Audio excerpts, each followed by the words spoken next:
Among school-rated factors, teachers matter the most. High-quality teachers, the RAND report argues, can boost student performance on reading and math tests 2- or 3-fold.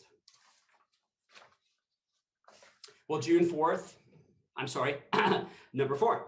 June is here, and thankfully, this historic year has come to an end.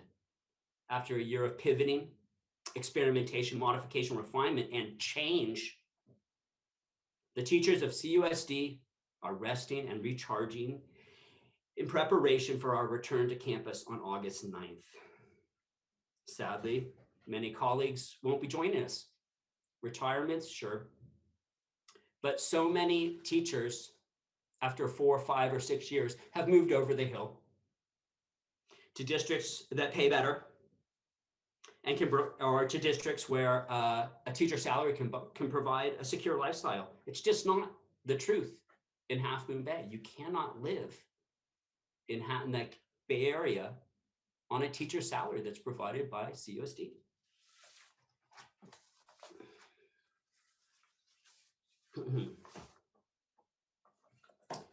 Well, fortunately, on August 10th, CUTA bargaining team will be back at the table to continue our push for greater compensation for the educators of Cabrillo Unified Teachers Association.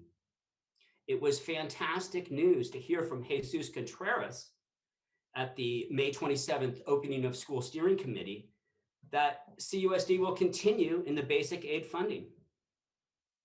Surely with this great news, CUSD management will come to the table with a generous, attractive offer of a raise and increased health coverage for our Tier 2 teachers. After last year's bare knuckle bargaining, it would come as a welcome change of tone if the district would lead the negotiations with an offer of a raise. This was done at Pescadero. Our neighbors to the south, Superintendent Wolliver, entered negotiations with an offer of a raise. Imagine if my vision could come to fruition. A bargain struck in early August before this year of hard work, recovery from learning loss, adjusting to new norms and procedures. You could have a faculty that is valued and appreciated in the traditional capitalist tradition. That is increased compensation. August 10th will be too late to bring back Joey Naple, our beloved SPED teacher. It will be too late for Holden Hicks moving to the Sacramento area where he can live on his salary. But it might not be too late for our next rising star. Maybe. Thank you for your attention.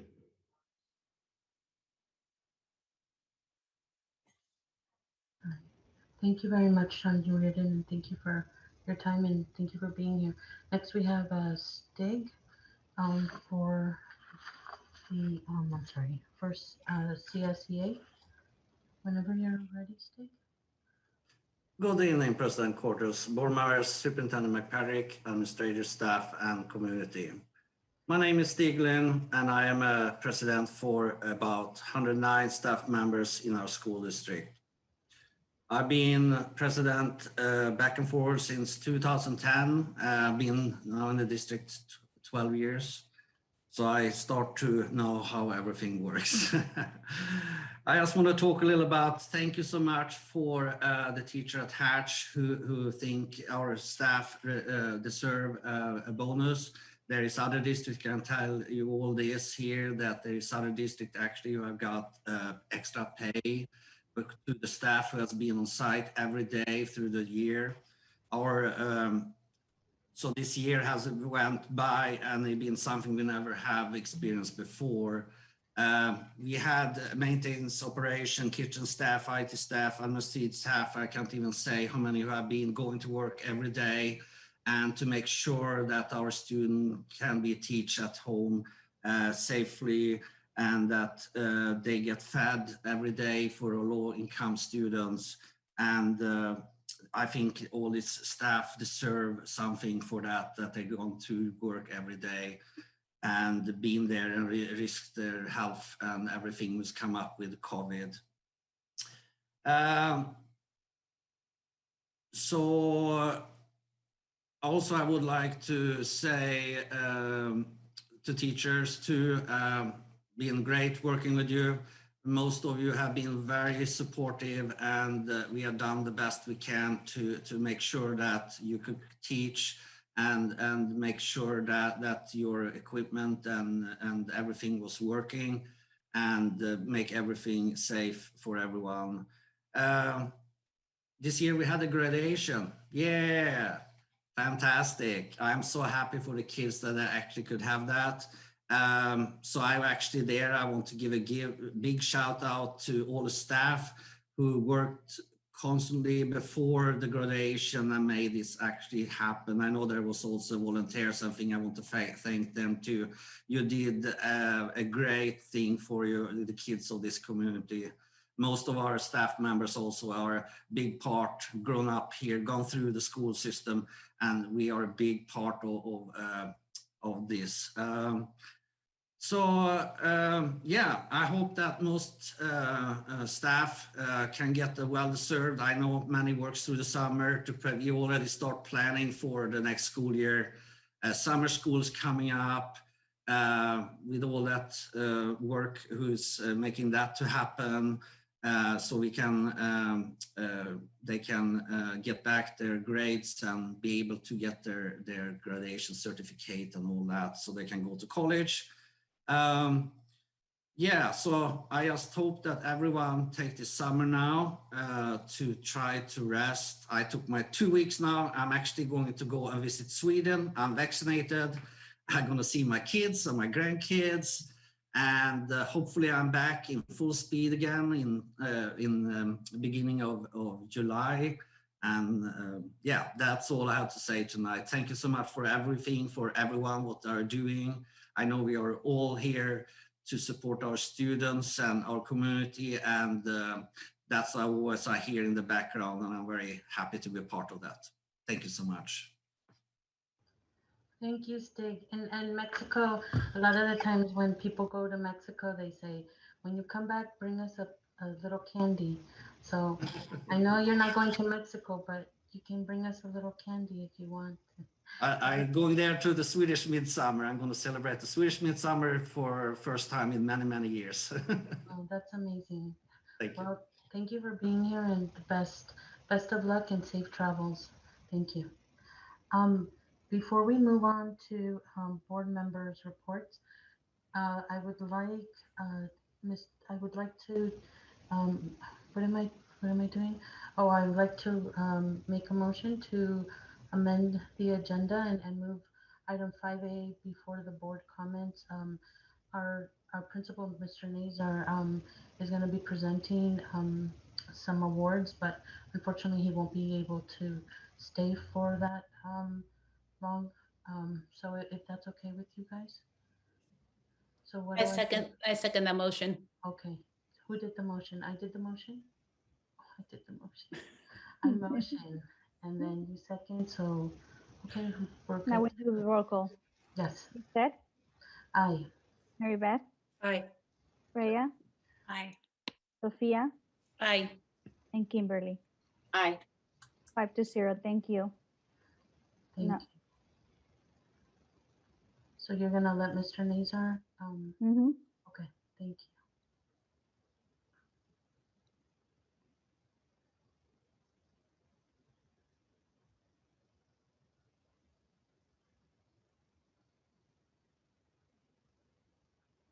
Whenever you're ready, Mr. Nazar.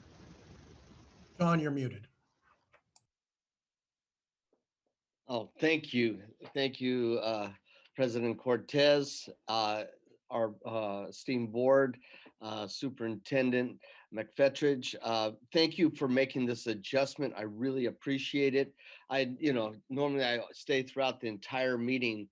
However, we have our girls playing tonight, a basketball game here, semifinals for the CCS playoffs. So I'm supervising the game. It starts at 7, so I'm here at school. And as soon as I get done with this, I'll be jumping over there. But I'm gonna come off script just a tiny bit. and give just a little more than I was going to do. And because we're going to recognize 3 people in particular today, and they well deserve it. But I think this year deserves even a little bit more. First of all, my thoughts on Cabrillo Unified. I think this is a fabulous district. The teachers, the staff, the support we get from our students, our parents, district, and school board really, it takes a team to build a community. And I get the pleasure and of really seeing what this school district does for our kids.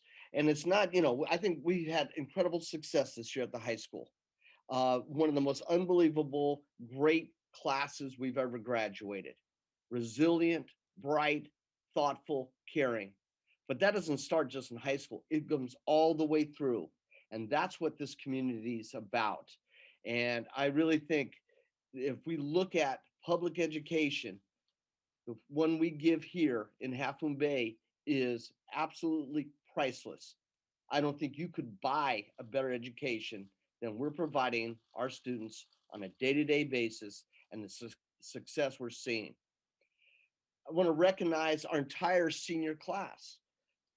They stuck together. They worked hard. They cared for each other. I was so proud at graduation that in preparation for it, the leaders came to me and said, Mr. Nazar, we have one major request. We want to graduate as an entire class, if that is possible. Now, we had to reduce some of the number of live spectators, but we were able to get all of our students, 220 something, walking across that stage that night together as one class. No, 50 of those students had a weighted GPA overall for 4 years of over a 4.0. Now, there's some students that I haven't recognized before, but I think I'll start doing that. We do it at another meeting, but I just want to just very quickly. We have an award called the Community Service Award.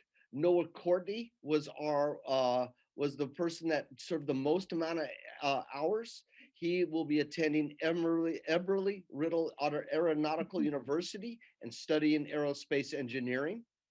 Our Social Studies Award, the Ted Brady Award, was given to Corwin Jones, who will attend Rose Hummel Institute of Technology and study civil engineering.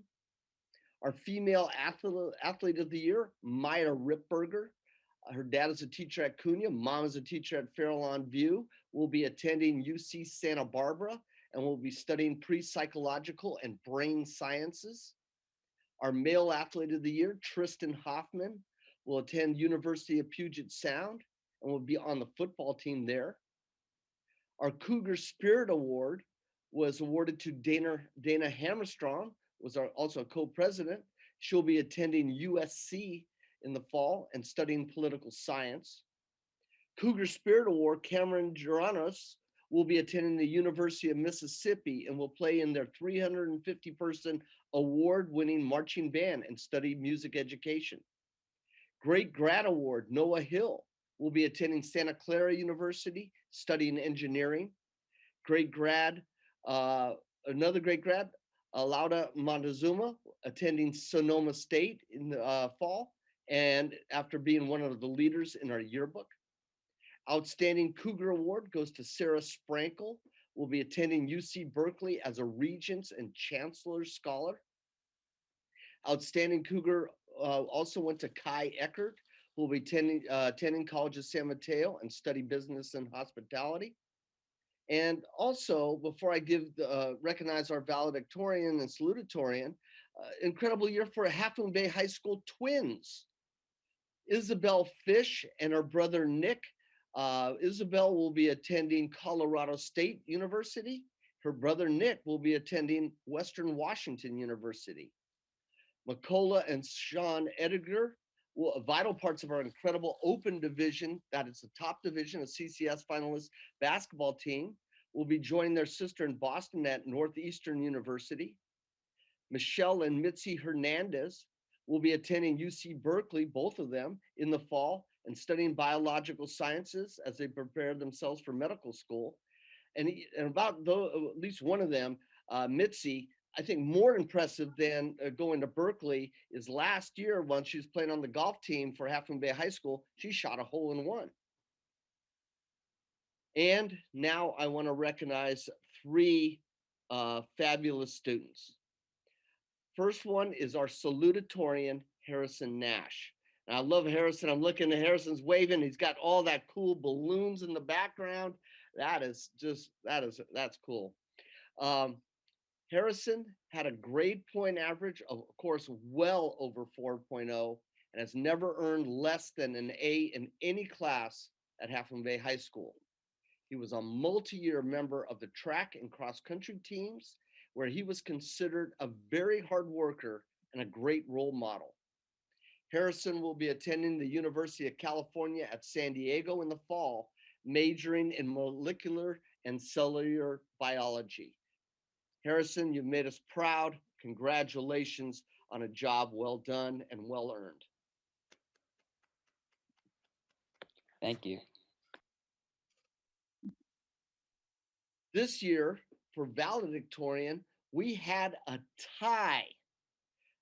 We have this massive system that you go through, and to pick the valedictorian, you look at all these factors, and these two were both of them were exactly tied. Now, if we had to only pick one of them had a tardy in 6th grade.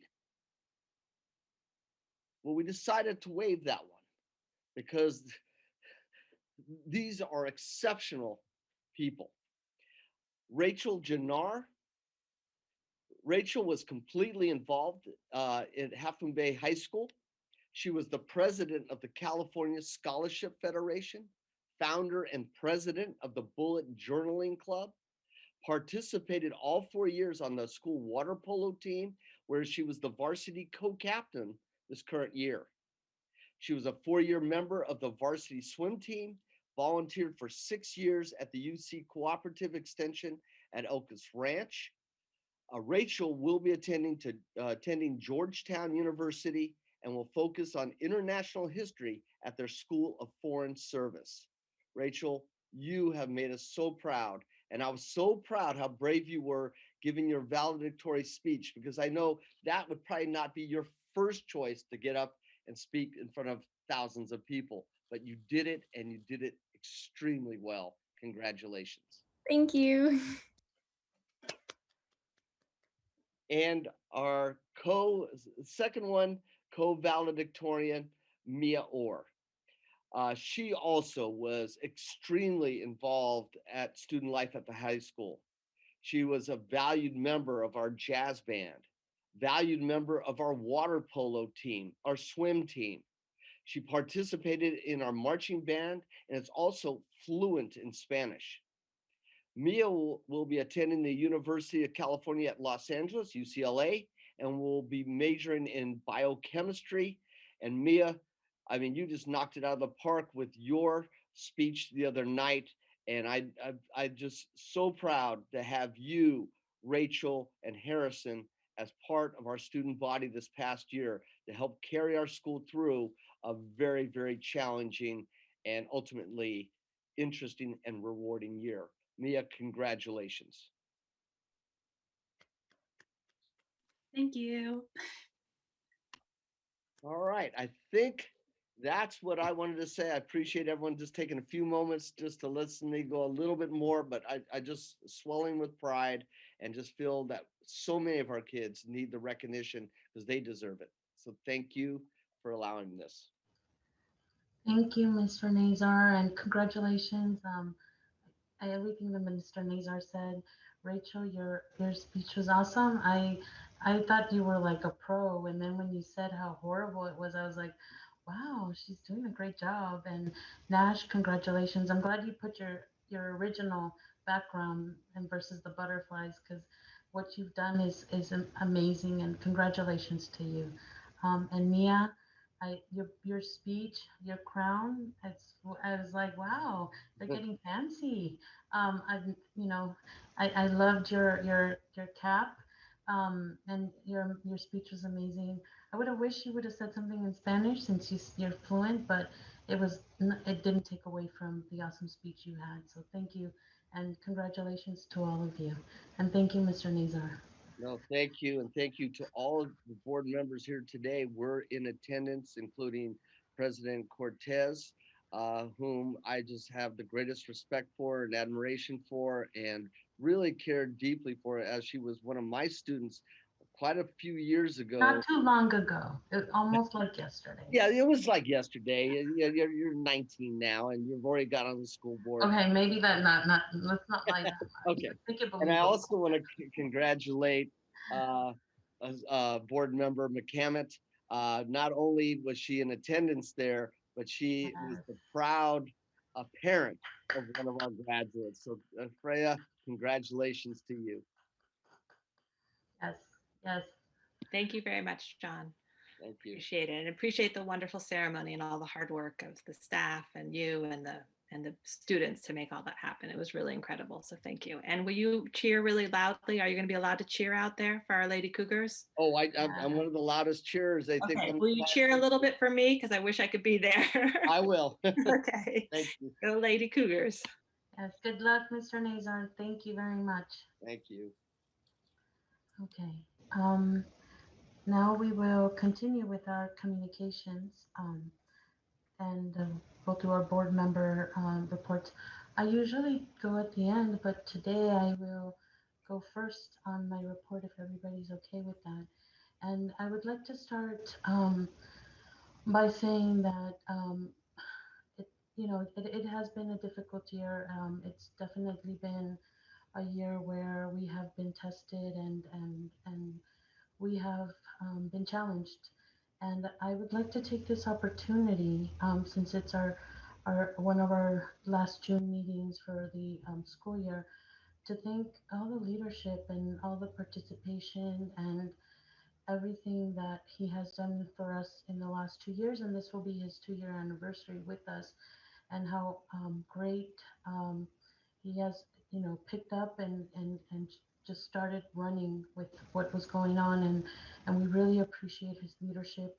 We appreciate his cooperation, his openness and willingness to, sit down and talk about any issue, great or small.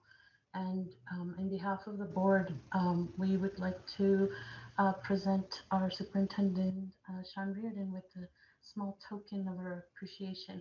I'm going to go really fast to the other room because that's how close I am to him. And while she's doing that, I'll chime in and voice in for Lizette. I think she meant Dr. McFetrich over there in the next room by, although certainly Mr. Reardon and Mr. Nazar and Stig and everybody, we're grateful for everybody and just wanted to honor Dr. McFetrich tonight for his fearless leadership in a unprecedented time. And we're all tremendously grateful as they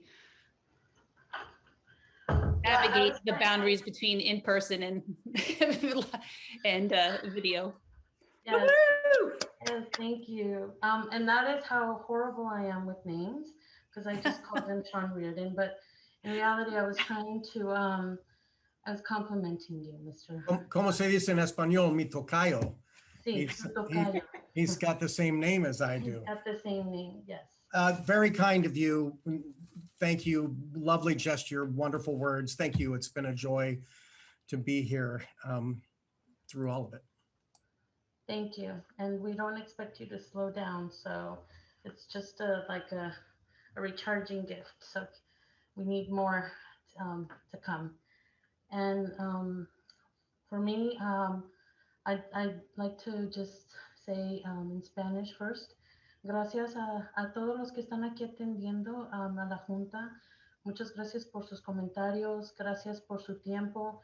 Más importante, gracias por involucrarse y gracias por estar aquí este año, que realmente no ha sido un año fácil, pero poco a poco salimos adelante y vamos a estar listos con más energía y vamos a estar más preparados a conquistar y a tratar de hacer lo mejor que podamos para nuestros alumnos, nuestros estudiantes y nuestros hijos en este distrito. So, muchas gracias a todos. Y voy ahora a decir en inglés todo lo que He hecho, para no hacerla más larga, ya que tenemos a Josefina, que es una maravillosa traductora, así que lo voy a dejar a ella que lo diga lo demás en español. Pero gracias a todos por estar aquí, y muchas felicidades a todos los padres que estuvieron en asistencia en todas las graduaciones.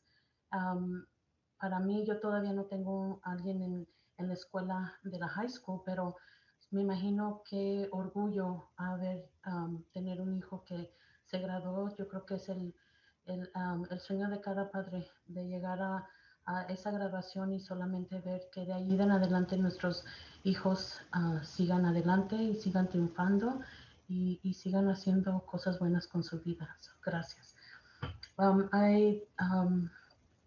I'm gonna just go and speak on what I've been involved this month, which I think it's been a little. I think I've done a lot this month, and I would like to say I learned stuff, but I have to go through my notes to remember. Starting with the financials or the budget stuff is very complicated for me, but thank you to Jesus, and thank you for the financial office hours. And I love that nobody showed up because I had one-on-one like mentoring. So Josefina showed up, but she let me ask all the questions. So thank you, Jesus, for doing that. I really appreciate it. And also thank you for meeting with me and going through the second interim that was sent to the county. I thought I did something wrong because it just sent to me, but I guess it's just a formality. They just sent it to the president, which is me right now. And then also thank you for, um, I think it was Sean, or I don't know if it was Jesus, for letting us know about the San Mateo County budget workshop, which was amazing. It was very informative. It was a lot of information, but it was great. I also was involved in the environmental committee that happened yesterday, and thank you, Freya, for your leadership. I mean, it's not that you led and you're helping co-organize this, but just also more importantly, empowering the students to take over and kind of just supporting them in a way where they are the actual leaders and they're the actual ones that are doing this whole committee and all the great work. So I really appreciate that. So thank you very much, Freya. Thank you, Jesus, for you weren't there. It's okay. I guess you could take the day off, but hopefully you won't miss the next one. Um, and we hope that you make enough plans where you don't have to get the day off that day. So, okay. And Sean, thank you for supporting the kids. Thank you for supporting the district and making this happen. It's an important thing to have, and it's definitely brought in a lot of good people, teachers, community members. I mean, it's super exciting, and then just more than anything, Freya, just to have the leadership of the kids is just amazing. So thank you for doing that. I was also was running a little late, but I also was part of the Half Moon Bay High School building and construction advice and trades advisory committee meeting, and that was very informative. It was I got there late, so I wasn't really sure who was who, but there are a lot of very well-intended and very well knowledgeable people that you could see that they really want to help the students and they want to, improve the program as best as they can. So I think it's very interesting, and I look forward to continuing to be part of the conversations and just inform myself better and hopefully support in any way I can.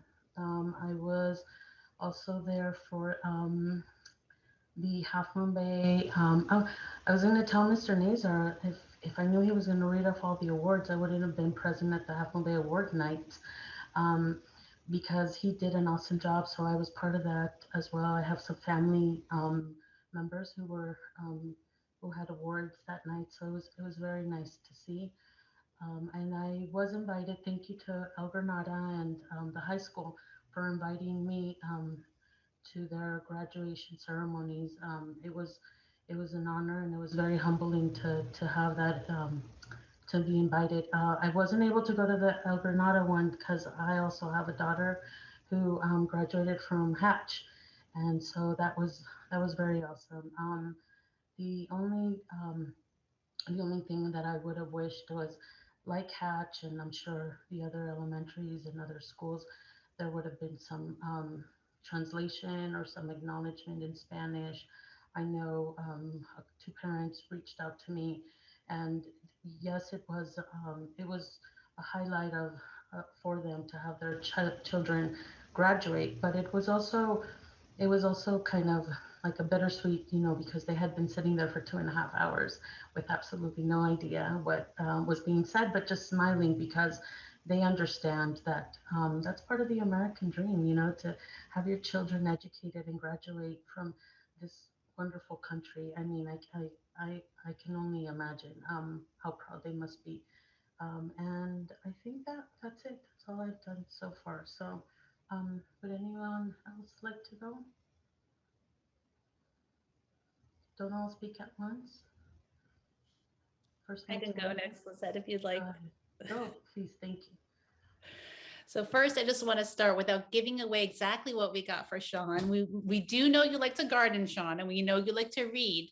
And we're tremendously grateful for the seeds you're planting and that you continue to grow so our entire school community can thrive here on the coast side. So I'm not going to say more, but hopefully when you open that package, you'll kind of see where our message was coming from. So thank you again, Sean, just continue to grow into this role and just been doing amazing things for our school community. We look forward to more to come. So thank you very much. So of course, for congratulations to everyone in our school community. It's our first meeting after the last day of school last week, though, like Freya said, it was a week ago. Mike, it feels both longer and shorter, right, for everybody. It was an honor to be part of that ceremony, honoring our Half-Moon Bay High School graduates as we collectively wish them all the best in their exciting new chapters of their lives. And it was great to be together celebrating the students promoted to middle school and high school. I apologize, I wasn't able to make it to all the elementary schools, but I was there for El Granada and Farallon View and Cunha as well. And it was really cool to see just everybody coming together and making things happen for the kids. And that was really cool. And I'm really grateful for that. Also continuing to be super excited with the ongoing equity training work that we've been doing through CSBA with Sean and Lizette. It's been like drinking from a fire hose and so amazing. And we're kind of trying to digest it and hopefully can have recommendations in the weeks or months to come and how to engage the fuller board and the full community on what we're learning, certainly in terms of kind of strategic planning and community leadership. I think there's a lot we can do with what we're learning. So stay tuned, more to come to that on that. In other communities, it was a pleasure to join Coast Pride for the opening. Other community activities, it was a pleasure to join Coast Pride for the opening of their new center on Main Street. So congratulations. That's a big thing for us here in the coast side and for our LGBTQ students for sure. And for everybody really to have that part of honoring the diversity of our community. And continuing to work with the Coast Side Recovery Task Force. So hopefully that task force will have some recommendations to the city late summer or early fall around how to reinvigorate and regenerate a more inclusive economy on the coast side. And as Lizette alluded, I was also in attendance at the workshop that CSBA held to continue to keep us as school board members appraised. And there's just a lot of intricacies around one-time funding and ongoing funding. And I think it takes a lot of work to really study that, but I think it's really important. And I'm grateful to have that training opportunity too, so we can make the decisions that are really, the best for our community. So besides that, I was able to attend my first assembly as a CSBA delegate. It's a 2-day kind of all weekend Zoom event. It was long for sure. And also, a lot of really good topics. I really appreciated the keynote speech there. And it's something that's been near and dear to my heart in terms of kind of the point we're at right now with summer break and being able to like exhale and then start to inhale and kind of catch our breath, slow the cadence. So We can think about coming back to school in the fall with a restorative restart that's really focused on rebuilding relationships before we kind of jump into kind of the usual grind or hamster wheel, whatever we want to call it. It's too easy to kind of get back to that. So I hope that we can take our time to come back with a more restorative restart. Our schools really are the core of our coast side, whether you're directly involved with them or not. And our community has been been through the ringer the past year and a half, to say the least. We've had really a collective profound trauma. In some cases, it's been a loss of life, actual real life. In others, it's been livelihood. People have lost jobs and struggled with homelessness. Others have lost experiences that they were looking forward to, and think we've all experienced that loss. And for some, it's been a loss of identity, in terms of really questioning what those experiences lost. Who are we? Where are we going? My hope is really in the coming months that we can take time to really reconnect with ourselves, reconnect with each other, reconnect with our planet, and that we can come back in August with that kind of restorative restart where we look to each other as partners, not adversaries, but really, as I think Stig said earlier, we kind of all want the same thing. I hope we can acknowledge and slowly let go of those survival mechanisms. I think those are natural responses to crises. They're ultimately, however, self-defeating. The more we can practice gratitude and compassion and looking at each other, just really holding each other's hand, moving forward, growing, we can thrive all together.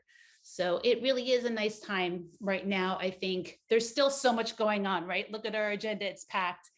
Nonetheless, I think this time, the next couple months in particular, while business needs to keep moving forward, so that we are ready, as Mr. Reardon said, for when kids come back in the fall, it still is a time to an opportunity to have a fresh restart, to reflect openly and honestly on what was, and what we've experienced, and to imagine the possibilities of what can be. If we can let go self-defeating habits of the past and really acknowledge the hard truths that we became even more clear this year, but existed before COVID.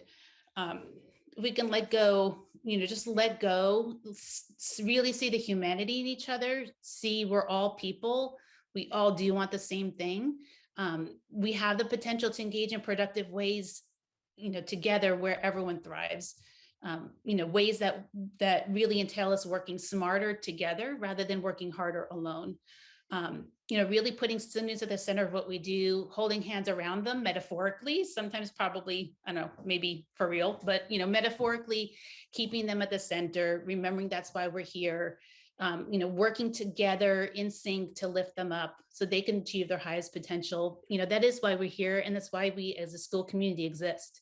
And we really, it's funny because we sometimes, I love this idea of servant leadership and systems thinking, because really I think leadership is a choice, and students can be leaders, IT staff can be leaders, food service people can be leaders, teachers can be leaders, board members can be leaders, but it's not so much a position. Those positions do come with certain responsibilities, but they're choices that we all make every day. And those choices contribute to our culture. And that culture makes our school community a great place to work, a great place to learn, or not. So this is all of us, and we're in this together. And I'm really grateful that we have the opportunity now, after a sprint of a year, to regroup, hold hands, and get back on a more marathon type of cadence. So thank you, everybody. I'm really grateful to be here with you all. Thank you, Sophia. Kim? Sure. So I concur with everything that has been said so far in terms of the resiliency and appreciation for all the hard work that's been done this year. And I was not able to attend the high school graduation or elementary schools. It was a physical therapy day, and by evenings, I'm still recovering from a broken ankle, so my legs are up and iced in the evening. So, but I did get to see lots of kids who graduated, parents posting on Facebook and just what an exciting time to see this crowd of kids coming down, walking together after a year of remote learning and all of the angst of COVID. I've just got to say, even for not being there, but seeing the photos, it gave me such joy. The two committees that I'm supporting, the looking at how we use property and real estate holdings. I want to say thank you to Jesus. I know we've got an RFP going out. I haven't reviewed it. I have an action item. By the 14th, I'll get you the comments. So thank you, because I do think it's really important to look at how we use our property in a sustainable way, and meaning it perhaps can generate income for us in the long run. The other committee is visual and performing arts. And you know, as one of our co-valedictorians was in jazz band and marching band, one of the really important things about that music program is that it's a melting pot, and you can be valedictorian, and you can, you know, it's a cross section of our other academic areas, but it builds community. I mentioned the music of the high school because one of the things that came out in our meeting this last month is that the pipeline is not consistent coming up from middle school to high school. And we had examples from one of the middle schools in San Carlos where Mr. Nazar used to teach. We have examples in Pacifica. School districts that are very intentional with feeding the pipeline are more successful at keeping a stable music program. I was thrilled to hear that we're adding a position. It was advertised for art. And it makes my heart sad that we haven't attracted an art teacher yet. And hopefully before the beginning of the year that will happen. Related to funding, it is so important that we remember we live in the Bay Area. It makes my heart sad that we've lost teachers because of the cost of living. It's really easy to say we don't pay enough. As an individual, I would love to see pay higher, but we have to look at the whole compensation package.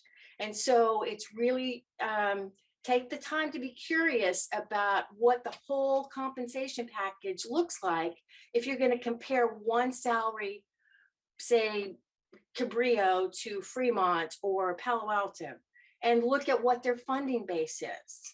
If we're basic aid, that's great. We're not a Burlingame basic aid or a Palo Alto basic aid.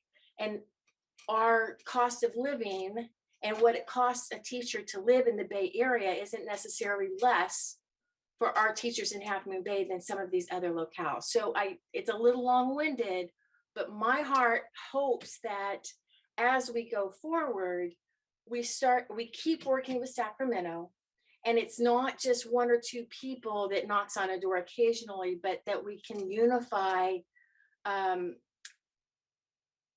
cooperate in approaching at the state level, because we keep trying to fix it at the local level, and it's a lot of infighting.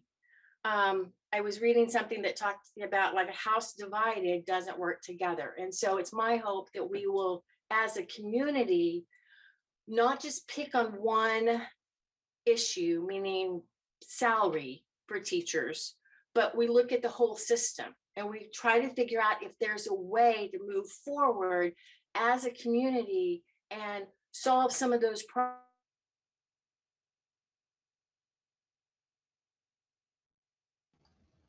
Hoping maybe we'll, if we have our last meeting coming up on the 16th, and perhaps our next board meeting, we might get at least a report out. If not, then it can certainly be in August, but I think it's really important for all of these hours spent as a committee, being able to summarize some of the lessons learned, what we understand about the pipeline for the different pieces of visual and performing arts. And thank you. I look forward to tonight's meeting. Thank you, Kim. Well, we lost you for a few seconds, but thank you. Thank you for your comments and your time. And then also just wanted to say, you missed all the gongs at the graduation for all the students that were in music. It was uplifting, and it definitely shook some of us up because it was right there, but it was really cool. So that was cool. Freya? Sure, I can go ahead. Thank you, Lizette.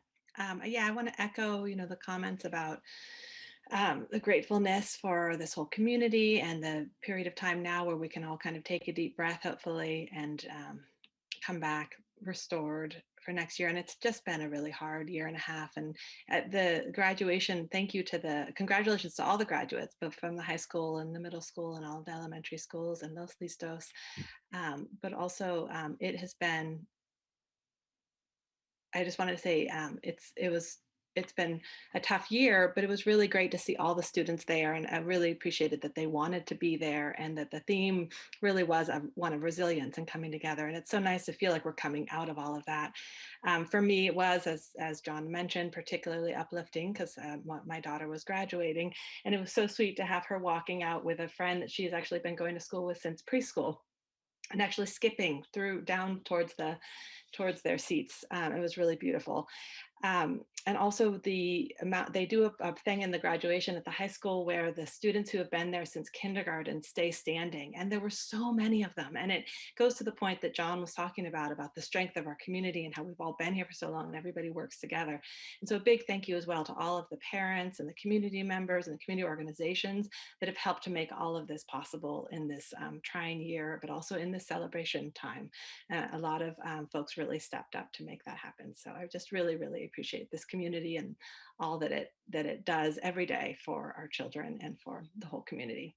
And as Lizette said, I did attend as well the Building and Trades Advisory CTE meeting with the high school, and it was really wonderful to begin to be a part of that. And I, like her, I'm also excited about learning more and helping in whatever way we can. I'm looking forward to the Ag Advisory coming up next week. And I also just want to do a call out to the continuing career technical education grants and other things and the advisories that we approved in our consent agenda, which we'll be voting on in a bit, but we don't usually have presentations or talk about them. So I just wanted to bring that out and remind people of the really amazing work and the amazing work of Diane Santoni, who is unfortunately leaving us as our CTE coordinator, but who has done an amazing job of applying for more grants and pulling things together and pulling the advisories together and really setting us on course, cementing our agricultural CTE pathway at the high school, building out the building and trades, but also looking at other growing areas. And I just want to also pull out one of the things that I think is really exciting is working down into Cunha to create some of that connectivity on our CTA, our career technical education. So that is also very exciting. And then of course, the environmental committee was so much fun to have our second one yesterday.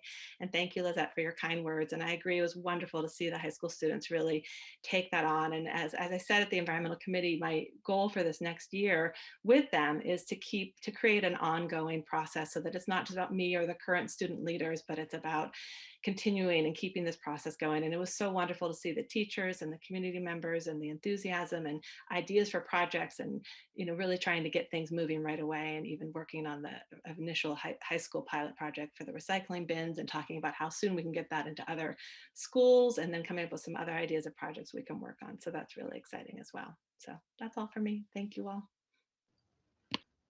Thank you, Freya, and yeah, once again, congratulations to you too for your daughter.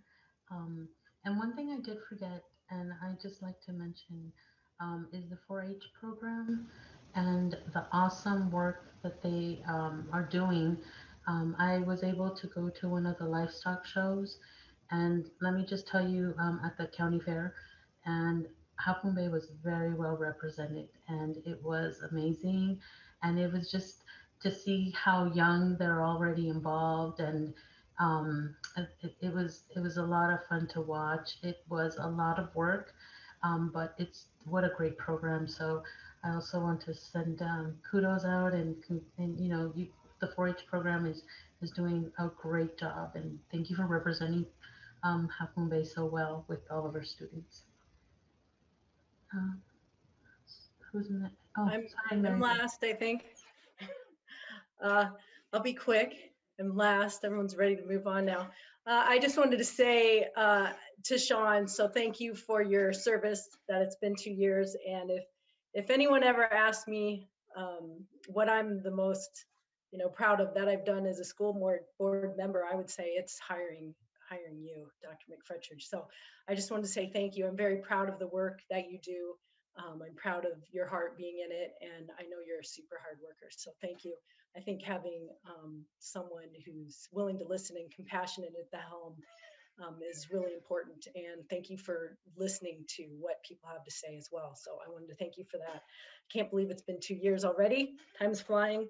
Other than that, it's just been busy with graduations, Coast Pride opening up, all the other things we've been hearing about. It's been busy, but I just wanted to mention one thing. I know this year has been hard with the COVID detour, and I know there's a lot of work put into going back to school, and it was not that long of a time they got to be there. But I just wanted to mention, I was up at the Kings Mountain graduation, and since they have a small graduating class, each kid is able to get up and say a few words. And it was really nice to hear the kids say how much it meant for them to be back, even though it was a short amount of time. So, it really hit hard, because I know that kind of took away from other work that needs to be done. And it was a bit of a detour, but it was, hearing those kids say that makes it all so worth it, as I know you all worked so hard.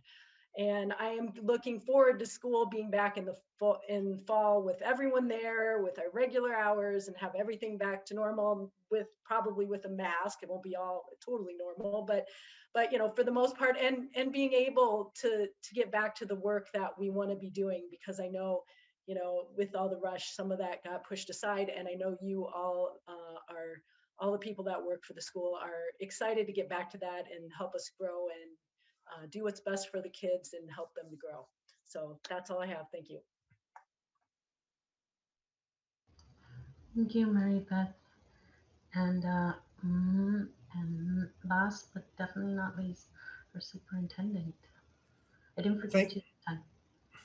Thank you very much. And thanks to the board. It's wonderful working with this governance team. It's wonderful working with Cabrillo Unified School District and the Coastside community. It's just flown by.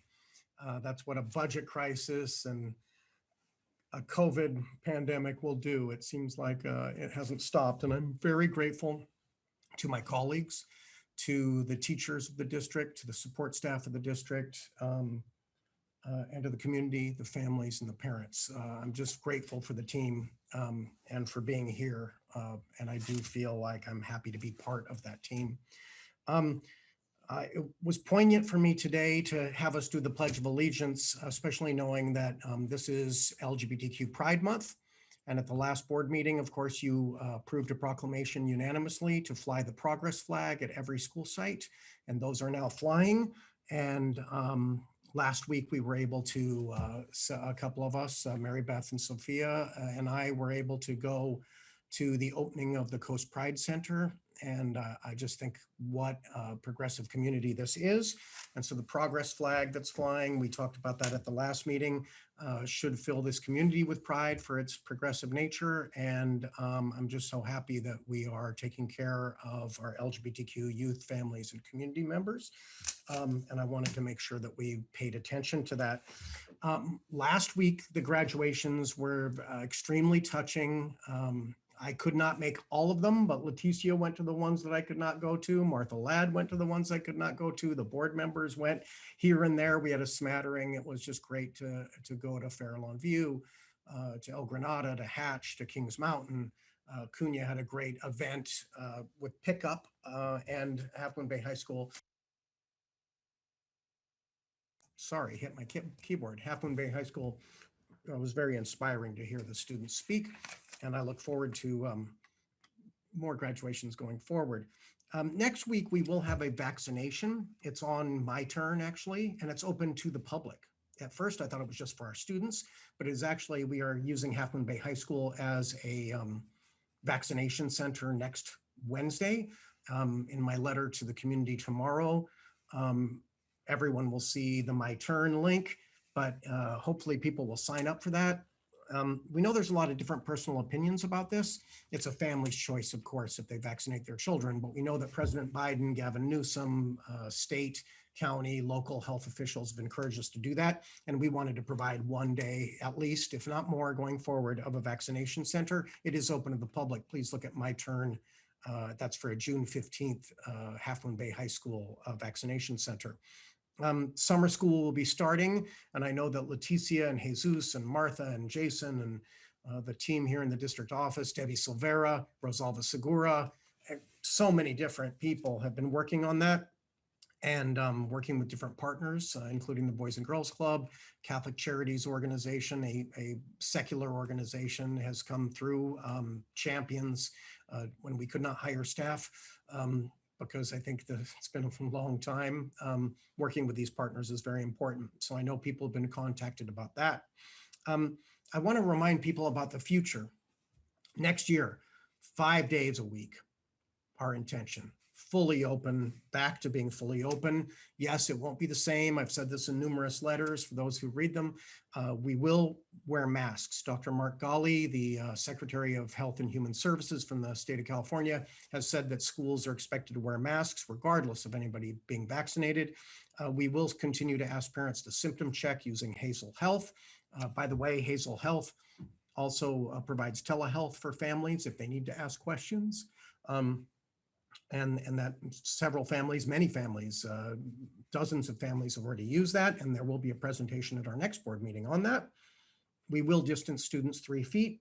And so we look forward to coming back, like most districts, and indeed the county health directors have all talked about everybody being expected to come back. Next year also, I want to thank Cabrillo Unified Teachers Association, CUTA, for working with us and collaborating with us. And it is great to announce that our recommendation to the board that we start with extended day kindergarten hours. In the past, there was some students twice a week, half the class were sent home early so there could be small group time. And our commitment is to work to provide extra staffing and resources so that that can continue, but that students don't have to leave before noon. And so we think there's a way for us to do this that helps our staff and helps our families together and balances that out. And I just want to thank and give my gratitude to CUTA for discussing that with us and working with us on full day kindergarten. I know it's something that the board valued and that community members have valued, and I appreciate CUTA working with us on that. In that regard, there's a lot more work to do. We want to be student-centered. We want to be responsive to families. We want to be fair to staff. And we want to be committed to instructional improvement, financial sustainability, and equity. There is work to do. After the pandemic, we think it's important to maximize instructional time, and we're looking at extended learning opportunities, and you'll see the wonderful work that Jesus and Leticia have done with other team members. Leticia has spent countless hours working on the LCAP process. And so we hope to provide more learning opportunities and going forward, learning how we can maximize instructional time. If there have been disruptions to learning, people like to say learning loss mitigation. We like to frame it as disruption to learning. That's what it was. But we don't want to always, with a growth mindset, we don't always want to just say it was learning loss. People learn different things. Our staff, our faculty, our teachers certainly learned a lot about technology. So did our kids. And I agree with John and everybody who's spoken. This has shown great resilience and tenacity for everyone, families, certainly, kids, certainly, teachers, certainly, support staff, all of us, regardless of whether or not you're in the district or not. We need to work ahead on supports for students and families who need it the most. That is really the meaning of equity. Allocating resources and supports to those who need it the most. And whether that's because of socioeconomic status, everybody knows that income inequality is a thing here on the coast side. Several people have mentioned it here tonight. It's a thing in California. It's a thing in the Bay Area. Because of socioeconomic status, a lot of people have a foot up that others don't. Language. We've talked a little bit tonight about language. We need to do more for those who may not have English as their first language spoken. We need to look at any other language, Spanish or otherwise, as a great asset. We know that we have a value in having bilingual students, bilingual teachers. We think that's great for cultural relevance, living in California, living here in the coast side. I think I was talking to Joaquin Jimenez on the council the other day, and he was talking about Half Moon Bay having a majority Latino population. It's not just a school district. We really need to represent and take care of folks who speak Spanish or any other language. And so we need to work more on English language development and work on supports for English language learners. And whatever support we can provide to help eliminate what has been in America a historic racial predictability. We need to accept and come to terms with, without being defensive, the fact that white privilege exists and that there is something we need to do to really make sure that everybody, regardless of their race, their class, their sexual orientation, their gender identity, their gender expression, their religion, their ability, disability, religion, gender, race, their nationality, their sexual orientation, gender identity, gender expression. We need to make sure that everybody has that opportunity for an American dream, for college and career success. And so there's work we need to do in that way. And so I stand committed. I know my colleagues stand committed. I believe and have faith that everyone working in this district is committed to doing what we can so that all people can succeed and that we all see each other as humans and help everyone reach their potential. I finally want to make one last comment. Tonight, there will be a presentation on Fairlawn View Elementary School and the modernization plans for it.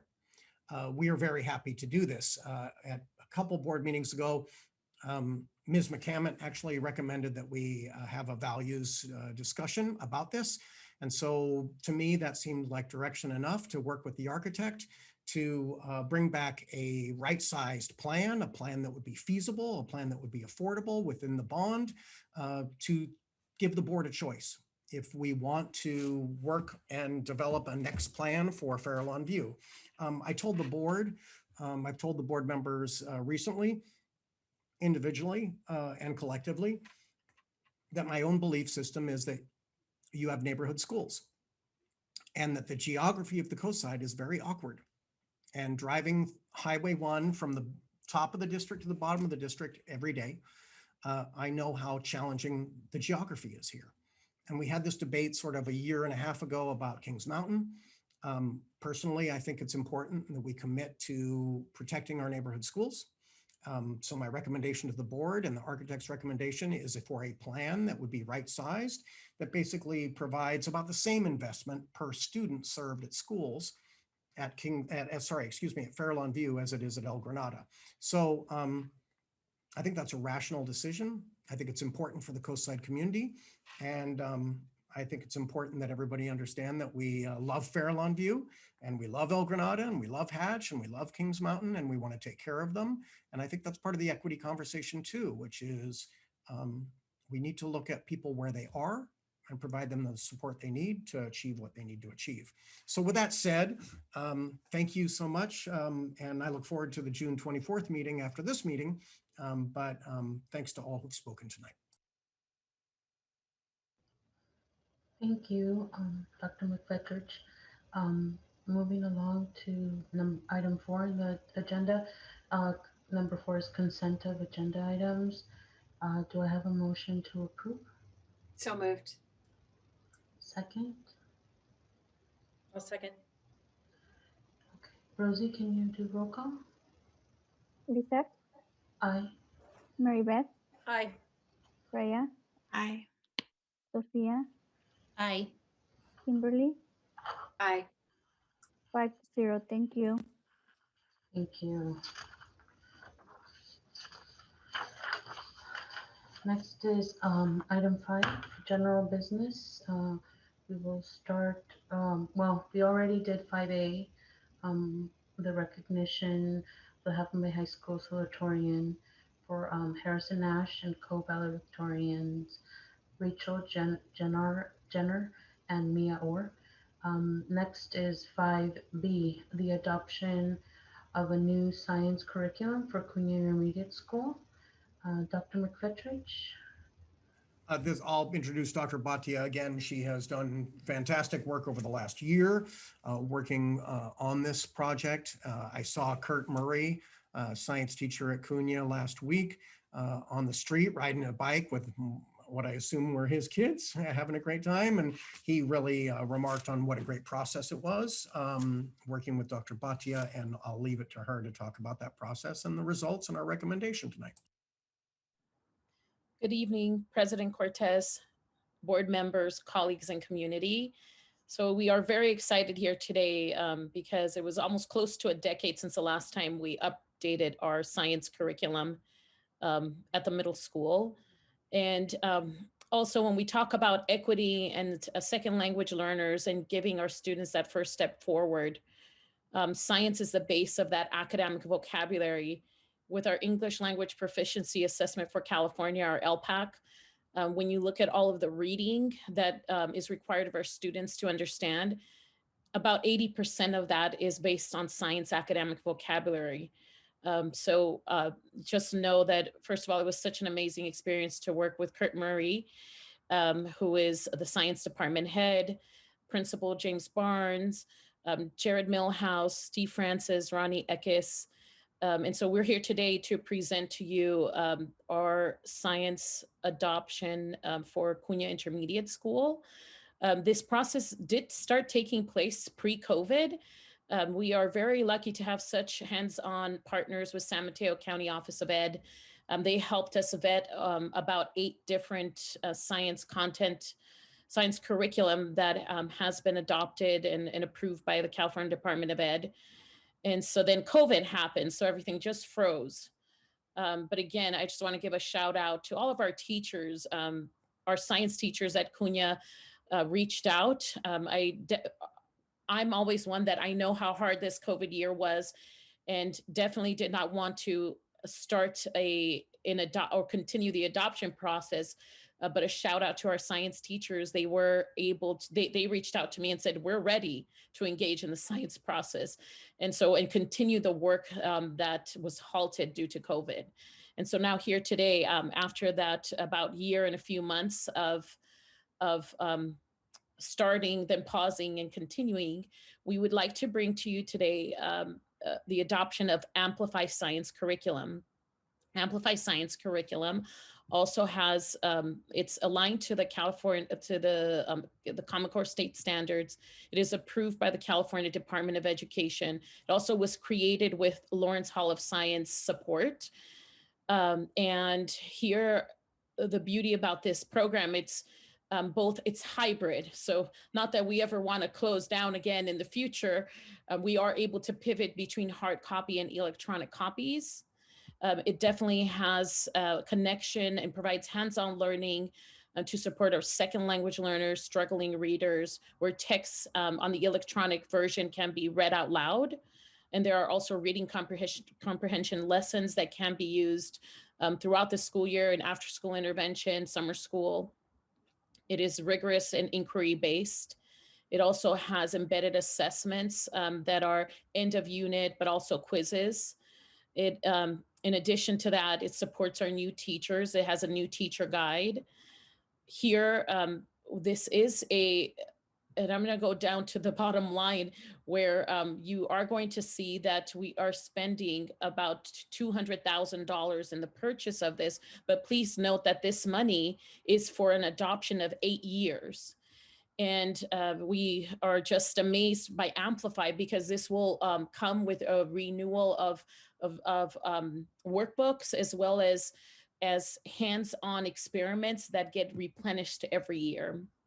Here you can see that this memo was written before our LCAP as we were finalizing, but it is connected to our literacy goal and our goal in supporting our English learners, college and career readiness, academic achievement, and literacy and reclassification. Also wanted to point out that on top of Amplify, there is another program called Gizmo. It's a Gizmo account that our teachers have been using in the past. It provides online series of simulation that provide the best models, the best programs and models in the state. And so we are adding this supplemental program called Gizmos for the next 3 years as well. In addition to that, I actually was a science teacher, and I do know that being a science teacher and making sure that we engage students with the hands-on experiments, we are proposing in this memo to provide an equivalent of what it would be $300 a month, I'm sorry, $300 a year per full science teacher during one school year, so that this funding, this one time a year fund, can cover any additional expenses incurred for science fairs, experiments. And we do know that we would like to give so for example, if there are 4 science teachers at Cunha, 4 times 3, that's 1,200. But we would have the science department together make a decision of how they want to spend those $1,200. But this won't only apply for Cunha. We would like to apply this $300 once a year stipend to the high school and also to our elementary program. Part of CEF also is very supportive of our science and STEM. And just wanted to let you know that we just have amazing science teachers, K through 12, because looking at San Mateo County, the 3 unified school districts, Cabrillo Unified School District outperforms our other 2 partners in the science. And so that is a quick overview of our 1.5 year journey approximately. Thank you, Leticia. Thank you for all that work of not only getting this program and maximizing our money, but also, man, 10 years, we were definitely overdue for a new curriculum. And thank you very much. And you kind of sold it to me when I heard you say how our own teachers are excited and support this program because, and then to top it off, you said you were a teacher, and I mean, coming from you being a teacher and doing and choosing this program, I totally have confidence. It's a great program. I do believe a lot of times you could have programs that are, what is that, something based, search database, I don't know the words. You're right, research-based, yes. There you go. Okay, you knew what I was talking about. But at the end, I mean, if it doesn't, if it's not what the teachers want and need, and it doesn't help them teach our children, then what good is the program? Even if it's a deal or if it's, the top of the line. So thank you.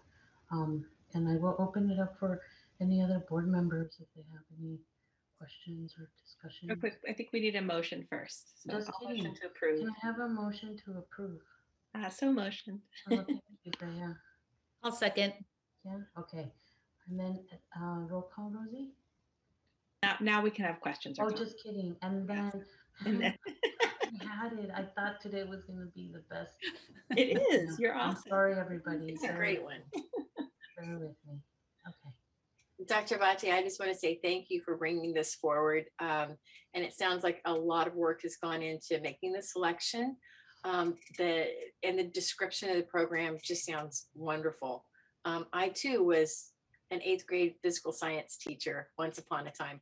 And so I very much appreciate what I'm hearing about this program in particular, and look forward to seeing it implemented in the classroom. Thank you. And I also just want to second what's been said about the excitement of this program. And it's really wonderful, again, the teacher engagement and their kind of, I guess, activism or pushing it forward as well, and their enthusiasm for it. So that's wonderful. I also want to commend Leticia or all of them for the inclusion of the money for the supplies, because I know that that's been an issue in the past. And hopefully we can keep our eye on that. Also just make sure that that actually is enough for what they need, because it's really important in science to have the materials to do what they're doing. So I really appreciate that that is in there as well. So thank you all so much. I'll just add the thanks to especially Kurt Murray and the other science teachers at Cunha that, this is kind of what I think about when I think about leadership at every level. Like, that's leadership, to just see, like, we know we're running, but we know actually if we do something like this, it makes it better for everybody. And we can kind of like, just do better and work smarter. And I think that's really fantastic that The team at Cunha took the leadership, and that Leticia were able to carve time out of a busy year to help them and partner with them for what does sound like it really is a fantastic program. A lot of, not only to just modernize it, which is so important in science, and myself also having taught, I forget about this sometimes, but having taught science when I was a graduate student, heading up the biology lab course at NYU as a grad student, like just see, like, science is fun and science is exciting, and to be able to integrate literacy into science is so amazing. So I love hearing about the aspects of the curriculum, like the audio recordings and things of that nature that will make that exciting, meaningful, relevant content accessible to our students, especially those who need it most. They have different learning styles, be they English learners or special education students, and so on. So just want to echo the thanks. It sounds great. I'm in full support.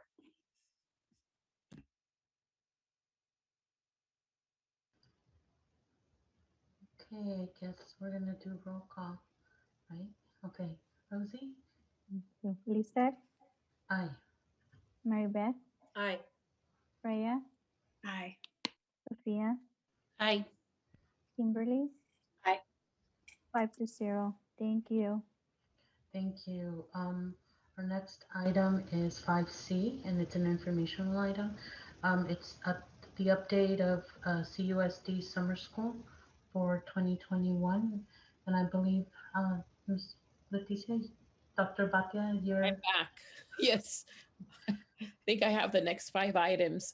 So hello again. And basically, this is just informational, and we wanted to bring back and provide you an update. I'm also interested in having our team, our summer school team that I know Dr. McFetridge mentioned earlier. It's definitely a village. We want our leaders to come back and provide you a post report in September or August. But for now, we just wanted to give you an update of some of the changes. We always like to dream big. And when we brought this presentation a few months back, we did have the funding and to open 2 big lift classrooms. But unfortunately, as you have heard, due to personnel shortage, and this is not only particular here in Cabrillo, we are seeing personnel shortage across the United States. In many different types of positions. And so that is the main reason why we were unable to open one of the big lift programs. So that's one of the major changes, the biggest change to the program that we had previously presented. In addition, when we wrote this memo, we still were not sure how many classes we would be offering for STEAM. But I'm very excited to share tonight that our STEAM program will be serving 8 out of the originally 10 anticipated STEAM classes. And basically we're serving 2 rising 4th, 2 rising 5th, 2 rising 6th, 1 rising 7th, 1 rising 8th grade class. The great news about that, though, is that we are having a transitional rising 9th grade. So some of our 8th graders will be able to receive some services at our high school. And as mentioned by Dr. McFetridge earlier, our great partnership with, again, the secular organization Catholic Charities has been amazing in supporting us. Our Boys and Girls Club, who's supporting the afternoon piece, the enrichment piece. In the morning, we'll be looking at STEAM instruction, science, technology, engineering, arts, and math. And in addition, for the afternoon, we have also partnered with Champions to support us with after-school enrichment. And we're very happy to be able to offer this program right now, we're estimating approximately maybe 450 students to be served. I believe we have increased summer services by 3x with this number. So we are looking forward to coming back to you in August, September to share our amazing services from the summer. We'll be open 5 weeks from the 14th next Monday, the 14th of June through Friday, the 16th of July. Should any of you be interested in coming by, just please let us know and we can set something up. I do want to give a shout out to Debbie Silveria, who has really taken the lead in previously she would see just Big Lift. Now she's seeing all of summer school. We couldn't have done it without her leadership. Also, this year we did hire 3 managers, and we followed the Big Lift model, who will take care of all of the logistics and making sure that we're following 4 pillars, Daniela Robles and Miley Springer. And so those 2 staff members, we're really excited about them joining our summer school team. Any questions? So basically the fiscal change would be that originally what we had estimated probably is going to be about 20% less. But again, we'll give you an update again in August, September. And wait, I can't forget about Jesus and his team, technology team and MOT. They have done so much. They have not had a time to really stop and breathe because we've had graduations, and this whole week has been filled with summer school requests from us. So thank you so much, Jesus and team. Thank you, Letisa. Now I feel bad for giving you a hard time for taking yesterday off, Jesus. I'm sorry, I apologize. Do we have a motion to approve? I don't think we need to approve it. I think it's just. Oh, it's information, man. But I do have a question. I'm sorry. Or I'm just curious about. Is there, just because we're short teachers, I'm just curious if there's any way around that. Can we have paraprofessionals working under teachers? Can volunteers help? I mean, is there any rallying we can do or advertising? Or, I mean, it's probably too late now, but we're always short subs. I guess it just seems to be a problem, and I just wanted to bring it up and see if there's any. Well, Jason, Jesus, Sean, we can tell you what we have done. We have gone up and down, and we have gone so creative with staffing and using that model, Mary Beth, we had one class that needed teachers, but again, in summer school and in summer school and in after school enrichment, the certification is different than regular school year. So yes, we used a little bit of creativity, including in one class, that model that you mentioned, the partnerships with USF. We could not have done it with push. We probably hired about 8 to 10, I don't know the exact number, I have to double check with Debbie, but 8 to 10 USF teachers that are doing their student teaching, because they had to do a student teaching of 150 hours.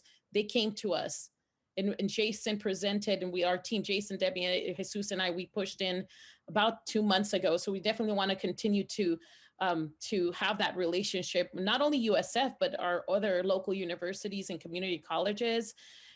We also have, and yes, making sure that with our partners, we presented problems, and thank goodness for Jesus, who was there because I'm a math and science person, so I'm black and white. He helps me with a little bit of gray. So thank you, Jesus. And so the problems got solved. We just need to say USF, University of San Francisco. It's great that Belinda Arriaga of ALAS, Ayudando Latinos a Soñar, made that introduction, if I'm not mistaken, to us. That is correct. Yes. And so again, our partners, ALAS, Boys and Girls Club. What would we do without them? Catholic Charities. Catholic Charities. Yeah. This is a super hybrid of agencies coming together to serve our children. And so Leticia has put together different agencies, different people, just our own homegrown. It's a super hybrid, and we will, when we debrief and look at what we did, it's like what new methods of engagement have we learned, and we can explore into the future. So that's good to hear. I did want to say the other, Rosalba Segura, with support of Jesus, also supported the transition of our learning pod supervisors to extended learning supports. So we have about 8 of our previously, because now they're not learning, we don't have learning pods. So thanks, Jesus, to helping us understand that language a little bit more. So it's CBE friendly, like you said. And so just want to give a shout out, because that also was a critical component. Everybody in our summer school village just helping out. And today we've been having daily summer school meetings to make sure that that we're ready on Monday. So it sounds like you've already moved heaven and earth just to get to where we are. So that was all super interesting to hear about. So I'm glad. Well, to hear moving, Mary Beth, we're still moving in process. in the process. Oh, that's. I think it's that's great. fantastic. And just your point. Oh, I'm sorry, Lizette, if you wanted to. No, I had a like, I don't even know if it's if, I don't know what I'm actually saying, but I feel like I have to say it. Um, I know that there's a lot of talk about learning loss, and that's why we're getting the money, and we have to be careful because not only do we want to support the children with that, but make it where it's going to be sustainable, and it's not, even though we only have one-time monies, we want to make the most out of the money, like things like curriculum and stuff like that. But I don't know where I read this, but I read that the best way to, I read it in one of the many articles that I get now that I'm involved with the board. But one of the things that they mentioned was that the best way to know progress of students is not by uh, these tests that are state mandated, but more like locally test in the classrooms. Now, I'm not a teacher. I kind of don't know what I'm talking about. I am only thinking, is there something, are we taking advantage of the summer program to start kind of assessing, where our kids are and how bad our situation is? We will continue. Yes. So it's not going to be like a ELA, ELD assessment because again, our partners are delivering the STEAM instruction, the Catholic Charities. We have asked them to give us measurable outcomes that are both quantitative and qualitative. Attendance, we asked them, we need to make sure that we measure attendance. Number two, qualitative surveys. We want them to help us, and our summer school leaders here at Cabrillo, help us with measuring how a child might, like how students feel and how they feel they're successful around STEAM. It's a simple question. Do you like science? Do you like technology, engineering, arts, and math? And then you measure it at the end of the summer program. And so I have used that kind of qualitative measure to measure how students, and I'm missing the word, I'm sorry right now, I'll think about it, but how students rate themselves in their knowledge on these subjects. Also surveys to parents. Right now, they're their staff, so we're not engaging in a staff survey. If it was our Cabrillo staff, we definitely would, because we would then build them up for the upcoming year. We have asked Big Lift already has a pre-post assessment. So we will be presenting that. That usually comes around November, December, and we'll share that information with you. For the STEAM program, we did ask Catholic Charities if they had both academic and social measures. They are looking into them, but we hope that they can give us some data to present to you, hopefully by August, September, if not sometime mid-year. It's important for us, again, we were in COVID, but it's important for us to bring back around fall, around November, bring back summer school so that we can begin this planning process a lot earlier. We didn't know if we would even be able to open around March. And so this is a very unique year. But yes, we are looking at those measures. On the state mandated assessments, we'll continue to LPAC over the summer to make sure that our students are able to have that data piece that's a mandate, our LPAC tests, so that they can also be reclassified. And surprisingly, with our LPAC scores, with COVID, we have RFIP'd more students during this COVID year than previously. But later I'll talk to you a little bit about that data point in our LCAP. Yeah, thank you. I guess as an outsider, kind of not a teacher background or anything like that, but I was just thinking, the states and tests are, I'm assuming, important for various reasons, but taking advantage of that, we're starting this great summer program that all of you have been able to put together, and just taking advantage of just like now that they're starting to come back and at least they had a month or so of regular school, taking advantage of kind of measuring at a local or classroom level setting, which I think is a lot more impactful and more real than a generic test. So I was just talking on that, but I hope Yeah, and that, I'm glad like, you understood what I said because I was like, what am I trying to say here? So thank you. I just want to thank you as well. I think the partnership here, it's amazing and it's exemplary really of how you guys have been working together with nonprofits, this whole time. And really kind of like, this is kind of like a big push that couldn't have happened if you didn't have that reputation to be good partners already coming into this. So I'm grateful for that.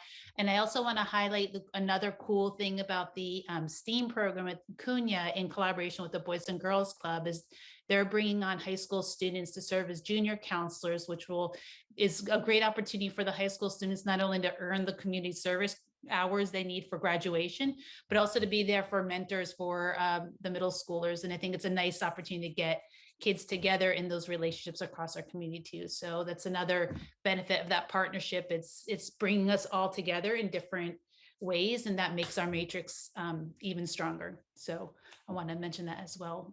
But thank you. This is fantastic. Thank you. Really quick before Kim is having some internet issues, so as soon as she can, she'll be able to join us again. I don't even know how to help her. I can't even help myself with the internet, so I hope she's okay. So that is why Kim is not here. So is there any more board discussion before we go on to the next item? No? Okay. Moving on to item 5C, approval of the 2021-2022 Site and District Professional Development Plan. This is an action item, and Dr. McFetridge, oh no, this is Leticia? Is this you again? Yeah. This is me again. Thank you. Okay, and so here we have, it seems that our superintendent, the board, and we have continued to align and lead with an equity vision in mind. And so next year, we will continue. So here's our professional development plan. Let me give you a little background on that first. In our CUTA contract, we do have 6 full professional development days. Half of them are provided by the district. So 3 of them, the other 3 are voted on by each school site. And so our principals and our site leaders will get together and determine site-specific needs. We refer to them in this district as Super Tuesdays. They're early release Tuesdays. And so every year we bring to board the professional development plan. And this year we have tried to do our best to connect it to our new LCAP goals and continue to link this with our umbrella goal of MTSS, a multi-tiered system of support, to ensure that we provide all students with the support systems so that they are successful. And so as you can see, you do see there was 2 attachments, the elementary and the secondary professional development plan. And as you can see at the district level, we want to continue to have these deeper conversations around data. We had mentioned in the past our partnership with the county and Jesus's work with the student information system and data monitoring to ensure that we know every single need of our students. In order for us to do that, we need to be able to look at data by student subgroups to ensure that we're providing those tier 2 and tier 3 interventions. Martha Ladd also has been amazing in starting that pyramid and that design of tiered interventions, both for academic and social supports. And here, as we present here, you're going to see the district topics as well as specific elementary topics that are linked directly to our district goals. And this includes conversations around our SSDs, around writing and strategies to create strong readers, project-based learning, math. Every school has a slightly different need, but equity has been embedded throughout our plan, both at the site and at the district level. Thank you, Dr. Bhatia. Do I have a motion to approve? So moved. A second? I'll second. Okay, now we can open up for board discussion. You want to go, Mary Beth? Just I because don't you're have up to anything. speed? Good job. Anyone else? Okay, my only question is, here I go again, trying to say what I don't know what I'm trying to say. But I guess what I'm trying to say is is there a follow-up and like I see the topics, but is there like agendas and things like that happening on these days, just so that you, Leticia, can support the teachers and see what they're working on and see how you can support them, because I sometimes I don't even know how to ask for help when I don't even know what I need help with. And I'm not saying I don't want to offend any teacher. I'm by no means a teacher or mean to be a teacher. I'm just thinking as I'm saying these things, and I'm more concerned about, like, working with them and making sure that, I mean, it's impossible for you to be in 100 places at one time, even though you've kind of been doing that. But just so that you know what they're doing and how you could support them best. I think especially right now that we have a little bit of money. So why not take advantage of seeing what it is that they're doing on these days and how to support them, and is that something that will happen? Yeah, so every Super Tuesday and Site Super Tuesday, because 3 are from the district, 3 trainings are site-based. But yes, every Super Tuesday, we do receive a detailed agenda. We do give a survey to teachers to let us know, did this work? Could that have been improved? We engaged that last year. I believe it was Kim who had mentioned, I believe, the data piece about a year ago. So we definitely implemented that strategy in surveying our staff of what specific needs that they have. And that will continue to happen. The Tuesday ones, Martha and I will be leading. The site-based ones, Martha and I support the principals in designing and making sure that they know that the specific resources, like San Mateo County, who have experts in different fields, math, ELA, ELD, depending on the subject. And so this presentation here for professional development is only Super Tuesday. But aside from that, there are other professional development opportunities that occur throughout the year. This happens at the site during staff meetings. It may happen after school, where it could be an optional training for teachers and we pay them hourly to attend, and all aligned with the specific initiatives that we are providing. I know our Visual Arts and Performing Arts Committee, we had about 8 teachers attend a VAPA training at the San Mateo County Office of Education.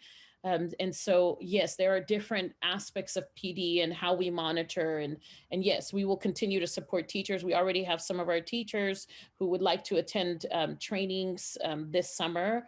And Jesus and I are actually going to be meeting in the next few weeks to set up a PD request process to make sure that not only the principals are looking into seeing if the PD is aligned to single plan goals and the local control accountability plan goals, or the need that we have to support our English learners and our socioeconomically disadvantaged students, special education students.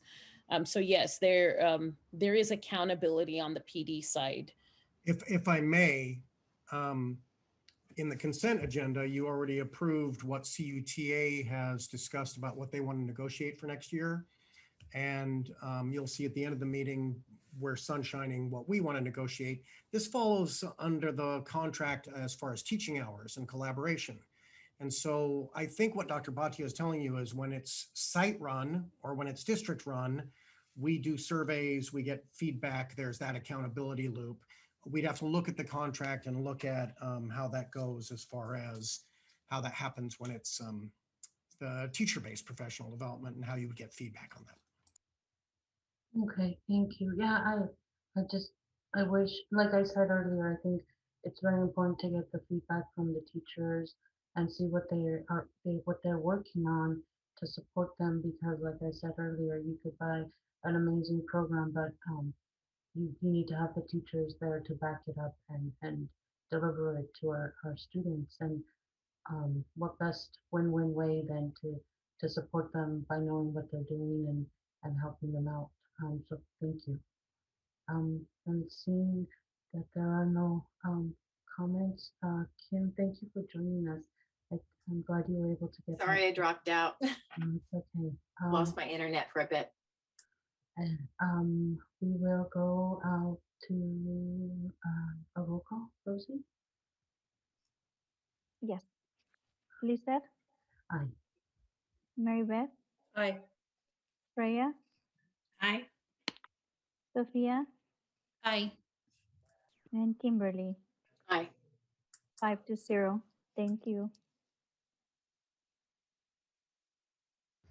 Thank you. And then next item is a discussion item, and it is item 5A, I mean 5E of 2021-2022 budget and the 2021-2024 local control accountability plan public hearing and the 2021-2024 local control and accountability plan update and the 2020 and 2021 learning continuity and attendance plan annual update. And that sounds like you, Leticia. Rosie, I have I have a process question. Do we need to show the public hearing or say something about that? No? I think. No, we don't need to show. We just need to call out the public hearing. So if the presentation, if I may, is going to be one that can lead to the public hearing, I think we could proceed with the synthesis of the LCAP through the presentation and then go to the public hearing. I'm just going in, I think it'll be in alignment with statute that requires that the board listened to what it is and then open for public hearing. Thank you. Yes. And do you mind projecting the presentation, Rosie? Thank you. Thank you. Okay, so we're here today to present our new local control accountability plan that will be in effect for the next 3 academic years, 2021, 22, 2021 through 2024. Okay, go ahead. And so today we'll just provide a general overview of what the LCAP is, give you a summary of our new LCAP goals and the new structure in the LCAP. And Jesus will then follow me in providing the financial overview and how that is included and how that funding is presented in the LCAP, such as LCFF supplemental, the base, and concentration. And then we'll be able to answer any questions or comments. Thank you. Thank you, Rosie. Next slide. We're going to present a little overview. We love this star and circular image because it succinctly demonstrates what exactly is the local control accountability plan. And as you can see in the middle, you have cradle to career. And to me, that means our children, our students. Students should always be in the center of every single conversation and all decisions that involve supports, services, and funding. And so in the middle, you see, to me, that cradle to career, which represents a student. And we want to be able to offer that star environment of having safe, engaged, supported, challenged, and a healthy environment for the students. And then the next layer of the circle, you're going to see our 8 for our district. We're talking about mainly 8 different priorities because we are not a Office of Education. But then the blue, you'll see conditions of learning. And these are our basic services that Jesus will later talk to you about. Basic services, which mean, do we have fully credentialed teachers serving in the classroom? Do we have buildings that are safe for our students? Do we have electricity, technology? Also, under conditions of learning, you'll have state standards where instruction must be aligned to our California state standards, and access to courses. Does every single child in a school have that equal access to participate in courses should they wish to? Then you have, under the conditions of learning, also 2 very important students that we all need to support: expelled youth and foster youth. Under this LCAP, these 2 students typically fall under the County Office of Education. Although we still monitor them, these conditions of learning are more prevalent at the County Office of Ed with their continuing education. Then we go on to the green section of this image, which is engagement. And engagement to me is encompassing for everyone, all stakeholders, engagement for parents, for students, for our staff. In school climate, and again, looking at all stakeholders, is our school climate a positive climate for our students, for our staff, for our community? And then you have our student outcomes, which these are measured by the California dashboard that I'll show you in a second, which is the gauge, the colored gauge. Student achievement and student outcomes. Although we do know that data is not the only point for student success, we have to monitor, and we have to monitor the certain aspects of data, in particular subgroup data, to ensure that our students are receiving those services to be successful. And if there is a gap, we all will learn as a team to see how we can close that achievement gap to ensure students get to college and career. So should the community or the board would like, this actual PowerPoint has hyperlinks. If you're interested in spending the summer learning more about the LCFF priorities, feel free to click away. And then the next slide, Rosie. You might have to click 1 or 2 times. Thank you. And so here's another visual of our priorities or the local indicators. So this visual here will show you the state indicators that are to the right. There's 6 state indicators that are measured through the California dashboard. And again, I'll show you in a second what those gauges look like: academics, English learner progress, graduation rate, chronic absenteeism, suspension, and college and career. To the left, the 5 local indicators are the basic conditions and the implementation of the standards, the curriculum. We just brought to you today the adoption of a science curriculum for Cunha. So this would fit exactly into this local indicator number 2. Parent engagement, school climate, and also access to a broad course of study. Next board meeting on the 24th, we'll bring you our self-review and self-assessment on the local indicators, because the ones on the left are not measured by the state. They're measured locally through a self-assessment. Next slide, Rosie. And here, these are not our goals, but these are the themes that we are working on that you can see not only throughout our LCAP, but throughout all of our single plans for student achievement. We want to ensure that our actions and services support, most importantly, student achievement, both academic and social emotional. In the middle, although yes, we could work on a different image. There are many images that are floating around, but this image here tries to define the comparison of equality, which means equal, versus equity. And you have different students that are different sizes. And the LCAP, that's one of the reasons why it was developed, to ensure that we reserved a certain amount of funds that Jesus will help me explain later, that certain MPP percentage, to serve our at-promise students.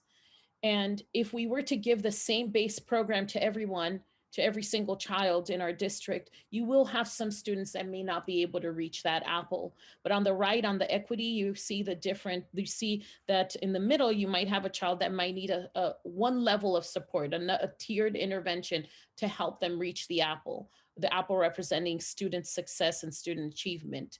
And you might have another student that may need an additional service. So making sure that we don't, and Jesus, I'm going to reach out, we don't supplant, we supplement. Did I say it right? You said it right. And then on the right, you have engagement. And here you do see a family, because engagement not only means engagement of students, engagement of our community, engagement of our staff. And then the next slide, Rosie. So here are our new LCAP goals. So before presenting to you the goals, this is a major shift in the LCAP from the state, where although the SMART goal that's measurable and easily attainable, it has a specific metric, is still super important. The LCAP has many metrics that you have already read in our, I don't remember, it was 60-page, 70-page LCAP. The goals that the state is asking us to ensure that we include 2 of these 3 goals. So we have a focus goal that is really concentrated in scope, has a fewer number of metrics to measure improvement, but it's time bound. It could be a 1, a 2, or a 3-year goal. It could be every 1-year goal, and every year we'll come back, look at those metrics, and determine, do we need to adjust some of the actions and services, or do we need to increase the goals? The second type of goal is the broad goal. So it's less concentrated, but it focuses on improving metrics across the district or across a school, not as focused. I'll give you an example of a focus could be improving English learner. And right now you're going to see the difference between the focus and the broad. The broad goal is more of a 3-year goal, where we want to make sure that we improve achievement over the span of 3 years, because as research has said it, that whenever we implement an intervention, you need a minimum of 3 years to really understand and see if the intervention was successful for students. And that's where this broad goal is there, to ensure that districts give themselves that time to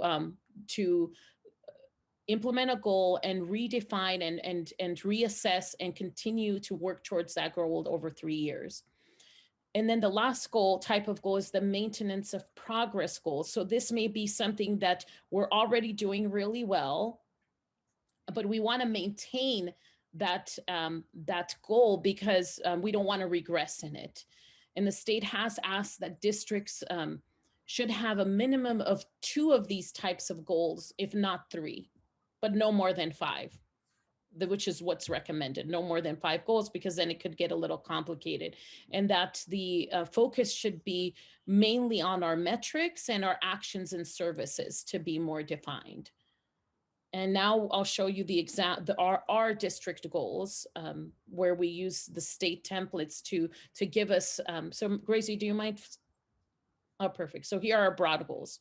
This is a 3-year goal. It's less concentrated, but it provides performance across a wide range of metrics. And we have, Rosie, do you mind clicking one more time? There we go.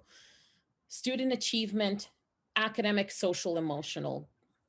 This is a goal that we will always have. That is why we placed it in the broad goal category. And the state and our county colleagues have encouraged us to include that LCFF priority, to make sure that we are that we are just clear with our community that we are meeting these goals. So this is where we would ensure that we implement academic contents, performance standards to be maintained over the course of 3 years. Later on, you are going to see that this will look like curriculum, such as the item that we brought to you today.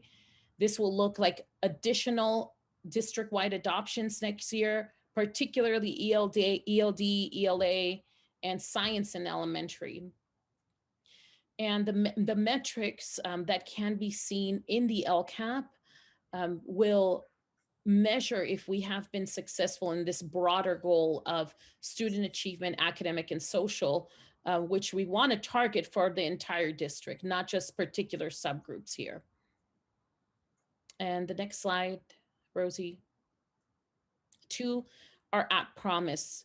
At Promise is inclusive of English learners, special education, our Hispanic Latin students, socioeconomically disadvantaged. Although it is a little more focused, it's still broad because with these subgroups of students, this student population represents about 50% of our students here in Cabrillo. It is connected to pupil achievement and pupil engagement. And again, we will continue to use, and this is what Lisette, you said, research-based assessments that are more frequent, that are not just the CASP and the LPAC that are given one time a year. We are continuing that practice that came out of COVID, because there were many positive things that came out of our COVID year. The importance of that frequent assessment, and we will continue to adopt different online assessment modules that again our teachers value, our principals value, so that we are able to catch those students that need those interventions much earlier and give those interventions during after school. And in this at Promise students, we are looking at ELD intervention teachers to support instruction, additional paraprofessionals, to ensure that we engage our at Promise students, especially coming back after this year. The next slide, Rosie, I believe it's the maintenance of progress goals. So these are goals that we're doing. We don't want to regress. We want to maintain, if not grow. It's a 3-year goal. And do you mind clicking the next one, Rosie? Okay, there we go. So this is our student and parent engagement, where we want to continue to engage our families. We have amazing community liaisons. We also have noticed the need of additional community liaison, particularly somebody who is at the district, who will be able to push into our community to support and communicate all the major events that are happening across the district.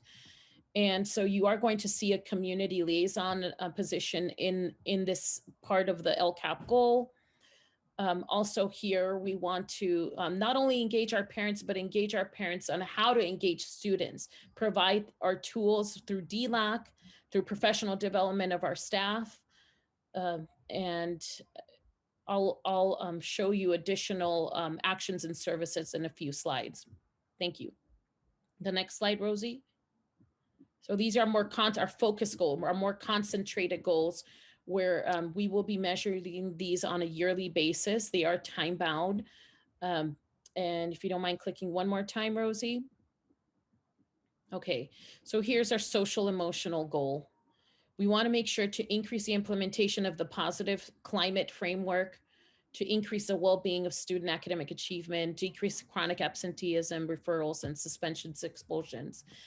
In this goal, we do want to measure this. It could be the county mentioned that we could make it a broad goal, but right now we want to make sure it's a maintenance of progress goal, because we want to continue to offer the social emotional support. And this is a presentation that Martha Ladd and Caroline Morton presented. We're doing amazing things in this area, but we still need to maintain and do more.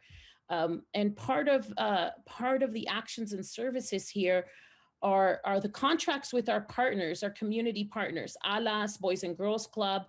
I know I spoke to Dr. Belinda Arriaga. We have a meeting next week scheduled to talk about contracting a bilingual counselor that can come and deliver trainings to our parents, trainings to our at Promise EL youth, push into DLAC, push into site ELACs. And so we definitely want to reach out and bring that community schools feeling in these amazing partners that are right here in our community and can help address the social emotional need that we know we will see start August and after summer. And of course, here you see the LCFF priorities. These actions and services under this goal number 4 will support school climate as well as other pupil outcomes. And then also very much aligned to MTSS tier 2 and tier 3 supports. And what I see the MTSS triangle of social emotional is like these additional safety nets to make sure that every single child does not fall behind and we're not left with long-term, for example, long-term English learners at the high school level. We catch them early on, 4th grade, 5th grade, and push in, whether it's social or academic, that intervention sooner rather than later. Then the last goal, Rosie's the last slide. This goal here is directly aligned to our status of differentiated assistance.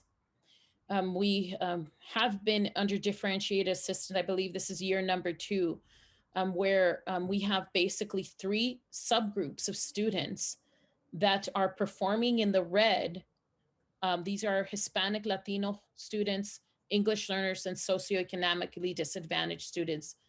This is directly linked to our California dashboard, and the state requires us to receive this assistance and guidance from the county in giving us strategies to support these particular 3 subgroups of students.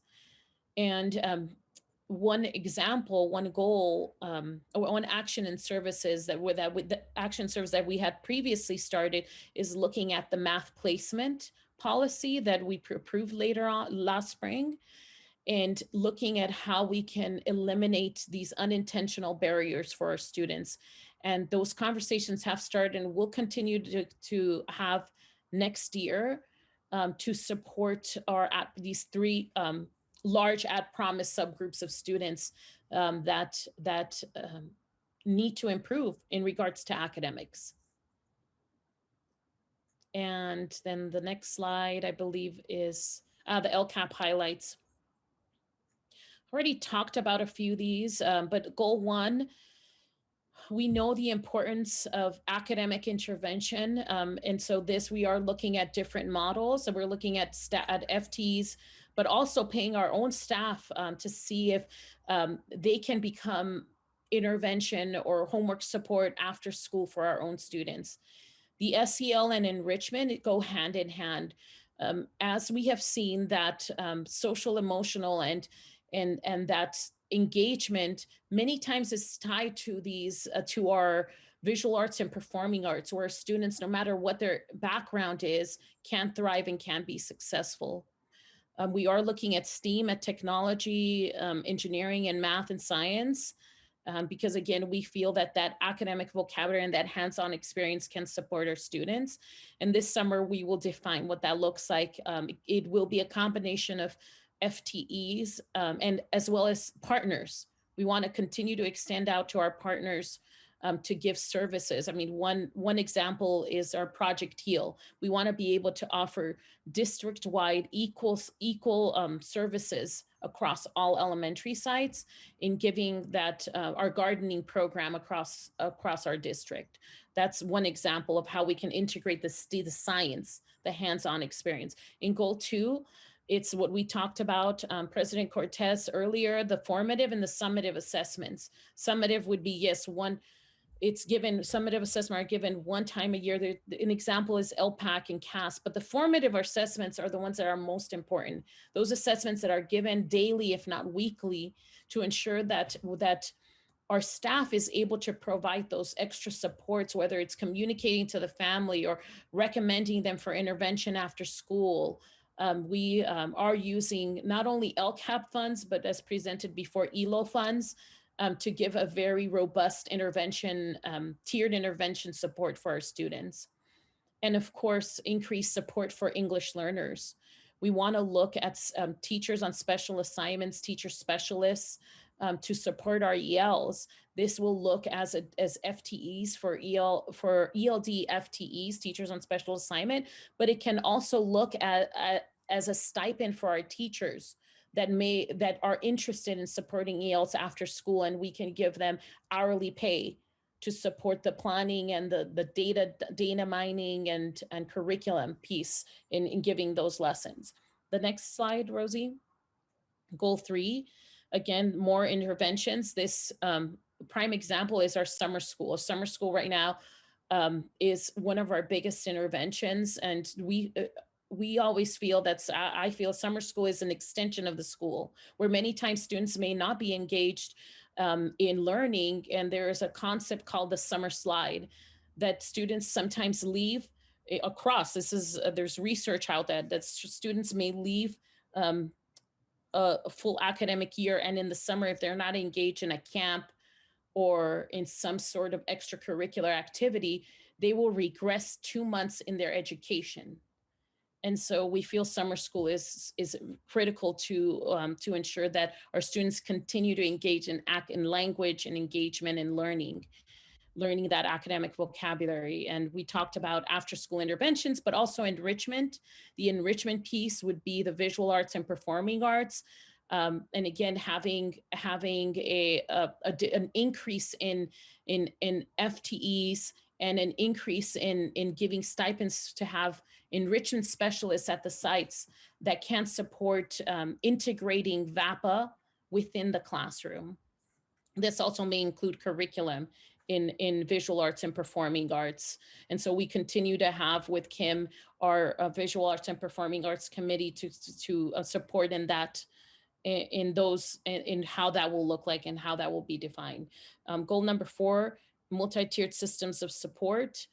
There are different aspects to MTSS, but particularly we want to look at in goal 4, this is SEL, the SEL pillar of MTSS for goal 4, in increasing professional development and also purchasing curriculum for our core instructors, our core educators, to support with SEL in the classroom.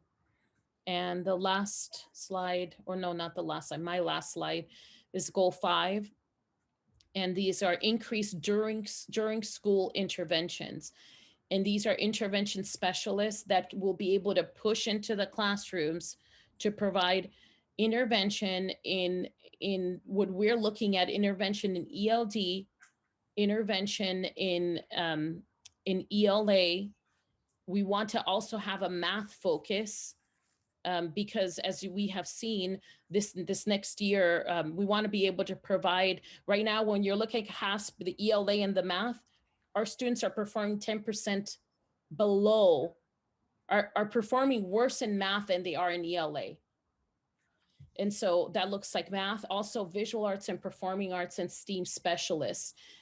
We right now will take this next month in figuring out what is most cost effective. Is it contracting with a local agency, or is it hiring our own specialist? And lastly, I think the next slide is for you, Jesus, right? The budget piece. Yes. Well, as you see, we have these goals that are heavily related to learning and obviously to teaching as well. And all the different actions and services that we can provide, that our teachers can provide, help us provide to our students. Goal 3, goal 4, goal 5 are really loaded with opportunities for all of us educators to come together to serve our students. And how are we going to be doing that? What dollars are we going to be using to do that? Before I start into LCFF, all those acronyms of LCFF, LCAP, MPP, etc. I just want to bring back to you a notion that we have gone over before, is that as a district in special aid, what that means is that our revenue is slightly higher than that we would receive from the state. And the state would be giving us the funding based on our the number of students that we serve, the average daily attendance. So that is what the local control funding formula looks at, the number of students we serve, and provides us with a basic grant that then it is augmented by the number of special populations, what we call the unduplicated students that we serve. So that is the local revenue that we would be receiving. But since our property taxes, our revenue is higher than that the state would provide us with, then we count ourselves as a district in basic aid. That means that also another name for that is that it's community funded. So the dollars that we would have received, that we would have been allocated because of the number of students that we served, at this moment we're accounting for 2,996 students. That is our ADA. Just let's pay attention to the difference between our ADA, average daily attendance, and our actual enrollment. ADA dollars, enrollment. So with that in mind, just as we said earlier, have been commenting, is that the budget that we will be bringing to you for adoption on the 24th will be linked to this LCAP, to the Local Control and Accountability Plan. So this that we are bringing to you right now, it's a draft of the LCAP, and you're going to be shortly opening a public hearing where the public may then comment on this that we're bringing to you as a draft. So as a district in basic aid, we will need to calculate what funding we would have received based on our local control funding formula, as I explained to you. On the next slide, I'm giving you here a history of what our enrollment has been and the ADA that we have accounted for. So now you see the supplemental funding that we have been bringing forward from 2015 to this year and the following year. You see that we have approximately $2.1, $2.2, $2.3 million, which are the funding that the state of California says, okay, across the state, whatever you do, you need to write your local control and accountability plan based on the 8 priorities that Leticia brought us through. So as a district with 39, $40 million, depending on the year, 35 to $40 million, we are to calculate based on the students that we serve a minimum proportionality percentage. What is that?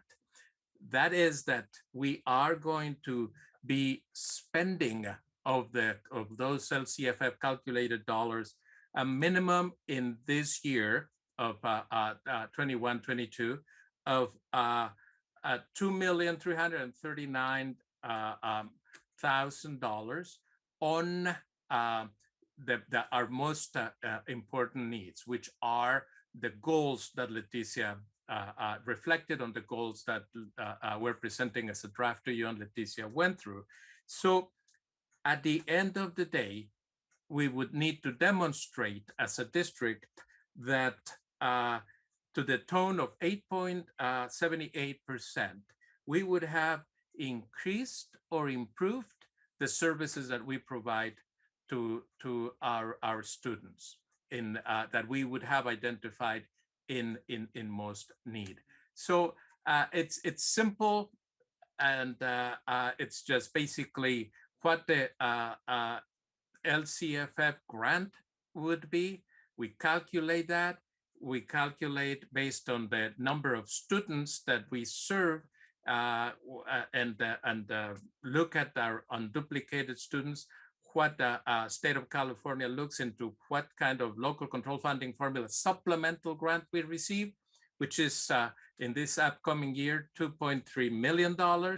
And we demonstrate that at least 8.78% was dedicated to increase or improve services for our students. So that is draft LCAP that we bring to you with these calculations that will be demonstrated in the budget that we will be bringing to you.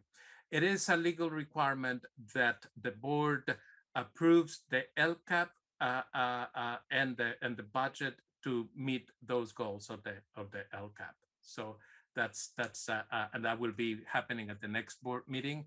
And with that, then we give it back to Leticia if there are any questions, and we would then proceed to after your questions and comments to the public hearing. Yes, that was just an appendix. Yes, thank you. Thank you. That was a lot. Thank you. And a lot of work too. And thank you for bringing that up and presenting. One of the things that stood out for me that I wanted to make a comment on with the parent engagement part of it, I think a great group to also focus on is our preschool, Los Listos. They are very much engaged, the parents as well as the students, and it's such an amazing program that has been going on for so many years. And thank you to the district. I mean, thank you to Rosalba and Graciela Kravenschmidt, who's been an awesome teacher for so many years. And to get it where it's like, oh my God, what's the word? I hate to sound like this, but it was like, it was not really legit. It was like the state didn't, what is that called, Leticia? I don't want to say that word. No, but what is it called when it's like, when it was, help me out, Sean. You know, you guys went through the process, the district went through the process. Oh, like FPM, like not. Yeah, so it's been going on through the migrant program for many years. And just fairly recently, a few years ago, Rosalba went through all the legal hoops to get it Formalized. There you go.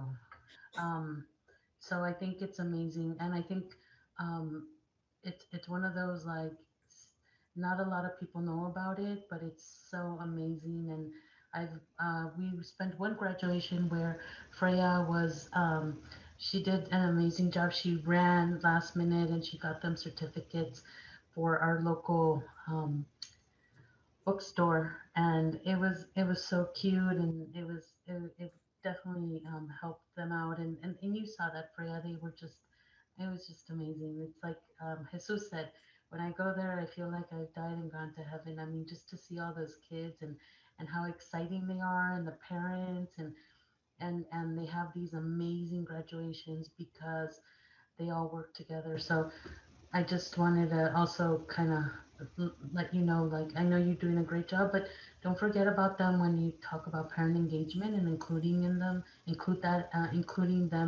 in one of your target groups as well, because they will definitely benefit, and we will also definitely benefit from their engagement. So thank you. Is there any more comments or questions? Or I just want to say thank you, Leticia, for including the visual and performing arts specialist in there. I know it's not identified how that's going to roll out, but this is the first time it's actually shown up in the LCAP as a value, and it is an equity issue. It's an equity issue if you have English language learners who can't access a music class in middle school that feeds the high school. It is part of the social emotional learning for those kids who make it through the pipeline to high school, and they're just holding on. I mean, we heard during the visual and performing arts a testimony from Mr. Anderson regarding a student at the end of the year who felt supported academically because the instrument players on either side of her on trombones encouraged her in her academics in other classes. And so it was this sense of community. And we do know that having that, I say full suite of cognitive experiences, but when you have different cognitive experiences in visual and performing arts, it does make a difference. And so I realize the LCAP is about lifting that whole child, but I know this is just one little piece of it, but thank you for paying attention to that. I really appreciate it.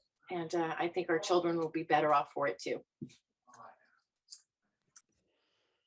Thank you, Leticia. I just want to say huge, huge thanks. I'm still wrapping my head around this new format and just trying to make sure I'm clear on priorities and goals and all that. So I'm going to review, although I read the presentation and the full plan in detail, and I could tell I just need to review it a little bit more. I'm going to watch your video also, I will say, next week with this YouTube star, Dr. Leticia Bhatia, presenting the LCAP draft. But a few things that stand out to me, kind of big picture, are the emphasis on the connections, and that comes from CDE as well, of like all these different things that we do with the student in the middle, they need to be connected. And I feel like we're doing a lot of things, and perhaps some of the work is connecting those pieces. So it's almost sometimes like if the right hand doesn't know what the left hand is doing, where does that leave the kid?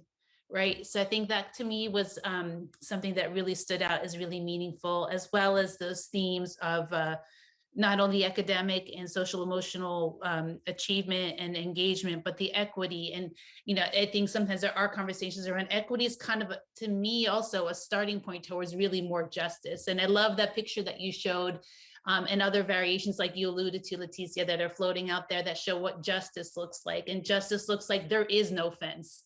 Like you don't have to peer over a fence because we got rid of the fence.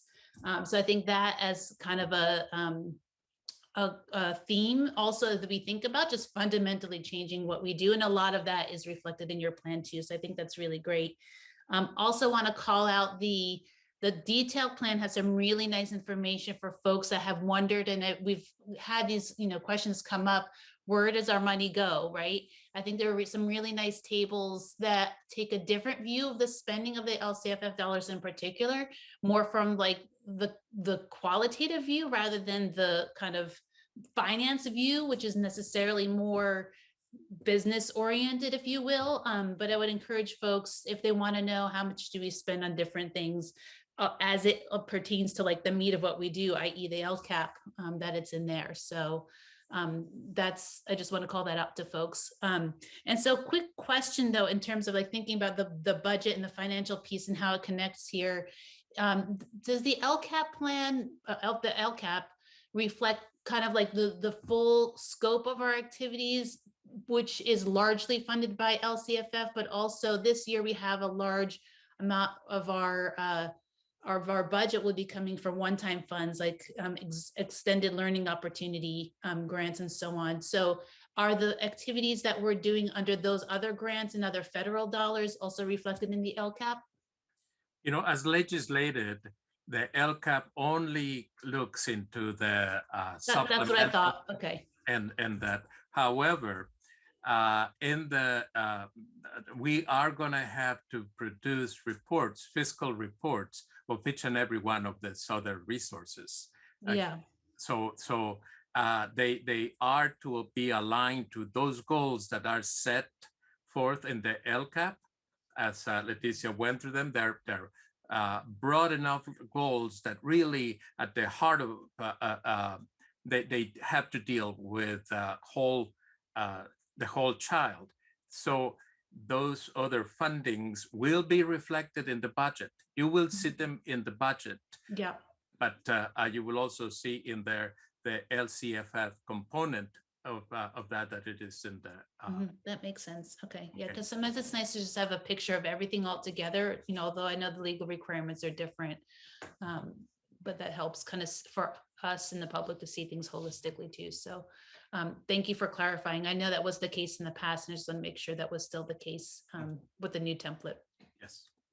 Thank you. This is a lot of really great work. And I also want to comment too that the SIPs, although they were in the consent agenda, just shout out to everybody for pulling together what I've seen as the best SIPs we've had. Like they're actually pretty meaningful. Like when you look through them, I think, Cunha, Fair Lawn View, like all the schools did really great work to like really actually like make those useful documents. I'd encourage folks, particularly the school sites, to read through those and ask the principal, ask the team members questions. And I think it's a great opportunity for folks too that want to get engaged at the school community and learn more. It's a, speaking of professional development in our just previous earlier topic, for all of us in the community, for teachers, for parents, at the high school, for students to get involved and to know, like, what are we doing and how we do it, and to work under the wing of our principals in pulling those plans together is a great what's like lifelong learning opportunity for all of us too. So I just want to put a shout out to the site teams for pulling the subsets together as well, because they do seem to articulate nicely with the LCAP.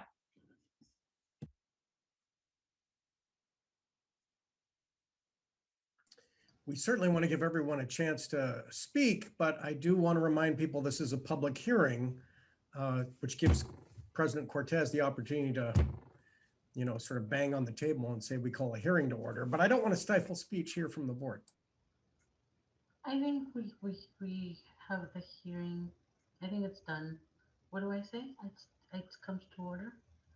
What, Sean? Yeah, I mean, it's so weird that, to have a public hearing when you have to put the comments in ahead of time, no one commented on this. It is a pro forma thing that we have to do. Okay. So you just say, call a public hearing. No one has chimed in with comments from the public. Maybe when we return at some point to board meetings in public, it'll be easier to just do it off the cuff. But yeah, you just say call a public hearing, and seeing no comment, close the public hearing. Okay. Ditto. It's closed.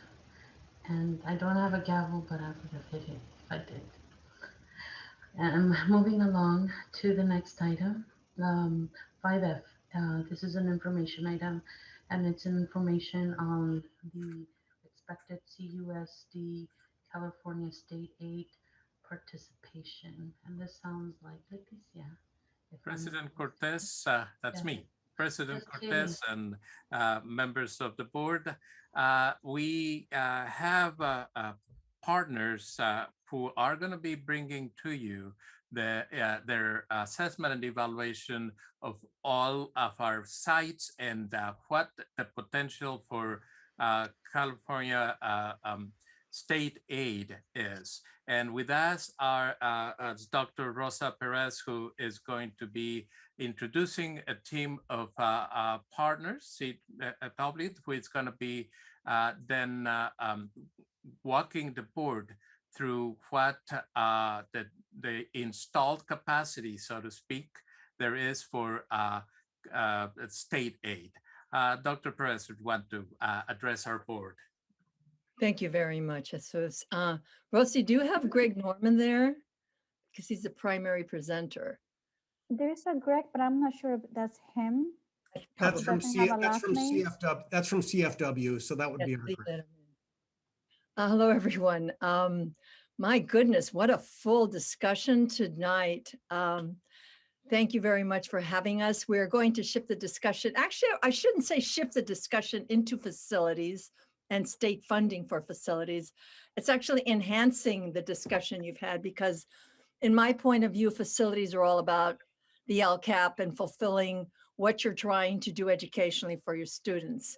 And the only way we should look at funding and planning for facilities is in the context of the educational program and goals that you have for the kids. So it's been really, for me, it's been wonderful to listen to. I've been at the I've been listening to this entire board meeting, and I found it super instructive. For example, earlier during the board reports, when you all were talking about the CTE funding that you've received, my mind went, oh, they got CTE funding. That's going to put them ahead for state funding for facilities for CTE, because you benefit when you get that funding. See, someone like me needs to know that you got those funds so that we can then go after the facilities dollars that go with it. The state does not make facilities funding easy. I have to tell you, it's true right now. Of course, there is not a state bond. There will be one in the future, But beyond the state bond, which requires queuing up, as you all know, with other districts and having eligibility in each school, there are also additional pots of money that come available that do support programs like CTE. Or right now, there's a lot of discussion about preschool or TK funding for facilities as we look at more full day kindergarten needs throughout the state. And so it requires a lot of focus to find those dollars and bring them to districts, especially to districts your size that are not staffed up with massive administrative offices that do nothing but look at these dollars, which is why Jesus brought us along to do that for you on your behalf. But I've got to tell you, I have a very personal interest I want to share with you, and you all seem to enjoy talking a little bit and being conversational. I'm an educator myself, and I do want to introduce myself because I lived in El Granada. My personal interest is I lived in El Granada for a number of years in the 90s when Devil's Slide kept crashing down on us and creating problems for me. And I had young children that went to El Granada school during that time. And I was at that time, I was working at Skyline College. So that commute used to just drive me nuts, but I loved that community, loved living in El Granada. The commute eventually got to me and I moved to Orange County and moved my family down there, but I still have a longing for the coast side and have lots of friends there. I did return to San Mateo County. Later on, I was president of Cañada College. So yeah, I'm an educator, and my own commitment to the coast side grew out of having lived there, especially to the Latino community there, because one of the things I know is how place-bound families can be that are low income when it comes to access to things like CTE training or college going. I spent a lot of time putting ESL classes at Moonridge, looking along the coast, seeing where could we do things from Cañada College. And I found a lot of Half Moon Bay High kids that would have issues from everything from US documentation challenges and needing money for books and transportation to just trying to figure out how to get them up over the hill. I don't remember which one of you trustees, I think it might've been Sophia, who's mentioned the fences, knocking down the fences. Sometimes the hill feels like a fence. When the community colleges are up all on the other side. It really does. It's a real challenge. You've got phenomenal kids in these schools that I've been hearing about them all night. And yet I know sometimes the pragmatics of getting places can be an incredible barrier. And so what you do in your schools, when I think of things like everything from the preparation from the preschool programs and facilities to the CTE programs or the college prep programs, the social emotional learning, and the facilities to do all that and getting the money to do that are extremely important because you are a world into yourselves on the coast side. Everything needs to be there, and yet you don't have all the money to do it. Okay, so we do want to, I think it's really important for you to understand the state program, which is why Jesus brought us here tonight. He and I have been spending a lot of time together getting acquainted, and he's been like a sponge, getting excited about learning about how the state program works because it is an art. There's a formula to it, but there's also a lot of strategy to how to get the district money. And we want to do that with you and for you. And so we're going to talk about your eligibility, we're going to talk about your eligibility now, but also over the next few years, because you're going to have to set aside, you probably should be setting aside some bond dollars for matches that are currently not necessary now. The state program is a partnership program for most districts. It requires when money is there, you've got to come up with a match of some sort. Most districts do that through their GO bond funds. And so you're going to have to make some decisions as you're looking at your bond allocations and your projects. You're going to have to see what schools are going to be eligible for what and when, so that you can spread something out over a 5 to 10 year period and say, okay, we're going to maximize this funding. In addition to that, we will also, I can assure you, be digging like crazy for every other state program. And now even the federal programs with Democrats, with Biden in office, we are definitely seeing funding for facilities. And, you know, our residents do not understand that we get nothing for buildings, that we get nothing for so many, for the laboratories, for the performing arts programs, for the things that the spaces are just not provided. And so, you know, it's up to you and the district leadership to figure out how to put all of this together. Of course, I think you have an excellent administration that's on top of this. My last comment before I turn it over to Greg, who's going to present the details, is I want to say something about parent engagement. When I was living in the works on the coast side, I did work with a program called Compadres. We called it Compadres, but we really meant for it to be with fathers. We worked with Spanish-speaking fathers on Sunday nights and talked about going to college and how important the support of fathers was to understanding the college going. And I'm going to tell you something, we filled up spaces. On Sunday nights, we filled up spaces. The commitment and the interest of parents on the coast side to know how to help their kids get full resources was really, really profound. And I'm just so happy to see the parent engagement conversations continue with the wonderful partners that you have. And you know, I hope you do. I've told Jesus, if he ever wants to knock a couple of college president heads, I'll help him do it, because I think the community colleges need to do more on the coast side. I really do. They need to be more present. None of the three of them in San Mateo are doing enough. And you should not be satisfied. And I'm retired, so I can say that now, you know, but it upsets me when I look at the coast side and I think these kids deserve more. These adult learners deserve more. Rosa, I will be calling you, Rosa. Anda, llámame con todo gusto. Por supuesto. Jesus tiene mi número. We're on speed dial with each other. Please, I know them all. Okay, so now for the specifics, we did do an analysis on each of your school sites. We've got the numbers to share with you, and we wanted to provide that detail for you.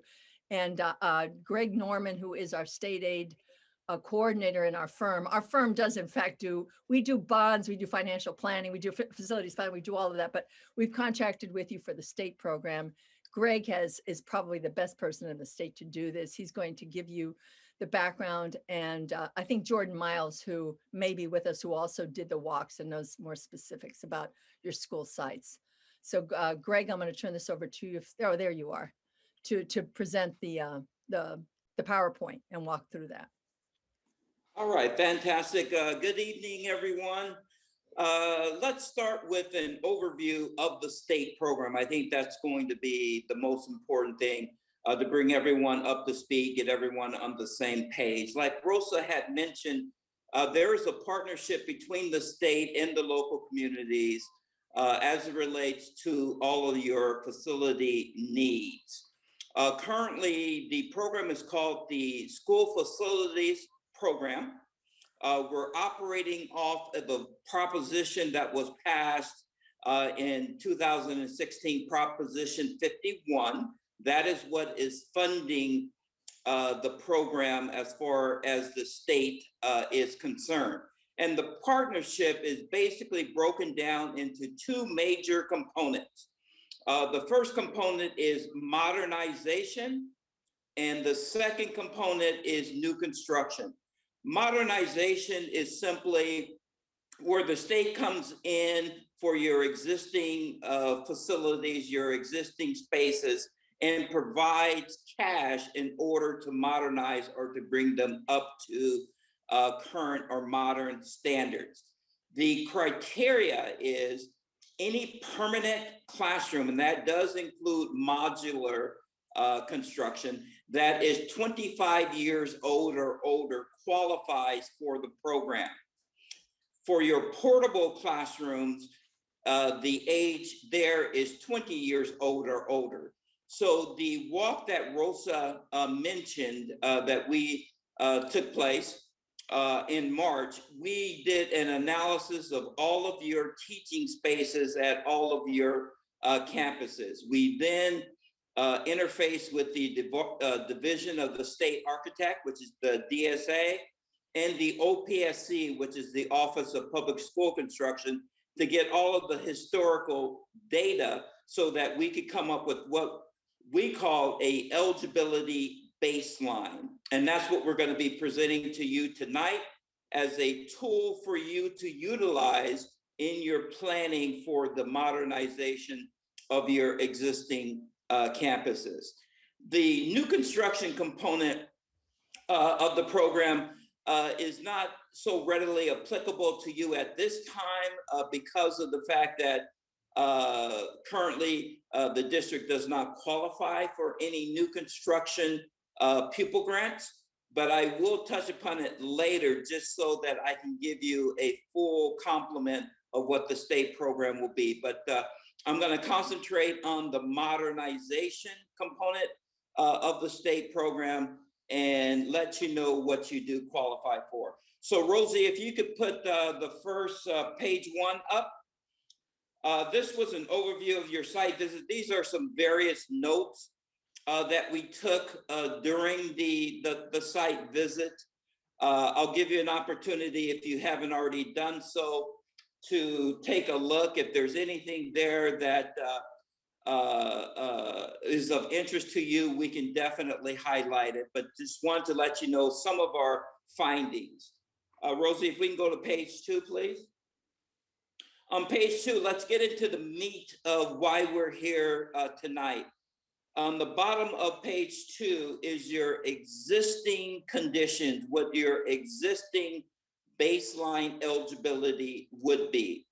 Now, the way that it works, and like I alluded to earlier, permanent structures become eligible after 25 years and portables become eligible after 20 years.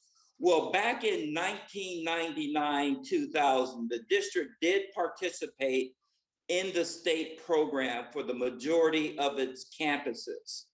And let me tell you the results of that. So far, the district has had a very successful relationship with the state program.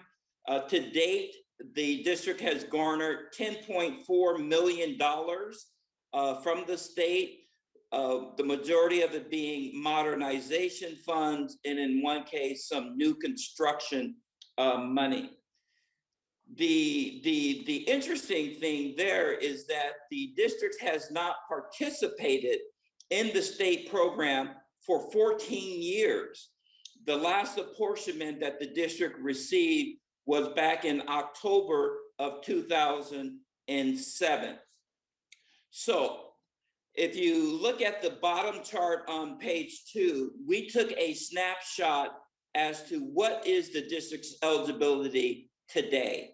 There is one campus, which is your Hatch campus, that has existing eligibility that can be tapped in today, either in the form of a reimbursement, because I believe that funds have already been allocated there. You can then submit an application to the state for a reimbursement. The other sites were all modernized back in that 1999-2000 timeframe that I alluded to earlier. So they will be coming of age and becoming eligible in the near future. Rosie, if you can go to page 3.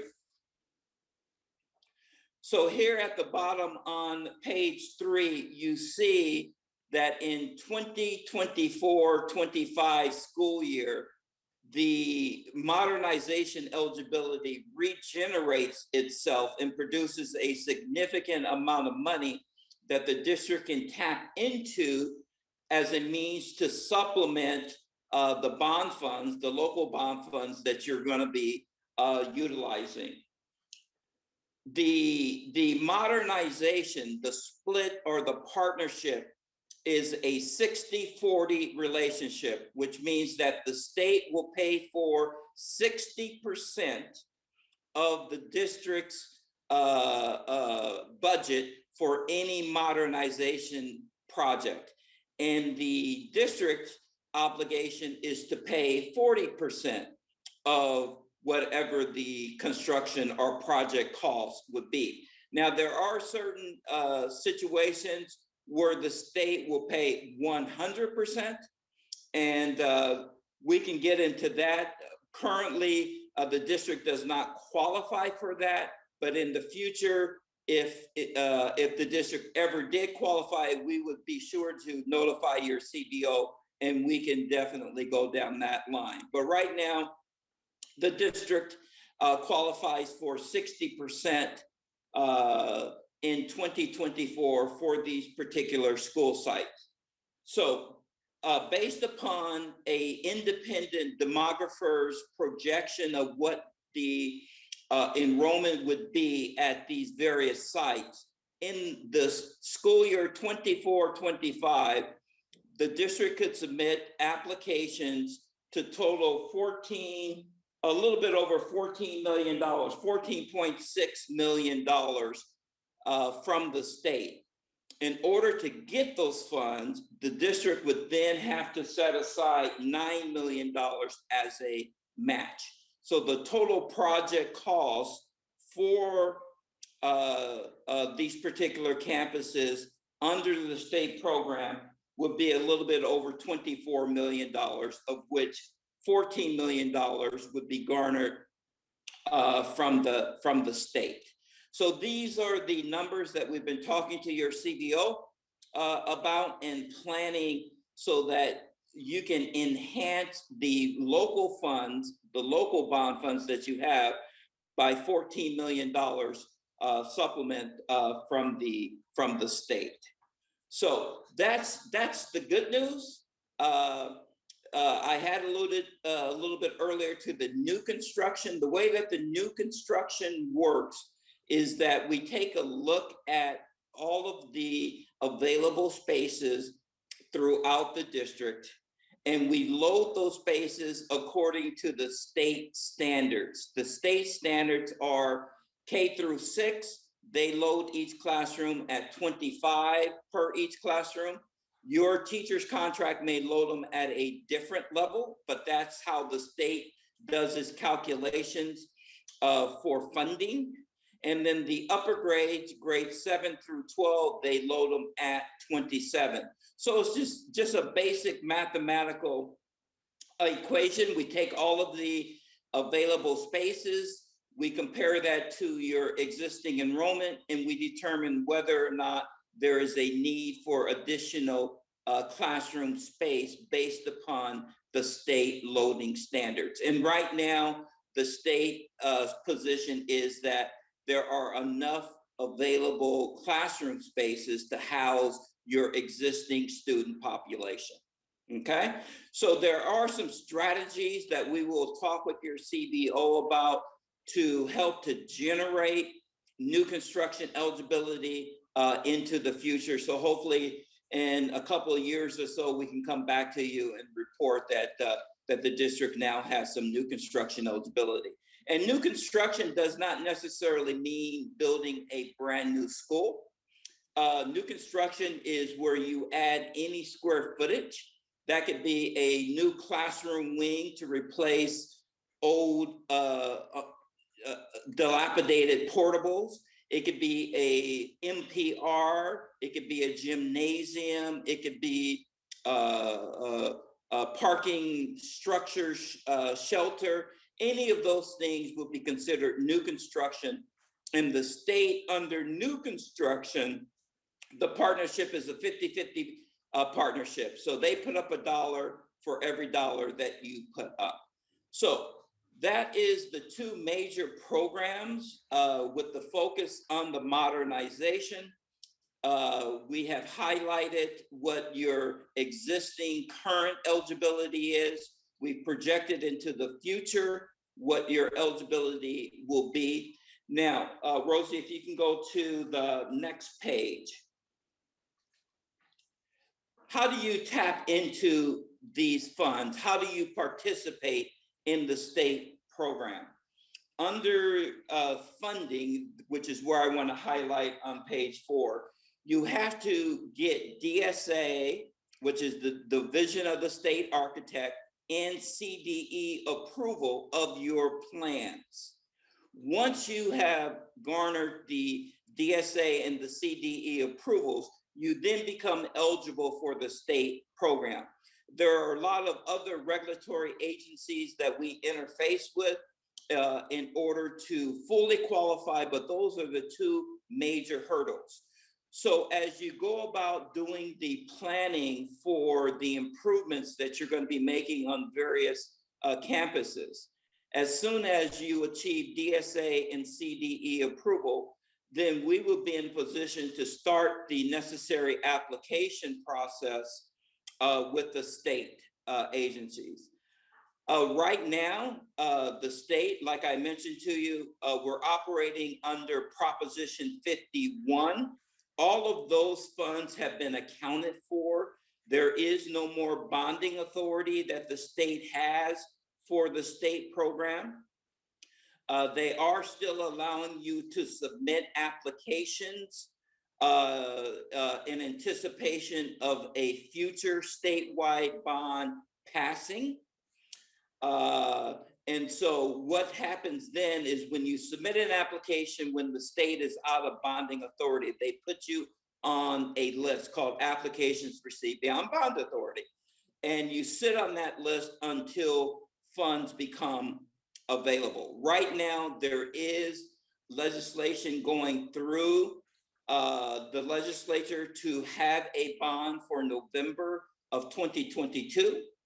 And so most districts are positioning themselves to get on that applications received beyond bond authority list, so that in the event that there is a statewide bond, a successful statewide bond, they would be under that bonding authority and would receive an apportionment.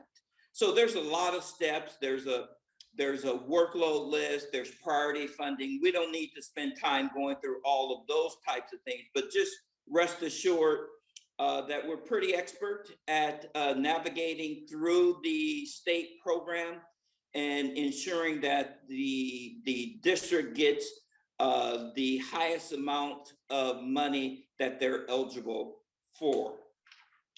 The last page, which is page 5, I just want to point out the last two bullets there, which is AB 75, that's the legislation. So if you wanted to track it, that's the legislation that is now carrying the prospects of a statewide bond for 2022.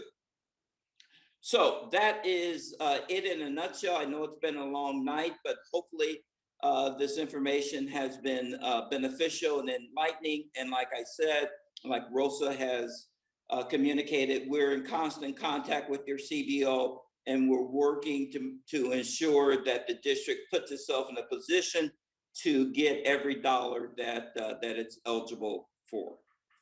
Thank you, Greg. Thank you, Dr. Perez. And now I'll see if our board has any questions for you. I'm just a question. Oh, go ahead, Mary Beth. I was just going to ask, if we're not eligible for funding until for another 3 years, till 2024, 25, can we actually put an application in 22? You would have to wait until you become eligible. So we would submit it in 2024, 25. Now it will be able to cover improvements that you've made prior to that. And so it would basically restart the clock at that particular point in time. So what I just heard you, for clarification, if we wait and we apply in 2024 and we have just recently done a refurbishment, we could get reimbursed for some of our expenses. Yes, and the majority of the applications now are all reimbursement applications where the district have upfronted the state share and are now getting the state share back in the form of a reimbursement. There was a period of time, there was 8 years where the state did not have funds available under the state program. So a lot of districts went out and spent their own local funds and are now in line to get the reimbursement from the state. Thank you. I just had a question around the language on one of that first or second slide. It said something about permanent high school classroom buildings, A and C do not meet current standards and may be small enough to be removed from state inventory. I'm just curious what that means and why we would want to remove something from state inventory. So the standard classroom is 960 square feet. If it's less than 700 square feet, it's not deemed to be a classroom. The reason why you would want to remove it from actually being registered as a classroom is that it would then increase your new construction baseline eligibility, so that the state would say those children who are being educated in that space, which is less than 960 square feet, need a new classroom. And so they would then give you new construction pupil grants to construct a classroom that met the state standards.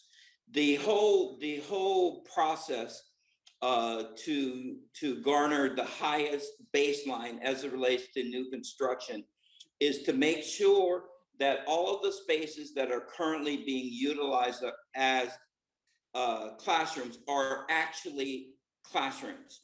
The district back in 1999, 2000 sent in what is called SAB 5002. It's an inventory of all of the spaces at all of the campuses. Well, I can almost guarantee you that some of the classrooms that you identified in 1999, 2000 are not being utilized as classrooms today. However, if you've never sent in the paperwork to update it, it's being counted against the district. So say, for example, you had a space back in 2005 that is now a resource center or parents conference room, or it's functioning as something other than a classroom. If you did not update your 5002, then the state is saying that that particular space is still available. And so therefore, it is not a negative, but it counts against your new construction baseline. So long way to answer your question to say that since it's below the 960 square feet, if it is the decision of the board and the administration to update the 5002, we would suggest that we take that off as a classroom. Does not mean that you still can't utilize the space, but let's not count it as a classroom. And when would we update the 5002? Would that be something we would do right away? What's the timeline? Yeah, what I would do is if you had a lot of spaces, portables, what have you, that are old and dilapidated, and we have had this conversation with your CBO, the best way to get rid of those is to, when you do these improvements, to do a demolition plan. So your architect would show on the DSA approved demolition plan the removal of certain classroom spaces. That's the quickest way to amend your 5002. The other way would be some documentation that we would assist the district in filling out, and we would then submit it as a part of a 5004 type of an application. But an analysis would need to be done at each one of the campuses to determine what spaces are still viable as classroom spaces and what spaces are no longer viable. So this is a big time-consuming job. There you go, Jesus. One more for you. So we're going to help him with that. Don't worry. He does need help. I agree. Gladly. Just to clarify on that question, because my question was related to Mary Beth's as well. My understanding is that what you've done so far doesn't currently estimate what our potential new construction funds would be if we were to do those reassessments of what is currently actually a classroom versus not. But are we otherwise, if we were to do those things, would those new construction funds actually be eligible now? Is there a pot of that money? I guess what I'm trying to get at is, does it make sense to do the work for that? Are there any other barriers to the new construction funds? It definitely makes sense to do the work now because you want to establish a new construction, a positive new construction baseline. Having worked with schools for many, many years, people become very possessive of open spaces. They use them as storage. They have their, their pet after school programs in there. So to go to a particular school site and say, we're going to get rid of that space is easier said than done. But the gist of what I'm saying is, in the end, it will benefit the district to get rid of spaces that are currently being categorized as classroom spaces that are not meeting that particular standard anymore. But do it properly, because I mean, I die when I hear somebody's knocked down because they've got bond dollars, some portable spaces that could have been submitted and gotten, could have gotten some, the additional allocation for that. So, we do need to work, and Jesus knows that, we're working very carefully with the district to make sure. Just to clarify, you don't have to knock down all of them, right? You could also say they're being used for something other than classrooms. And if you document that, then you can still use it for those other than classroom uses, but still reduce your classroom space. Yeah, I'll give you a very current example. We have a client that they have 31, it's a one school district, 31 spaces. They submitted their 5002 back in 2000 and I want to say 3 or 4. And now the 31 spaces, only 23 are being used as classrooms. The others are lunchrooms, resource centers, what have you. The state is saying, we're not going to give you any new construction because when you filled out your 5002, you listed all of those spaces as classrooms. You're going to have to come in and adjust it, modify it in order for us to reconsider. So things do change. And Greg, how long do they have for the reimbursement periods? As for example, if they did something in a school, it's a 5-year period. It's a 5-year period. So if you're going to be eligible in 24, 25, yes, things you are doing now in a reimbursable school, in a school that's got reimbursement opportunity, you can get that money later on when we submit. And by the way, on the reimbursements, there's a fair amount of flexibility for you with those dollars. So then that means that we don't need to save $10 million. The 10 million is the money we're already putting into it. We don't need to hold that back. Well, you still have to be able to come up with a match, right, Greg? Yeah. So if I'm understanding the question directly, you're saying if you're upfronting it now because the state is out of money, you would pay for the entire project. You wouldn't have to set it aside, and then you would be reimbursed the $10 million down the road. Yeah. Okay. I was worried we had to take another 10 million and hold it back. No. I see. I'm sorry. I misunderstood you. Okay, Yes. okay. So clarification, because in the presentation it said we're not eligible for new construction, and even in 2024, if what we're doing now with some of our bond money is new construction, those wouldn't be the projects that we would hold up for reimbursement. It would have to be a refurbishment project. Is that correct? That is absolutely correct. So until you have a positive new construction baseline, you can do new construction projects, but you're not eligible for reimbursement. You're absolutely correct. And is the reason we're not eligible because of the declining enrollment? Absolutely. The state is basically saying that you have enough spaces today to educate your existing student population. So until we would actually, that tide would turn, so we can't expect that to change necessarily in the next few years if our demographics is showing us to continue to decline. So that is correct. That is correct. But to clarify, that's unless you do that analysis you mentioned for the 5002, did I get it right? And you end up like decommissioning enough classrooms, which I'm guessing is not likely, but maybe a chance. Yes. So the most immediate thing that you can do is in regards to the portable. So the improvements that you're proposing or planning on doing at various campuses, if there are any old and dilapidated portables, the quickest way is to have your architect put them on a DSA approved demolition plan and get rid of them. That's the quickest way. The other way is more of a paperwork process. Say, for example, there's a room that's 960 square feet, and it's currently being utilized as something else.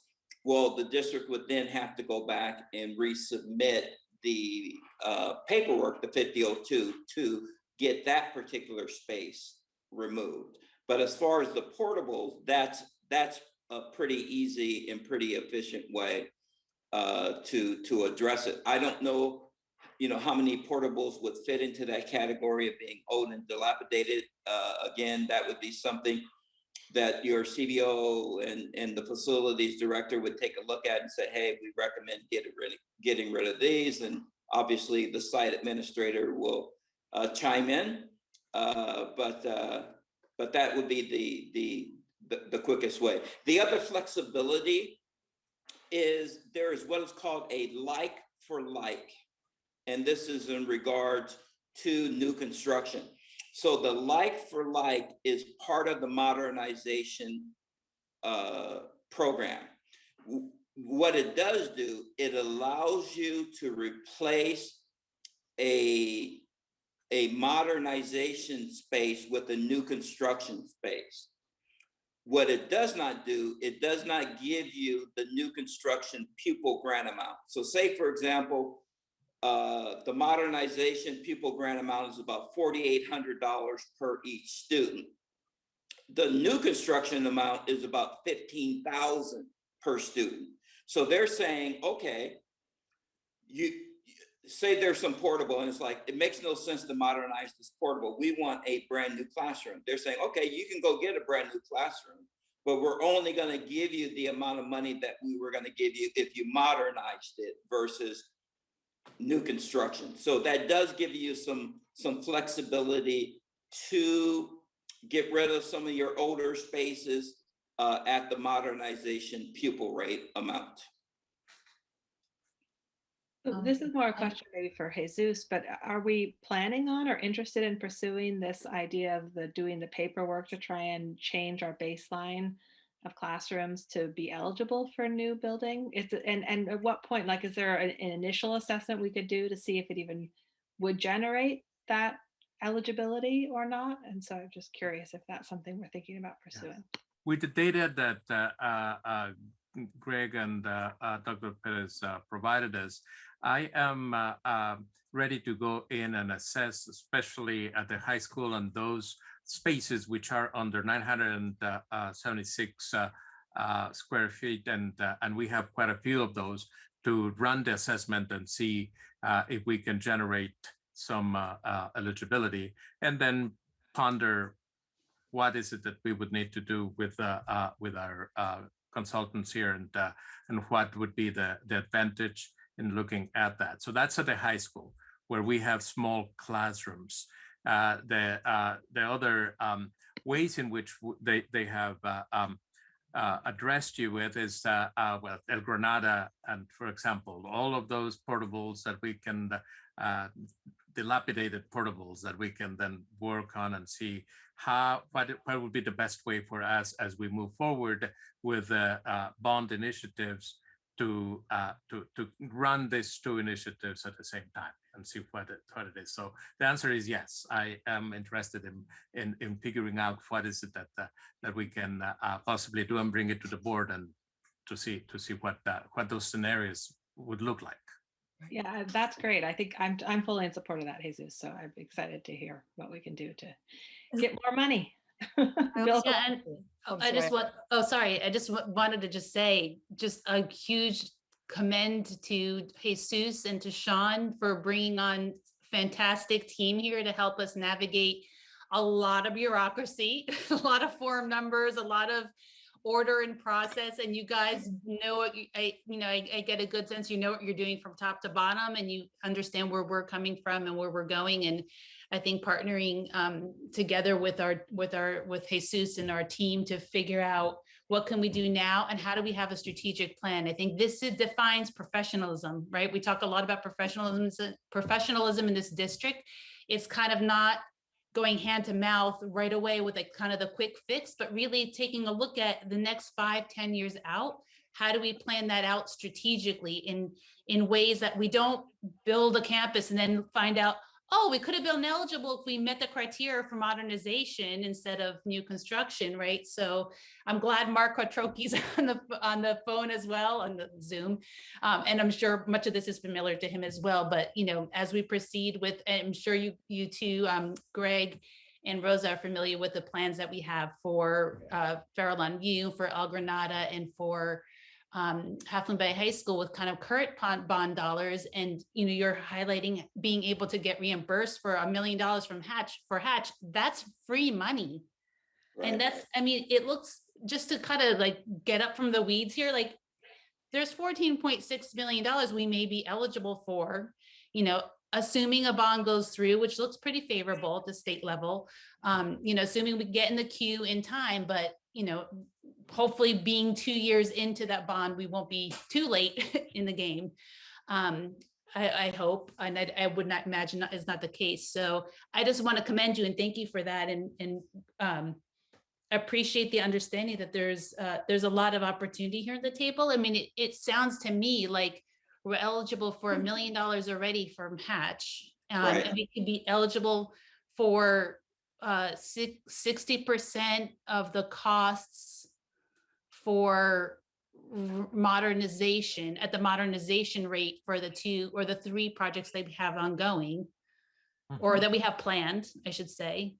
I don't know if our remodel of Cunha will be on the table, the building C repairs we had to do. That's obviously a more complex legal situation, but we don't have to solve it all now, because having you guys go back and kind of take this piece by piece, and it's Jesus, as you said, to kind of comb through everything, see what we have when we have it, what our eligibility will be, what classrooms we can decommission, for lack of a better term, and leverage that moving forward is great. So I find this really exciting, and I'm thankful for your professionalism to bring it all to us.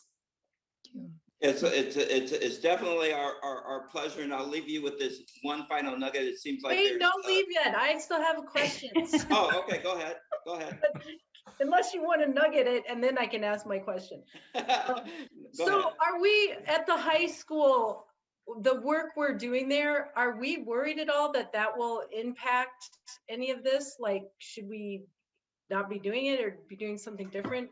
Because we are making plans right now to refurbish stuff at the high school. I mean, are we worried about the room size that we're refurbishing or anything like that? The 2 things in there. We are going to be, I need to bring them to the specifications that we're looking at doing at the high school, and then they will be also in contact with our architects to know what would be the most advisable way to proceed. So it is something we need to look at before we really should. There's an additional piece to that, which is the CTE program. And Leticia, we have not had the pleasure of meeting you yet and working with you. But, you're talking about future CTE, other potential CTE developments. We have a lot of expertise on getting those CTE funds for facilities. And, there's quite a bit that goes into it. But as you're expanding your advisory committees and looking at the options in new areas, we really should be talking with you to see if we can build up some funding, which will get you the resources to carve out those spaces differently at the high school. So you may want to look at the planning for the high school, say, if you were going to add another 2 pathways, or I don't know, whatever it is you want to do, we want to be able to, because we can get you the funding, we want to be sure that's built into the high school plan. We have just begun. Okay. And then my final question is, all the construction we planned so far, I assume that's refurbishment, right? Not new. Is that how it's classified? I mean, even like the El Granada, we're knocking a building down and building a new one, but is that refurbishment? So as we finalize, as the board finalizes decisions about what will need to happen, then at the same time, Dr. Perez and Greg will be then advising us what would be the best way to go after what rate if we do what. But that will depend on whatever the board, the decisions that the board makes in that regard. I should just say too, that remember, tonight will be that last set of looking at modernization plans for Fairlawn View and that recommendation from us. Then we will need to go to bid for architects and builders. And during that time, we will continue to reiterate this with the board to say, hey, we've consulted with Rosa and Greg and Mark Quattrochi and Lyanne Schuster, and we figured out, oh, there may be other uses. So it's not over. But I guess in sum, this is like the beginning of trying to do the crosstalk between what we've envisioned and now doing the check on, well, what can we get the best bang for our buck as far as state reimbursement? Mm-hmm. I'm just curious. I don't even know if this is a legit question, but I heard in the beginning Rosa mentioned this is more of a partnership program and it's more of a matching program of funds. And you did recommend that we kind of reserve some of our monies so that if something comes available, we have money to match it and do what we need to do. And it's almost like you don't know what you don't know, but is there, like, knowing our district and our needs, is there a recommended amount that you would say with your expertise? And just curious. It's not an amount, it's more a question of looking at the projects and the timelines, how Okay. you're going to implement them and roll them out. Some things are being done now, but other things will be done later. And for the things that are being done later, you've got to be sure you've got the monies available for the match. But I think, Lizette, for now, that money we're putting into the buildings we've approved, the high school and El Granada, that's the money. That's the 10 million right there. Well, no, for those schools, you've got to have them for the other, as those projects, as the schools become eligible. Right. That was my next question. Does it matter the order we're going to go in here? Which school to do first? Not the order, the eligibility basically for most of them is all in the same year, but they've got to be done. You've got to have projects for those schools. You can't take the eligibility for, Hatch and put it over in Fairlawn. Got it. Right. So that brings me to the last nugget, and as Rosa said, modernization is site specific. So each particular campus generates its own eligibility. New construction is district-wide. You generate it as a district and you utilize it district-wide. And I like the comment about the professional planning. So the last nugget is in that same vein. And that is, okay, from what I can surmise, there is interest for new construction. So how do you get new construction? I call it the three-legged stool. This is the way that the state will generate new construction, pupil grants, and this is how the things that the district can do. The first leg of the three-legged stool is they take a look at your existing enrollment. And what I mean by that, they take a 5-year look, a 10-year look, and in some cases, they'll go 18 years back to see what trends. And then they use a cohort weighting method to project into the future what your eligibility is going to be. Now, this is a very unique way of projecting enrollment, but this is the way that the state does it. A lot of other companies do it differently, but this is the way that the state does it. So that's the first leg of the stool. The second leg of the stool is they look at all of your existing classroom inventory. And that's what we were talking about as far as the 5002 is concerned. So they look to see, okay, what spaces does the district have in order to seat their student population?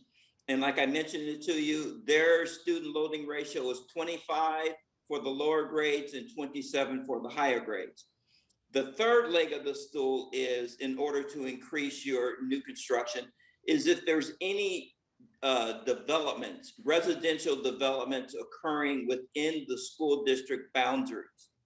The state will give you a 0.5 student generation rate for each space that is being built within the school district boundary. So say, for example, there's a 100-unit apartment building being built. The state will give you 50 new construction pupil grants for it, even though it hasn't been built. So as long as there's an approved track map and what have you, they'll give you 50 for it, and they'll give it to you today to build it, because they know that once it is built, it's going to impact your facilities.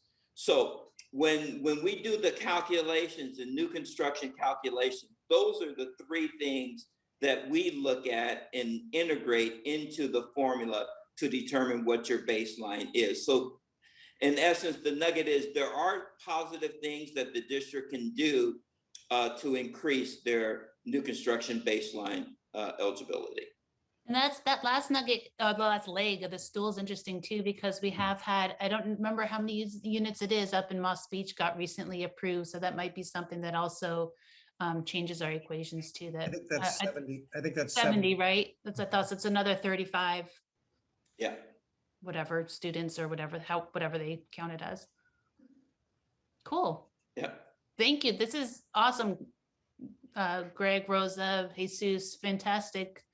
As we said, professional planning, iterative decision-making. Sean, as you outlined, this is how we serve our community, and I think, Phil, you guys are part of that.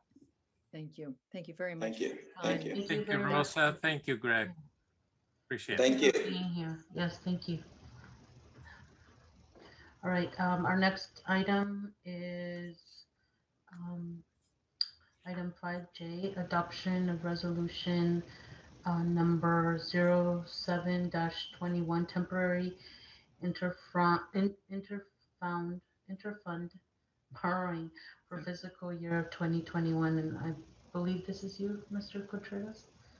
Yes, thank you, members of the board. As we look into the closing of our school year, and knowing that our cafeteria fund, we're going to be looking into a contribution from the general fund.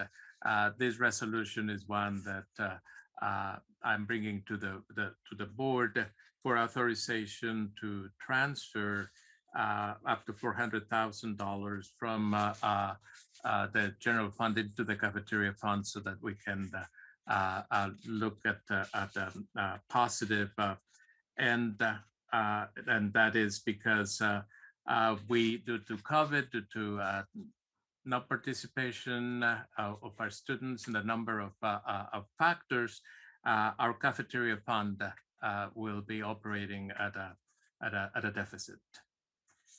So I'm asking the board to approve a resolution 07-21 that would authorize me to do an interfund transfer.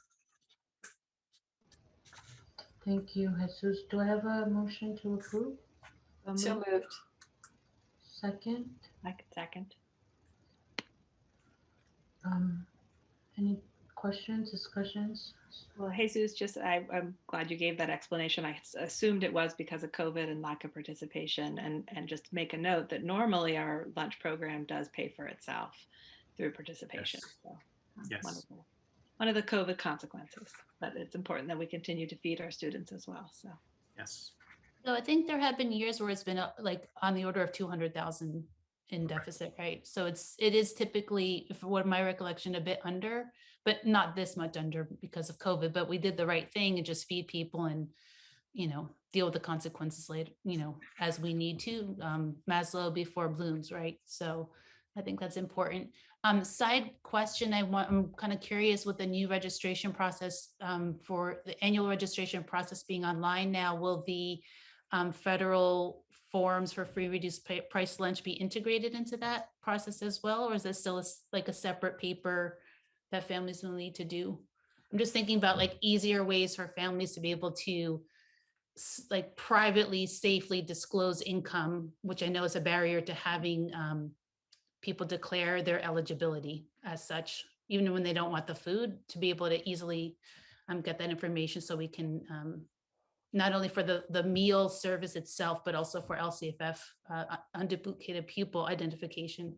I'm just curious if the new registration process will incorporate the process will incorporate it, but we'll do everything because we can get if we don't get the information, we will seek out there as well what information that we would need.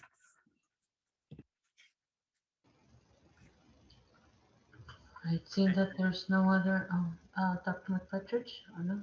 Did you want to? No, you had it. It's an action item. Seeing that there's no other comments, we'll move on to roll call. Rosie? Lisette, Aye. Mary Beth, Aye. Freya, Aye. Sophia, Aye. Kimberly, Aye.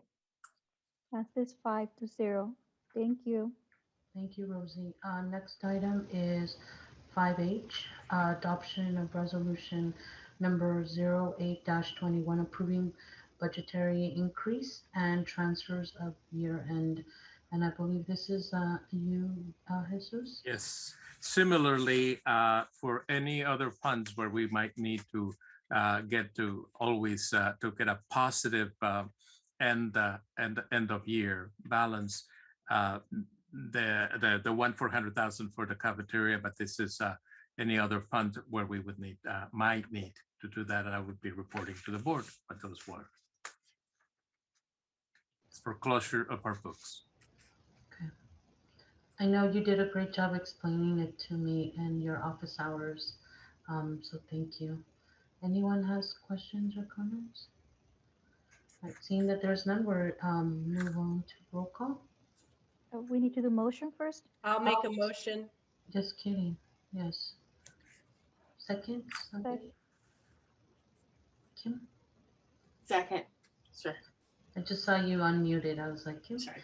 Okay, now we can go ahead and do roll call. Sorry. Thank you. Lisette, Aye. Mary Beth, Aye. Freya, Aye.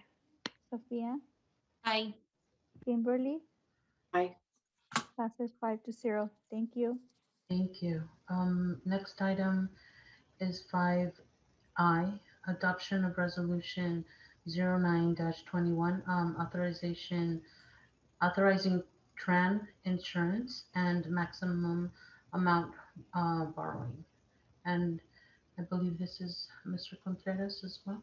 Yes. So and in the memo of this, I showed to the board our cash balance, and as a district in basic aid, we only have our taxes in December, January, and in the spring.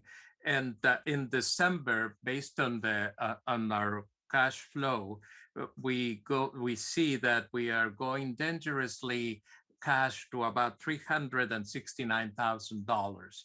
It is not negative, but it is very low. Our average monthly would be $2.5 million that we are to meet our obligations. So I am asking permission from the board to participate with other LEAs, with other districts in a tax and revenue anticipation note that we would be using to stay solvent throughout the 21-22 school year. This is a loan that, if we need it, we would be exercising it, and we would be paying it by the end as soon as we possibly get those dollars back. And it is a safety net for us to stay solvent, and it is due to the fact that we would be anticipating that by November, December, we would be going down to in the cash that we would have, and then we're anticipating the very next month when we get our taxes to be back up and like $10 million up, but it is a safety net that I'm asking the board to allow us to borrow to go through those months that we anticipate would be November, December. Just as a reminder, we did this last year, and the scope was the size, the scale of this was much larger. So $15 million last year. This is if we need it. What I am asking is to borrow up to 5 million, but I will be working with our lenders, and we would be participating with other districts in the pool. Yes, and thank you. Once again, you explained that in the office hours that you offered for people. So if you are ever curious and want more detail about these kind of things, Jesus does an awesome job with his office hours. And before we go to discussion, do I have a motion to approve? So moved. Second? Second. All right. Any discussion questions? I've got a couple questions. First of all, I was hoping to never see one of these again. But I think I know the answer to my question. I was just curious why we waited so long to repay. I think it says June of 22 in there, but are you just giving yourself a nice buffer just in case? It's just a safety net. And if I don't need to borrow, I will not borrow. Okay. And then, well, I mean, this is kind of, you probably don't know the answer to this anyway, but I'm just curious if we did have that 16% reserve, which is our goal to have someday, would that save us from having to do this, do you think? Or do we not have an answer for that? That I don't have that would help, definitely would help. But the cash flow that we do right now, it's with some of those reserves already in place. So again, this is due to the fact of being a basic aid school district and the timing of our revenue. Okay. And I'm sure you don't know the answer to this either, because we don't know how much we're going to borrow or if we need to, but do you have any idea of how much it might cost us in interest to have to do this? That will be decided by the time we exercise it. And I'll bring it to the board. What that is. So I have a couple questions, somewhat a little bit related. So just as a reminder, Jesus, the reason we need to consider or to be prepared to have this loan, and I appreciate your planning ahead with the safety net in case you need to do it, is because with basic aid status, the cash flow is very abrupt and delayed. So this trend is typical for most basic aid districts that don't have adequate reserves to cover the ebbs and the flows. Is that my correct recollection? That is correct. That is correct. Right. So then my second question is what is the interest rate for the loan? It's not established yet. Oh, it's not established. Okay. Typically, like for last year, do you remember what it was by any chance, or does it vary just so much, like 5, 10, 15%? Not that high. No. Oh, okay. Okay, good. So it's like less than 5. Yes. Okay. Absolutely. Yeah, Absolutely. like 4, 3. Oh, okay.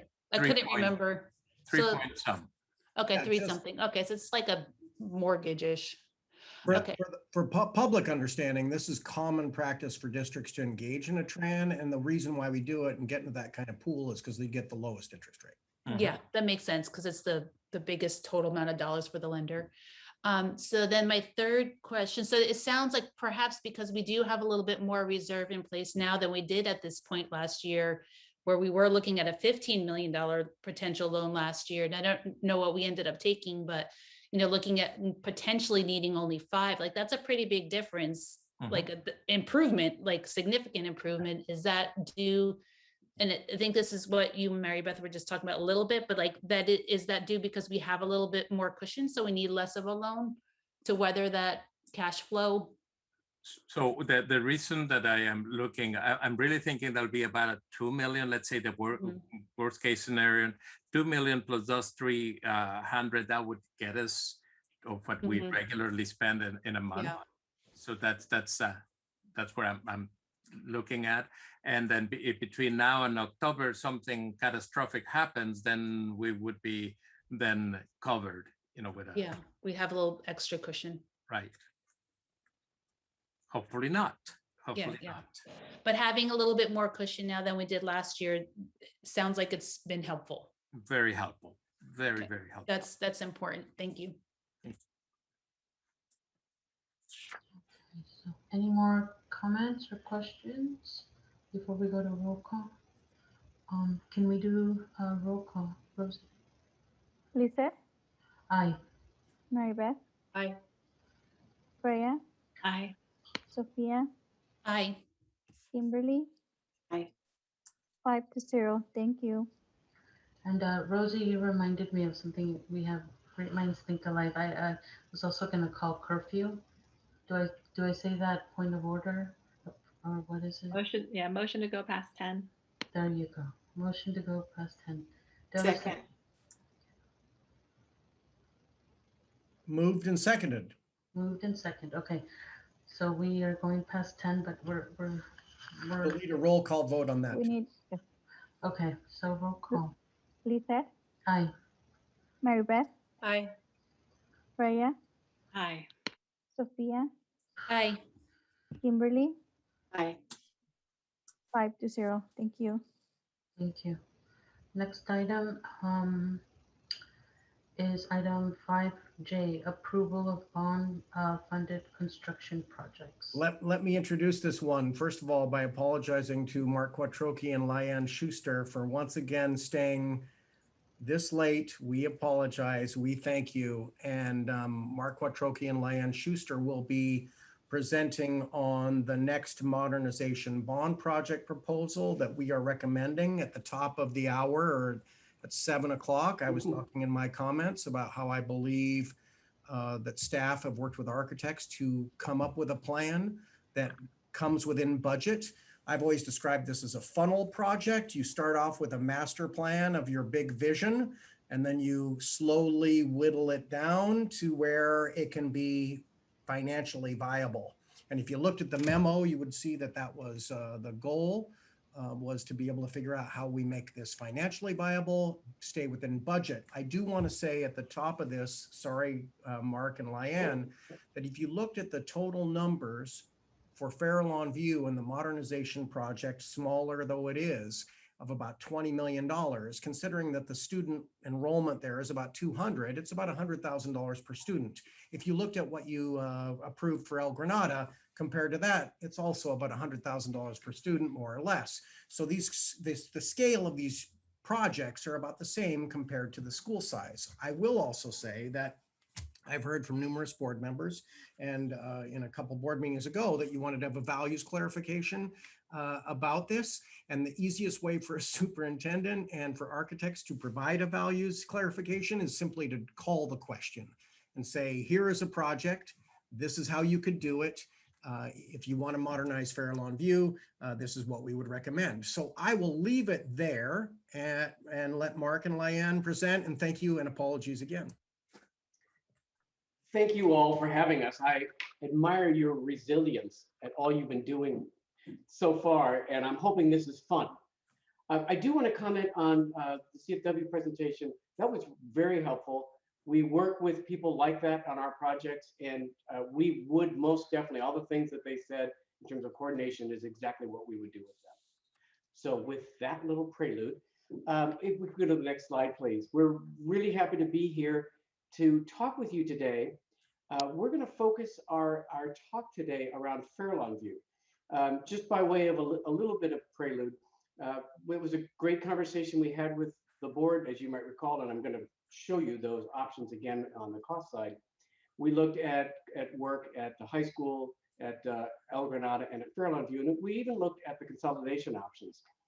Since then, we gave more thought to Farallon View, and as an option, we thought rather than putting you in a position of making a decision about a consolidation, what would happen if we looked more carefully at Farallon View to see if there's a way that it can be, instead of either or, it can be and.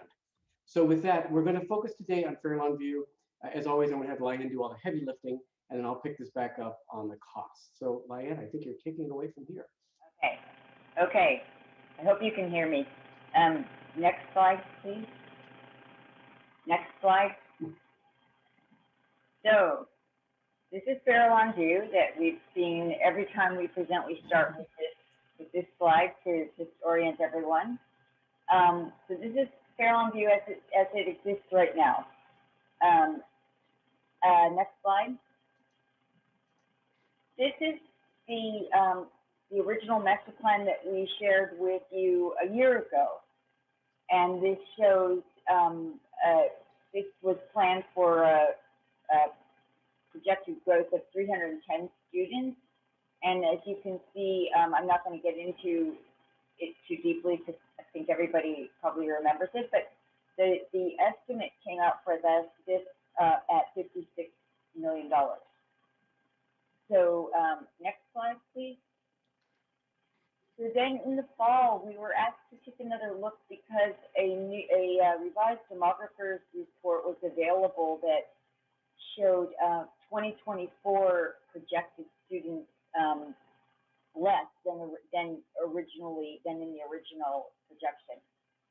And so we looked at the same, so we took the less students, but we again then divided the classroom loading as Greg actually mentioned, 25, we used 25 students per classroom. And so we, with that, we got 13 total classrooms. That includes 10 classrooms for, general education. And then we had a couple of specialized classrooms and an extra kindergarten because you have 3 kindergartens at this school. So with that, we got down to $43 million last November. So next slide, please. We looked at it a little further and figured what can we do to keep that same number of classrooms? How can we reduce the cost of this campus a little bit more? And so what we did was we did a little bit more modernization here and a little less new construction by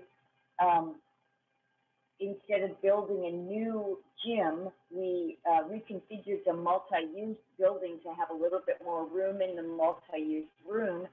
And then we were able to accommodate some of the classrooms and the library in the existing classroom building rather than build a new gym there. So that's where we were last November. We got down with that $37 million. So we're getting closer. We're headed in the right direction, at least. And so then, next slide, please. So then, most recently, as Mark said, we were asked to take a look at this, at Farrell on View again and see what can we do to bring Farrell on View even more, bring the cost down more. And so what we did was by focusing on the classrooms, mostly on the classrooms, and by looking at the number of classrooms that you are actually currently being used right now. So this is the currently occupied classrooms that are being used as classrooms. We came to, there are 10 classrooms, and that happens to be the same amount of classrooms that are required for 238 students at 25 per classroom. So in this scheme, though the total classrooms is 10, but we did not provide for specialized classrooms, so an art room, music room, maker space. And then, but we did have, we still are modernizing the existing multi-use building. And then we added we did provide a new building that houses library and restrooms. And that building is about the size of 2 classrooms and then generous student restrooms.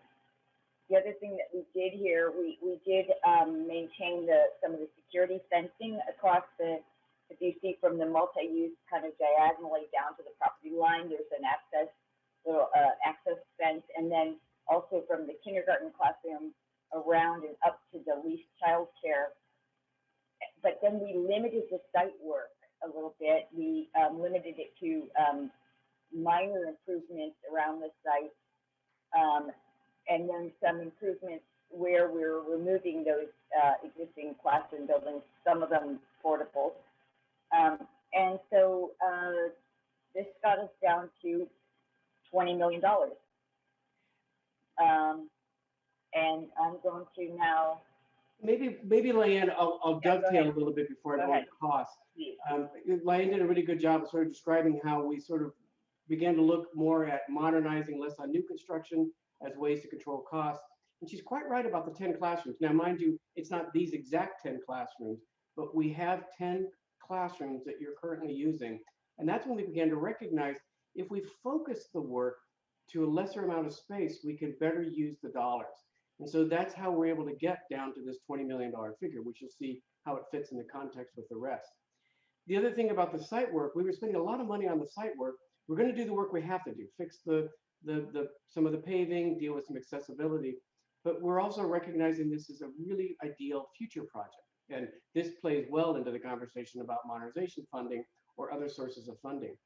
So what's nice about this is we're getting the spaces we need to run the school size you have based on the number of classrooms you're currently using, and leaving room for other things to be done in the future. So this gives us an avenue, you'll see shortly, that we actually can kind of do it all by focusing our best efforts on the best use of dollars and modernizing, and then limiting the area of new construction. And I'm sure there's questions about that. Maybe I'll go to the next few slides and get through cost. And then if we like, we can come back to this image. So if we can go to the next slide, please. And next after that. So what we're going to do is show you where we are right now on all three campuses, you know, the El Granada, at Fairlawn View, and the high school.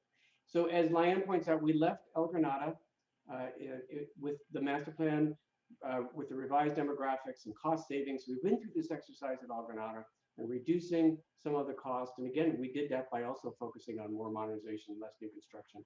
And it's a bigger school. We got it down to just under $46 million. Leanne did a great job describing Fairlawn View, so we know what that looks like at 20.3. And then the high school at 10.2, that's that first phase work, which focuses on the classrooms, you know, that critical electrical accessibility and similar and sort of similar improvements to those classrooms, but phase one only. And I'm happy to say for the first time for the year that we've met you, we're showing you a plan that meets the $77 million budget we have at 76,461 with a little bit left over. I'd like to show you that in context, if we could, into the next slide. And this was, I so admired Sean's description a year ago. He described this funnel effect, and I was never really quite aware that's exactly what we often do in master planning. And that right column is a graph, or is a representation of that funnel. So this is that same spreadsheet you've seen previously. We've just added one more line on the very bottom. And on the far right, it's the total of all these different options. You know, from the most expensive when we first started at 142 million, you can do the math, and it comes all the way down to $76 million. And if one were to chart this, I have a feeling it would look a lot like a funnel. So it's, I couldn't be happier. Lana and I both couldn't be happier that for the first time, we feel like we've got a really good plan to move forward. And now this great conversation about state funding, you know, some of the other things that we aren't able to do right now are ideal candidates for that money. Meanwhile, we're working proactively on your sites in a way that allows those future projects. Next slide. I think this mostly just says that, you know, our goal would be, depending on the board's direction today, we would, you know, work with the school sites and actually begin the design work on all three of these. So delighted to hear any thoughts or comments you have. Do I look like that little kid? Me. You are very enthusiastic if you just raise your hand more often. So that slide that seems to show everything going on there, it looks like we would be doing all of El Granada that we planned, and we could do this new full thing of Fairlawn View that we planned. But the high school, out of the 25 million that needed to be done there, we'd only be doing 10. So That's the high exactly school, right. we would be deciding to do Fairlawn View and not the high school, basically. The second phase of the high school. I think spot on. You're exactly right. And clearly this is a board decision. The only consolation on that is, again, the state funding or other sources would ideally work for that, but you're quite right. Well, and I guess the point I'm making is that slide where it looks like we did it, we didn't really do it. We're short 25 million basically. And Right, that's but- phase 2 at the high school, right? Yes, and maybe I should clarify that. You're quite right. We weren't able to do the 142 million that we started with. And we removed some scope, and you're quite right, at the high school, we focused on the classrooms, which has always been our priority. We didn't get to finish all the things that we wanted to do at the high school. Okay. And I'll Mary ask one Beth- more question, then I'll let someone else ask. Go ahead, Sean. No, I just want to say, Mary Beth, that it's an important point here as you're keeping the eye on the prize. And there is always in a master plan what you want things to be, which serves as the future vision. And then you always have to work within budget. Right. So there will be ongoing look for state funds, other funds, and that would be something that would be the go forward. Right. Okay. And actually that 15, I was just going to add to that before we move to the second question, if you don't mind, Mary Beth, like it looks like that 14 or so we cut the high school by to just be the phase 1 of the high school, 14, 15. It aligns actually pretty well with the 14 or 15 reimbursement or, you know, matching grants that we could potentially get from the state just in a few years out. So it's not that long.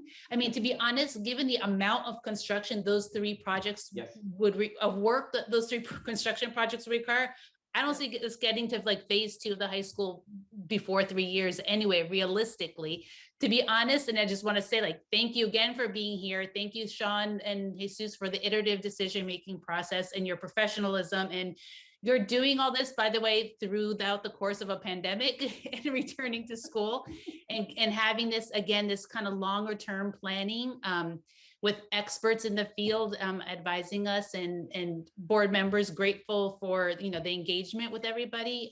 This is you know, I'm again very pleased with this process, and to me that the pieces are starting to really align. So can I just also, Mary Beth, before you get to your next one, point out on the finances, you're right a little bit that it's not doing that second phase at the high school, but and still doing Fairlawn View. But if you actually look at the 2 consolidation numbers, they were 60 and 62 million. If we got rid of Fairlawn or got rid of El Granada and consolidated them and did that minimum amount of work. And so actually it's not that different from the consolidation costs. So the current work that we're planning at El Granada and Fairlawn View is just a little bit above what the cost to consolidate either one.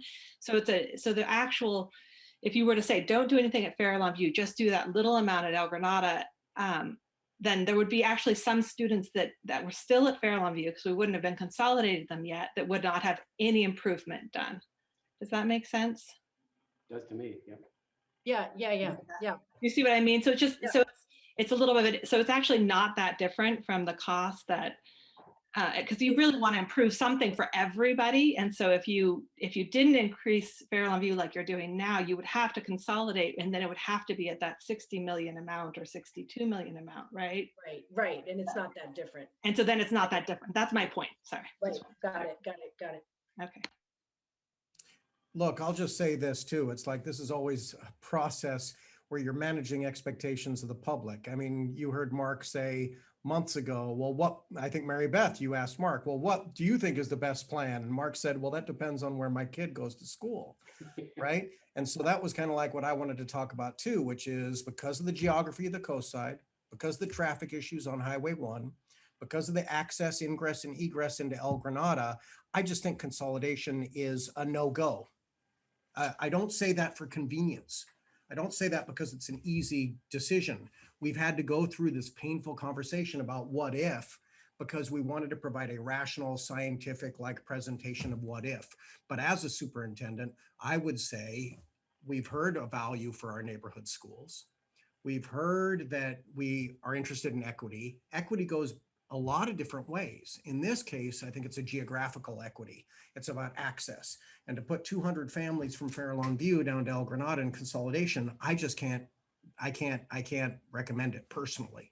And I also know that there are members of this board who believe that to be the case too.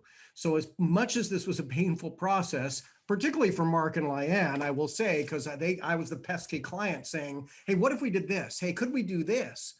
But we had to balance the needs of all the different community members. And we had to balance the needs and interests and values of this board. So at the end of the day, we're bringing this as a bottom line question, as the value question. If you approve this tonight, then you will have modernization plans that are right-sized, not the big plan for Fair Lawn View, right-sized, not the big plan for El Granada. And you know that there's ongoing work that would have to happen in the future that we would have to get state funds or other funds to do at the high school. So I do think that this is always about balancing interests and about making compromises so that everybody can leave the table respected and taken care of. Building on that, Sean, I agree with you. And I think too, the way I think about it is balance or trade-offs too. And where we're looking at a scenario where you've gotten us now to a situation where we have a proposal for a right-sized modernization project. It's within our budget. We're able then to conserve our neighborhood schools, which in our rural community with this unique topography and roadway limitations is really important.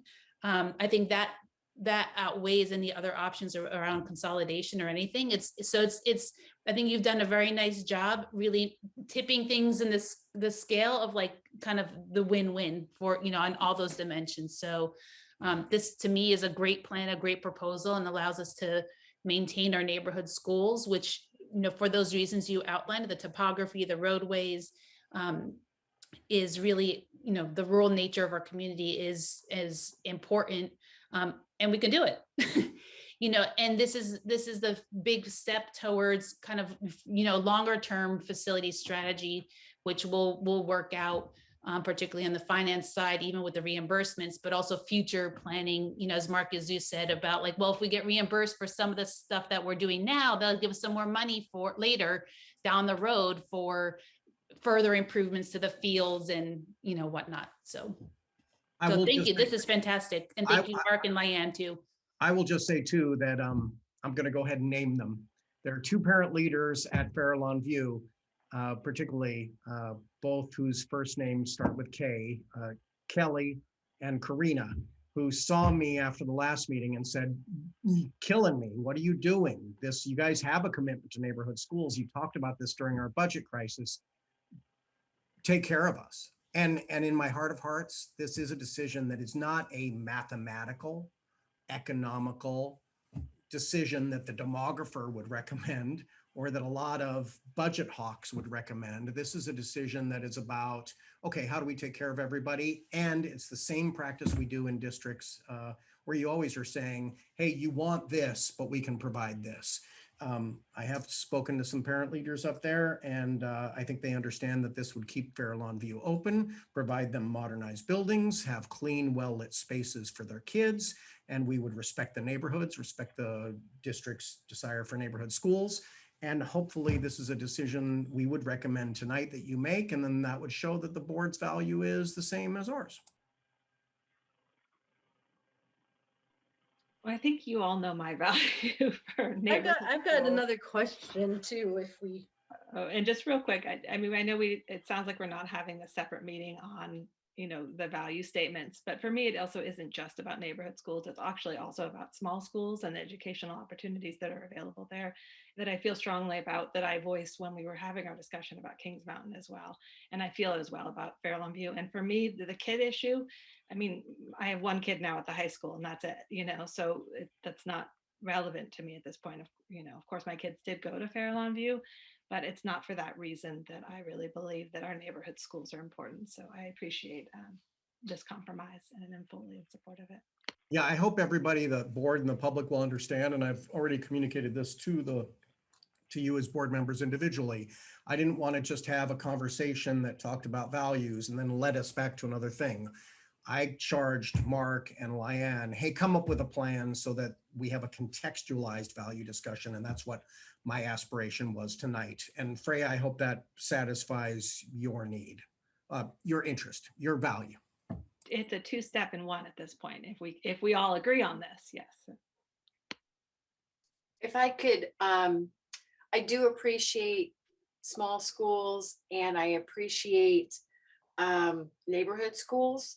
I've got to admit, compared to the Bay Area, yes, we're very rural, but having grown up in Arkansas, where rural meant much greater distances between schools, I kind of get a chuckle out of it because given the size of our district, 4 schools with low numbers, there's also a cost for administration. And I know it's not just about cost, but it's also impact services in how we offer them and programming. And I will say that I continue to be an advocate for programming that provides continuity K through 12 in a really rich way. And I think it's a yes and. I don't think it's an either or. But I want to name into this space that we're making a commitment to smaller schools and classrooms. And we still need to support our teachers with other, whether it's PE teachers or libraries or music and arts, all of those pieces in a way that it's not just on X number of teachers' backs in a particular school. And so at the end of the day, it's still 10 pounds in a 5-pound bag. And we need to, keep that in mind in terms of how we manage all of the assets across the elementary schools. I think it's an important point that you raise, Kim. I mean, often this is the argument for consolidating schools, for example, is administration costs, custodian costs, support staff costs. But what I will tell you too is if you did consolidate schools, then all of a sudden El Granado would be the size of Hatch, and then you'd have a principal and an assistant principal for parity. And so that cost is negligible. Custodian, you'd probably have to take that custodian and just slide it over. So that's always the thing that people will bring up for consolidation. Remember, this isn't my first rodeo. In Alameda, we always had these discussions. And when you start talking about really what the savings of consolidation are, it can be negligible. Again, I think I know that you grew up in Arkansas. My wife, for example, grew up in Vermont and took buses 45 minutes to school every day. Wasn't a great thing. And I'm not suggesting that should be the standard, but I'm just saying that you have to look at it holistically. And so if we're making that commitment to invest in all the schools, that it's not just about the facility, but really in the end serving equitably all of the students. And so I know you say you consolidate and then you have to add a second. I don't know what the average overhead of administrators is across the state. I mean, that's something, I think everything kind of feels right size, but at the end of the day, when we're looking at negotiating contracts and funding teachers, again, trying to provide all of the services, even a flat budget over time is declining. So unless our budget continues to go up, we then have to, over time, decide what we keep and what we let go of. And so, or we look at creative mixes of how can we administer to all of the schools in a robust and healthy way, but maybe with a different model, or that we can provide students in the classroom and education, but oh my gosh, is there a different staffing model? So I'm glad that we're back to basic aid and we think our funding is going to be healthy. But we just have to think, remember, we make one decision, but there's kind of a ripple effect there. And that we need to be intentional with how we think about it longer term too. And that is exactly why we've spent this time through a master planning process, providing the iterations, showing you the budget, trying to show trade-offs, and then saying, this is what you can do. At the end of the day, We serve at the pleasure of the board. You will have a vote tonight if you choose to execute it, and you will choose whether or not you're going to proceed with this plan, and that will be your decision. And you could always recant, I suppose, but I don't think that would make a lot of sense. And I do think that these are the trade-offs, Kim, that we are talking about. We are definitely presenting the trade-offs. It's been a painful conversation, particularly for me, going up on that Fair Lawn View campus and seeing people that I know going, Sean, you're killing me. You can't tell us. You've got to like put a stake in the ground. And personally, as a matter of conscience, as a matter of pragmatism, as a matter of political acumen about who gets what, where, how, and when, I've looked through this in the last 2 years and said, this is where we're at, and this is the recommendation I will make. You all can choose to do something different, but this is your decision point tonight. We recommend approval. So also, just real quick, I wanted to respond on the kind of the economic bottom line part, and you address like the staff costs, again, that's often used as a justification for consolidation. There is also the other economic benefit of continuing to have neighborhood schools and serving all of our population in the way we are, in that school sites raise quite a bit of money for PTOs and CEFs. We also vote. I mean, I came onto the board after having been part of one of the first winning parcel taxes ever on this coast, and we have renewed that twice since.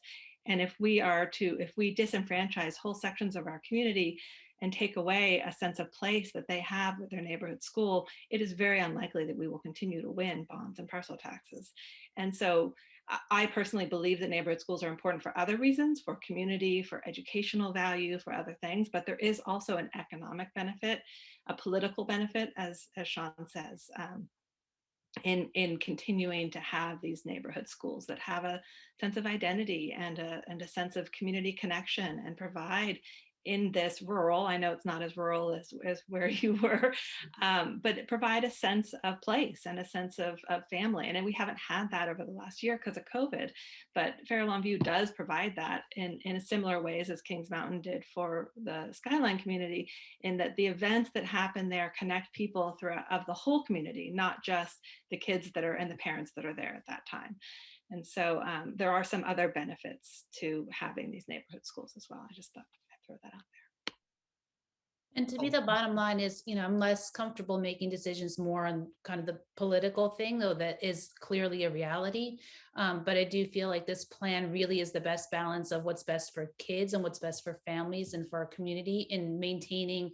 Again, although it's 3 miles, does it seem like a lot? Just the fact that it's Highway 1, and that's just a painful thing to have to do every day when you have that many more cars. Like the bottom, like initially, we talked about like potential operational savings, which at the time when we needed to cut $2 million was meaningful, right? Like think about even saving $100,000 or $200,000 a year at the time.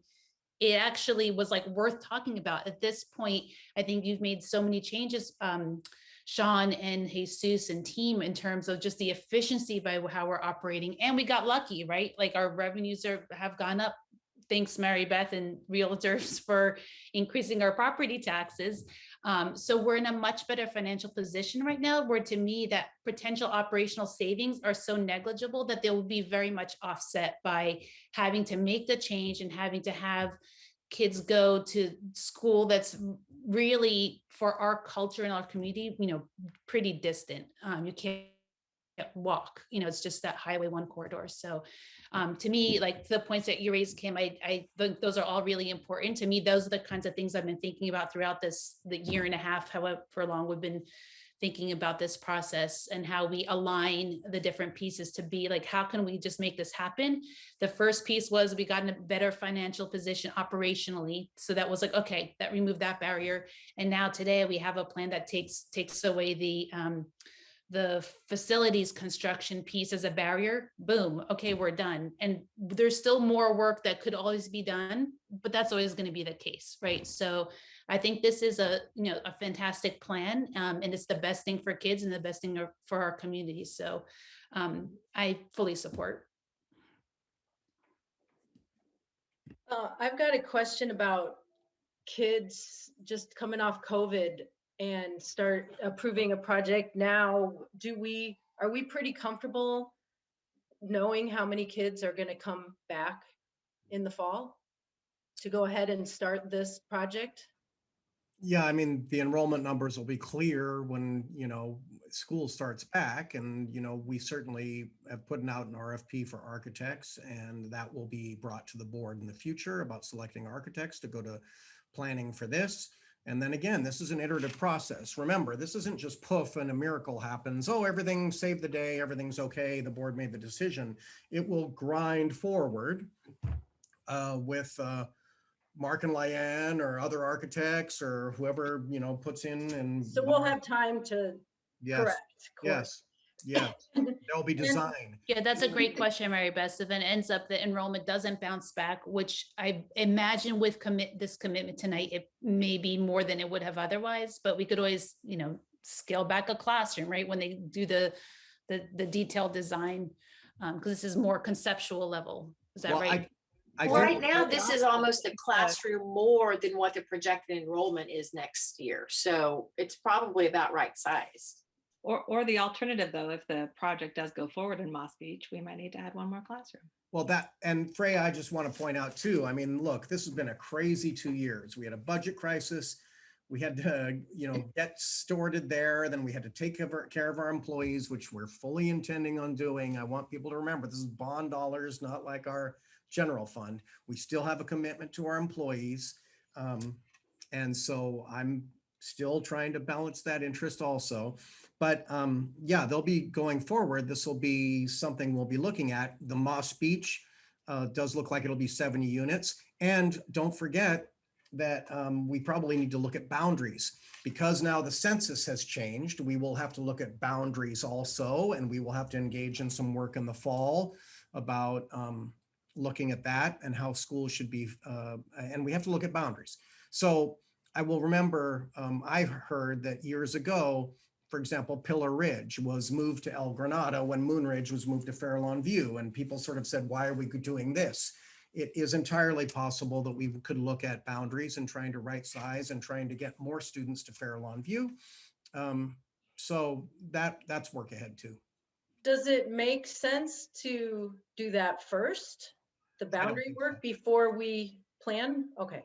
It won't be that big of a change that it will matter. I do not believe so. I don't think the Moss Beach new development, we've seen the demographer, the student generation rate is not going to be that big on that. And then once those students get in and bump that size up over time, we'll see that fades also, because they'll stay there and the kids will age up and age out. And then, but we will need to look at boundaries at some point just so that we can formalize that process. But that's good timing actually, with the fact that we have to do this with the census redistricting process also, which I thank Sophia Lane for asking me to look into council, and we talked to council, and so we'll have to re-engage with the demographer. I just want to say too, look, had we not gotten a demographer to look at all this, we would have been saying you need a school for 300 when you don't need a school for 300. So the small cost of getting a demographer saved you millions of dollars and made this possible. That made it possible to right size because you had data that is accurate, as opposed to just saying, oh, everything's going to stay the same.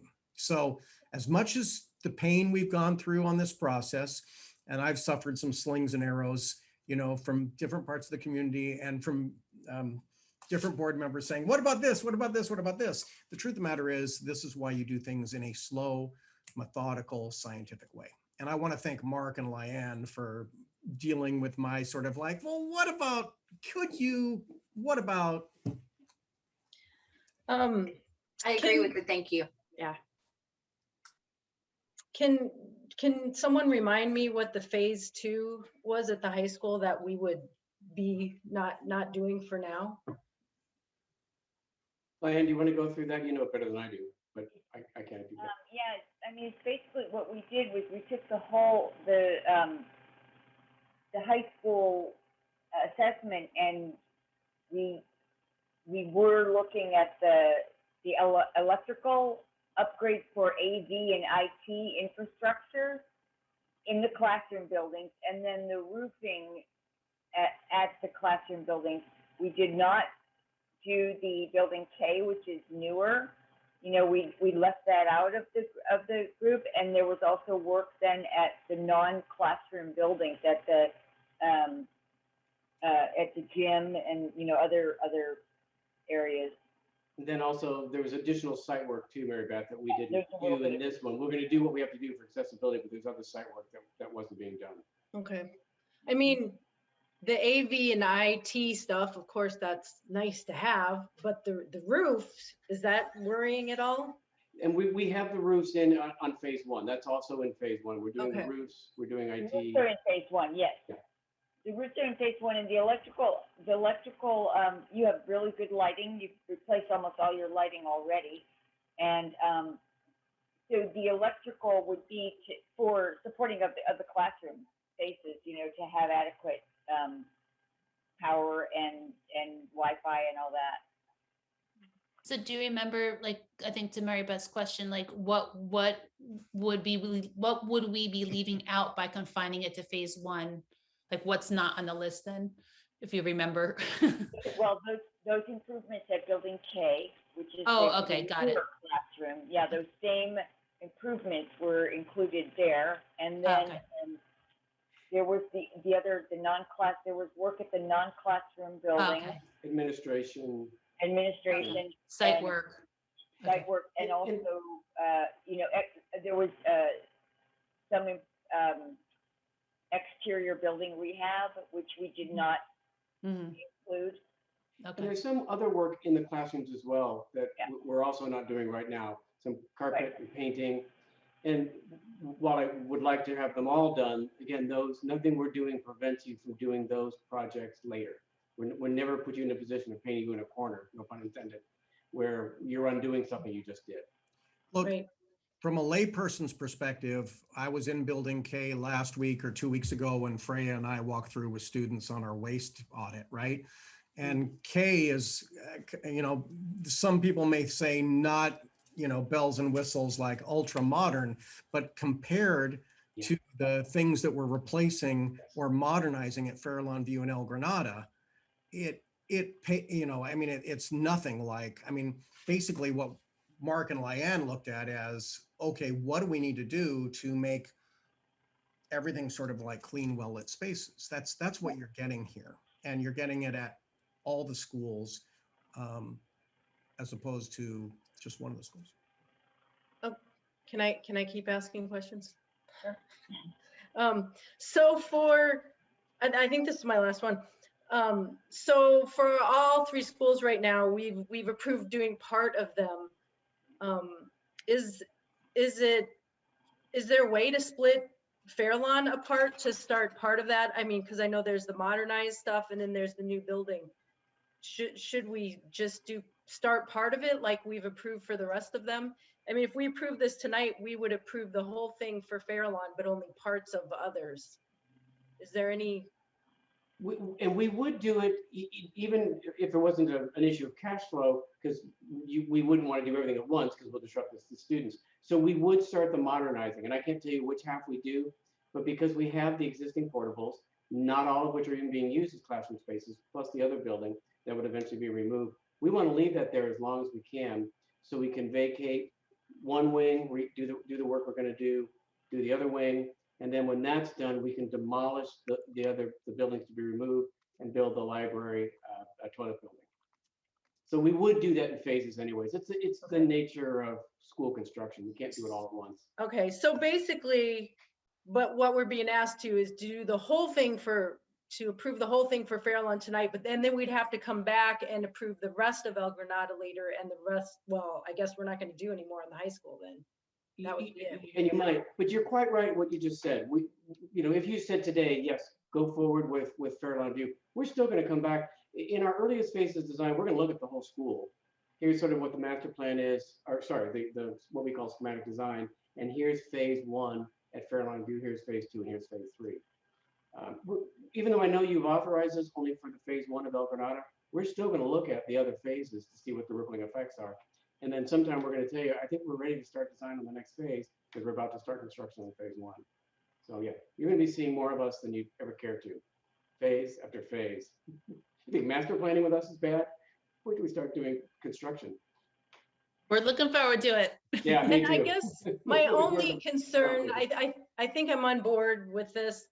The only thing I just want to say it that does make me feel a little bad is giving up some stuff at the high school because it is serving the greatest number of kids. And, you know, and Fairlawn is serving way less kids. So that kind of hurts a little bit, but I do understand that, you know, we need to spread the money around as well. So.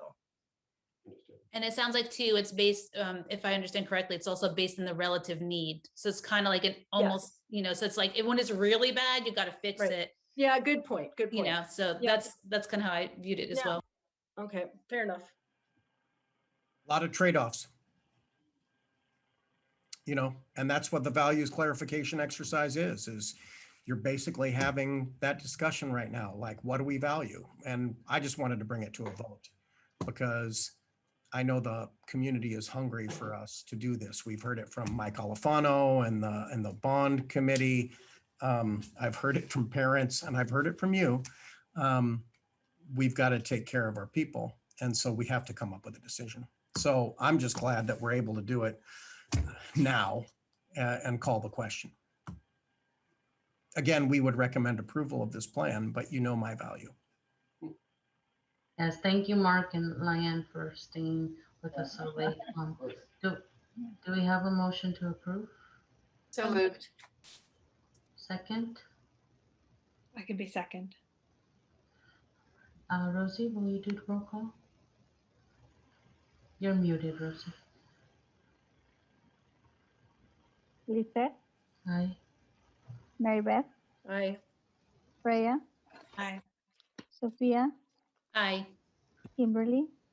Aye. Thank you. Passes 5-0. Wonderful.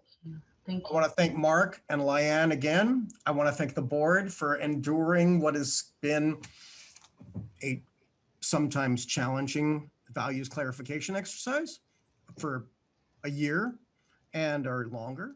And I want to thank the community for understanding that we needed to go through this. The governance team, this board had to go through this in order to best serve the public and decide how your dollars are going to be spent. And thank you, thank you, thank you. And this vote basically says the consolidation is no longer on the table. And I just want that to be very loud and clear, especially for certain people who said, Sean, can you just tell us if we're consolidating or not? This basically But I never really thought it was on the table. So, well, there you I go. mean, I thought maybe it was in like 10 years someone might discuss it. So I felt bad we were getting in arguments about it because I'm like, I don't even think this is a discussion point right now. So, well, there it is. anyway.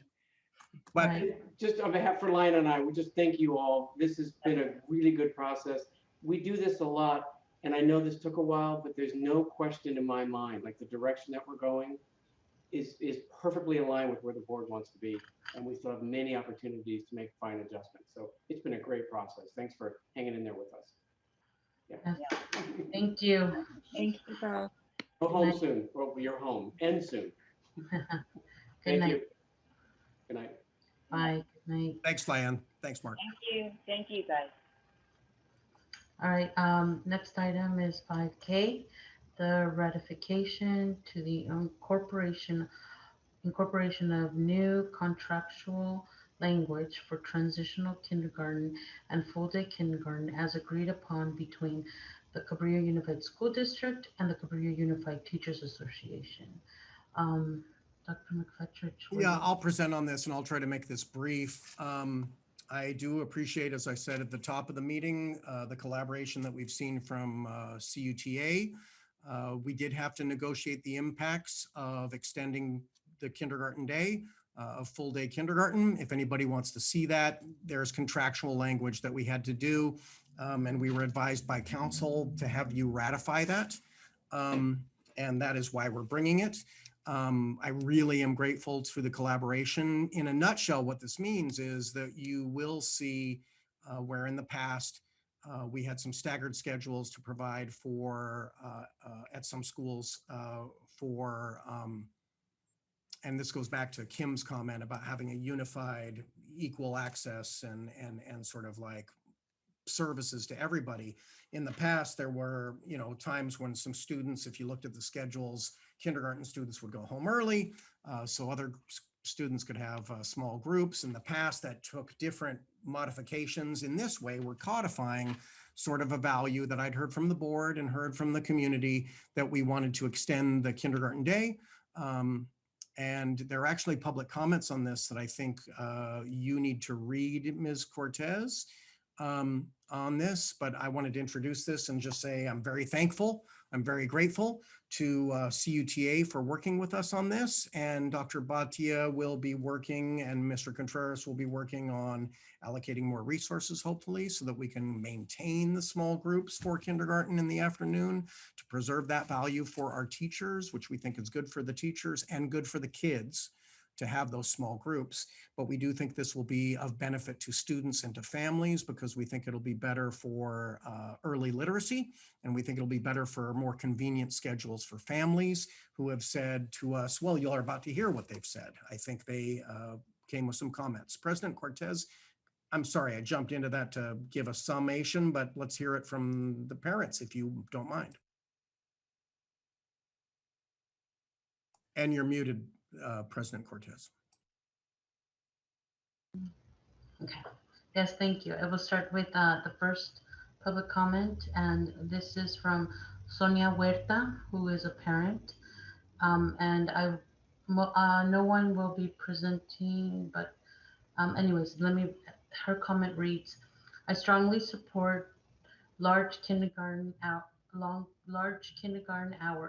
My son will be attending this fall and will definitely benefit him academically and emotionally.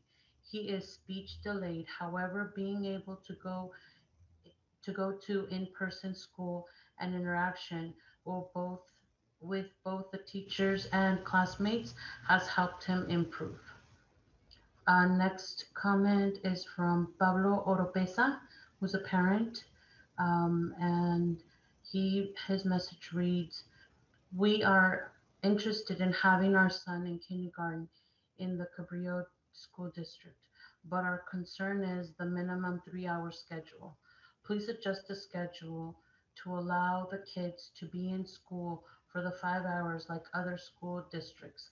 The 5-hour day will allow more learning, and it will also allow the kids to develop social skills in longer school hours. Next comment is from CUSD parent and employee, and the comment reads, hello everyone. I think it would be great if kindergarten students were full day.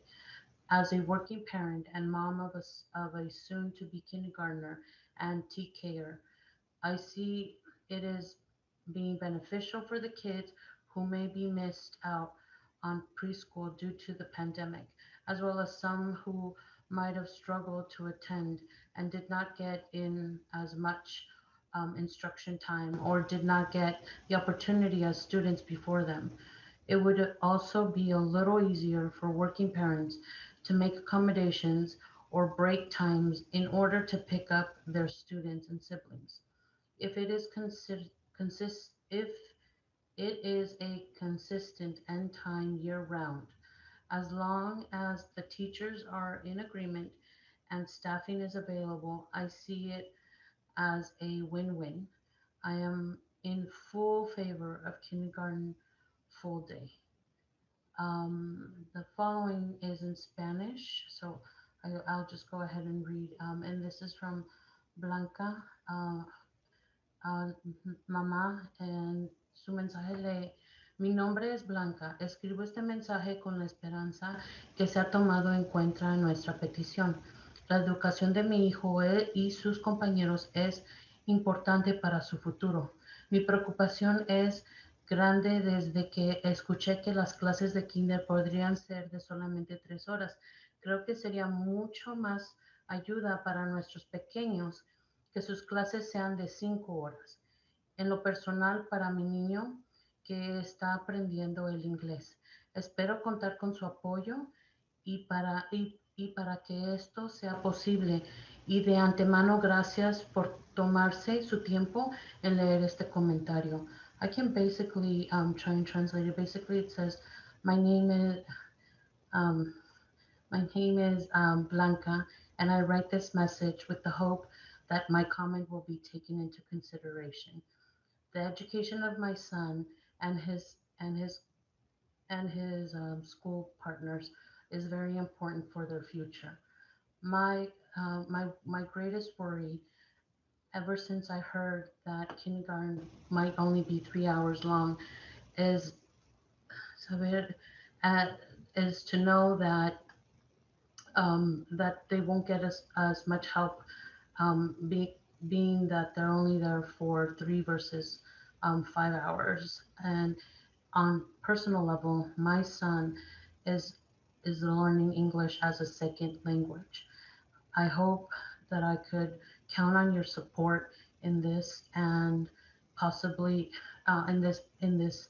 And I would like to thank you ahead of time for taking your time to read this comment. And then there's also Norma Perez, a kindergarten, and regarding it says kindergarten hours, but there is no comment. So Rosie, is she in? Maybe she wants to read it, or could you I see said if she's there? no, she's not connected. Oh, she's not. Do we have something? We don't have anything. No. Okay, thank you.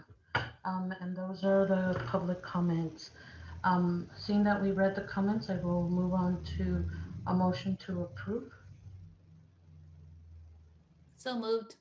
Second, I'll second. okay. And I'll open it up for board discussion.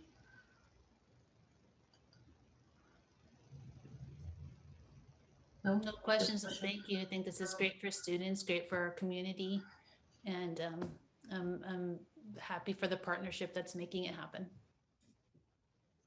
Yeah, I know that sometimes we try to help the families as much as we can by accommodating. For example, with COVID, we tried to do kind of similar hours, and one of the things that I've heard also through in the community is just the difference in schedules where they will have to go pick up their child at one time versus another, and just having them kind of make it easier for families who sometimes don't have the means, they can't get out of work, or they have to pay someone. There's a lot of that going on where families are paying other people to do that. And sometimes it's not cheap. I mean, they're already struggling as it is, and now they have to pay someone. So I think that would really help out a lot of families. And in particular, I know it's going to be something that we will probably hear from Windridge when they start coming to Hatch. So Thank you, Lizette, for explaining it that way too, because I think that describes it well in terms of how a decision like this, in the main interest of equity, really also supports us with excellence for all our students. And it really is a good example of kind of removing that barrier that doesn't need to be there, and increases the quality of services that we provide all our kids, but especially the ones that need it the most, for whom those kinds of logistics, it's even harder when you're an hourly worker somewhere, for example, not working from home and, with less flexibility. So thank you for adding that human aspect to it too.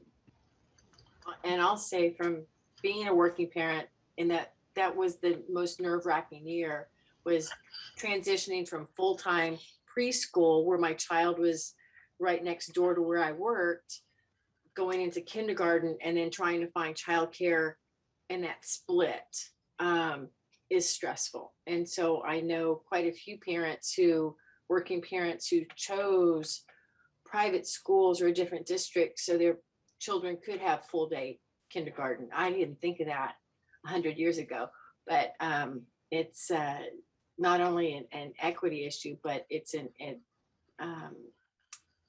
for parents, for all families that have working parents. It's stressful to have to split that day. Yeah, that's where equity and excellence really are inseparable, right? It's like when you have equity, you need one to have the other. So totally agree. all right. So if there are no other comments, I just have one last comment, and I don't I feel like I have to say it. I really appreciate now that we're seeing families who are um, being empowered and feel like they have a voice, even with the language barrier. And just I think it's very promising to hear these public comments in Spanish. I think that's amazing. And Josefina, I hope I did justice to my translation because it's pretty late. That's my excuse. It's late. I'm moving on. And Rosie, could we do a roll call, please? Lizette, Aye. Mary Beth, Aye. Freya, Aye. Sophia, Aye. Kimberly, 5-0. Thank you. So I'm just going to try to get a last word on this piece. I really want to again focus on and thank the collaboration that we got from our teachers union representatives. We did have to negotiate the impacts to tie this up with a bow.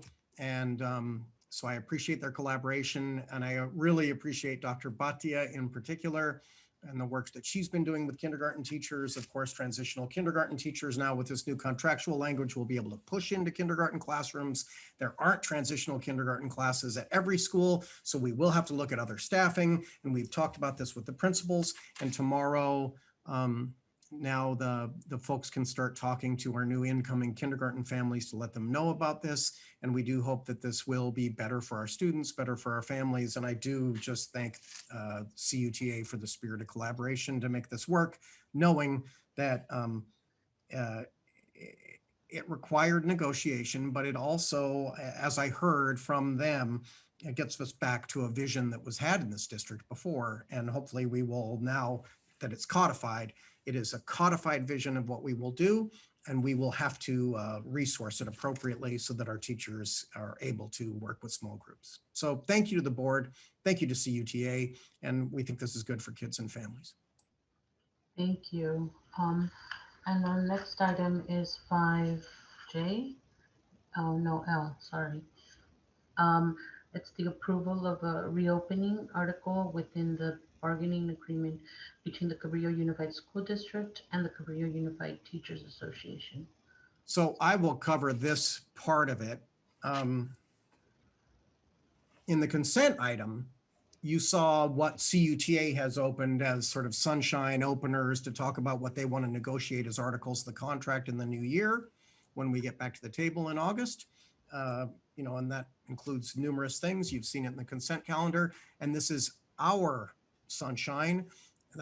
We can put the other in consent because CUTA gets to choose and you don't have to approve it. But in this one, this is what we're interested in pursuing and want to negotiate at the table. And what you will see in that board memo, it's very quick, is that under reopeners, we are invoking the ability to reopen Article 9 on evaluations and Article 22 on teaching hours. And so staff recommends approval of this item. Do I have a motion to approve? So moved. Second? I'll second. And I'll open it up for a board discussion.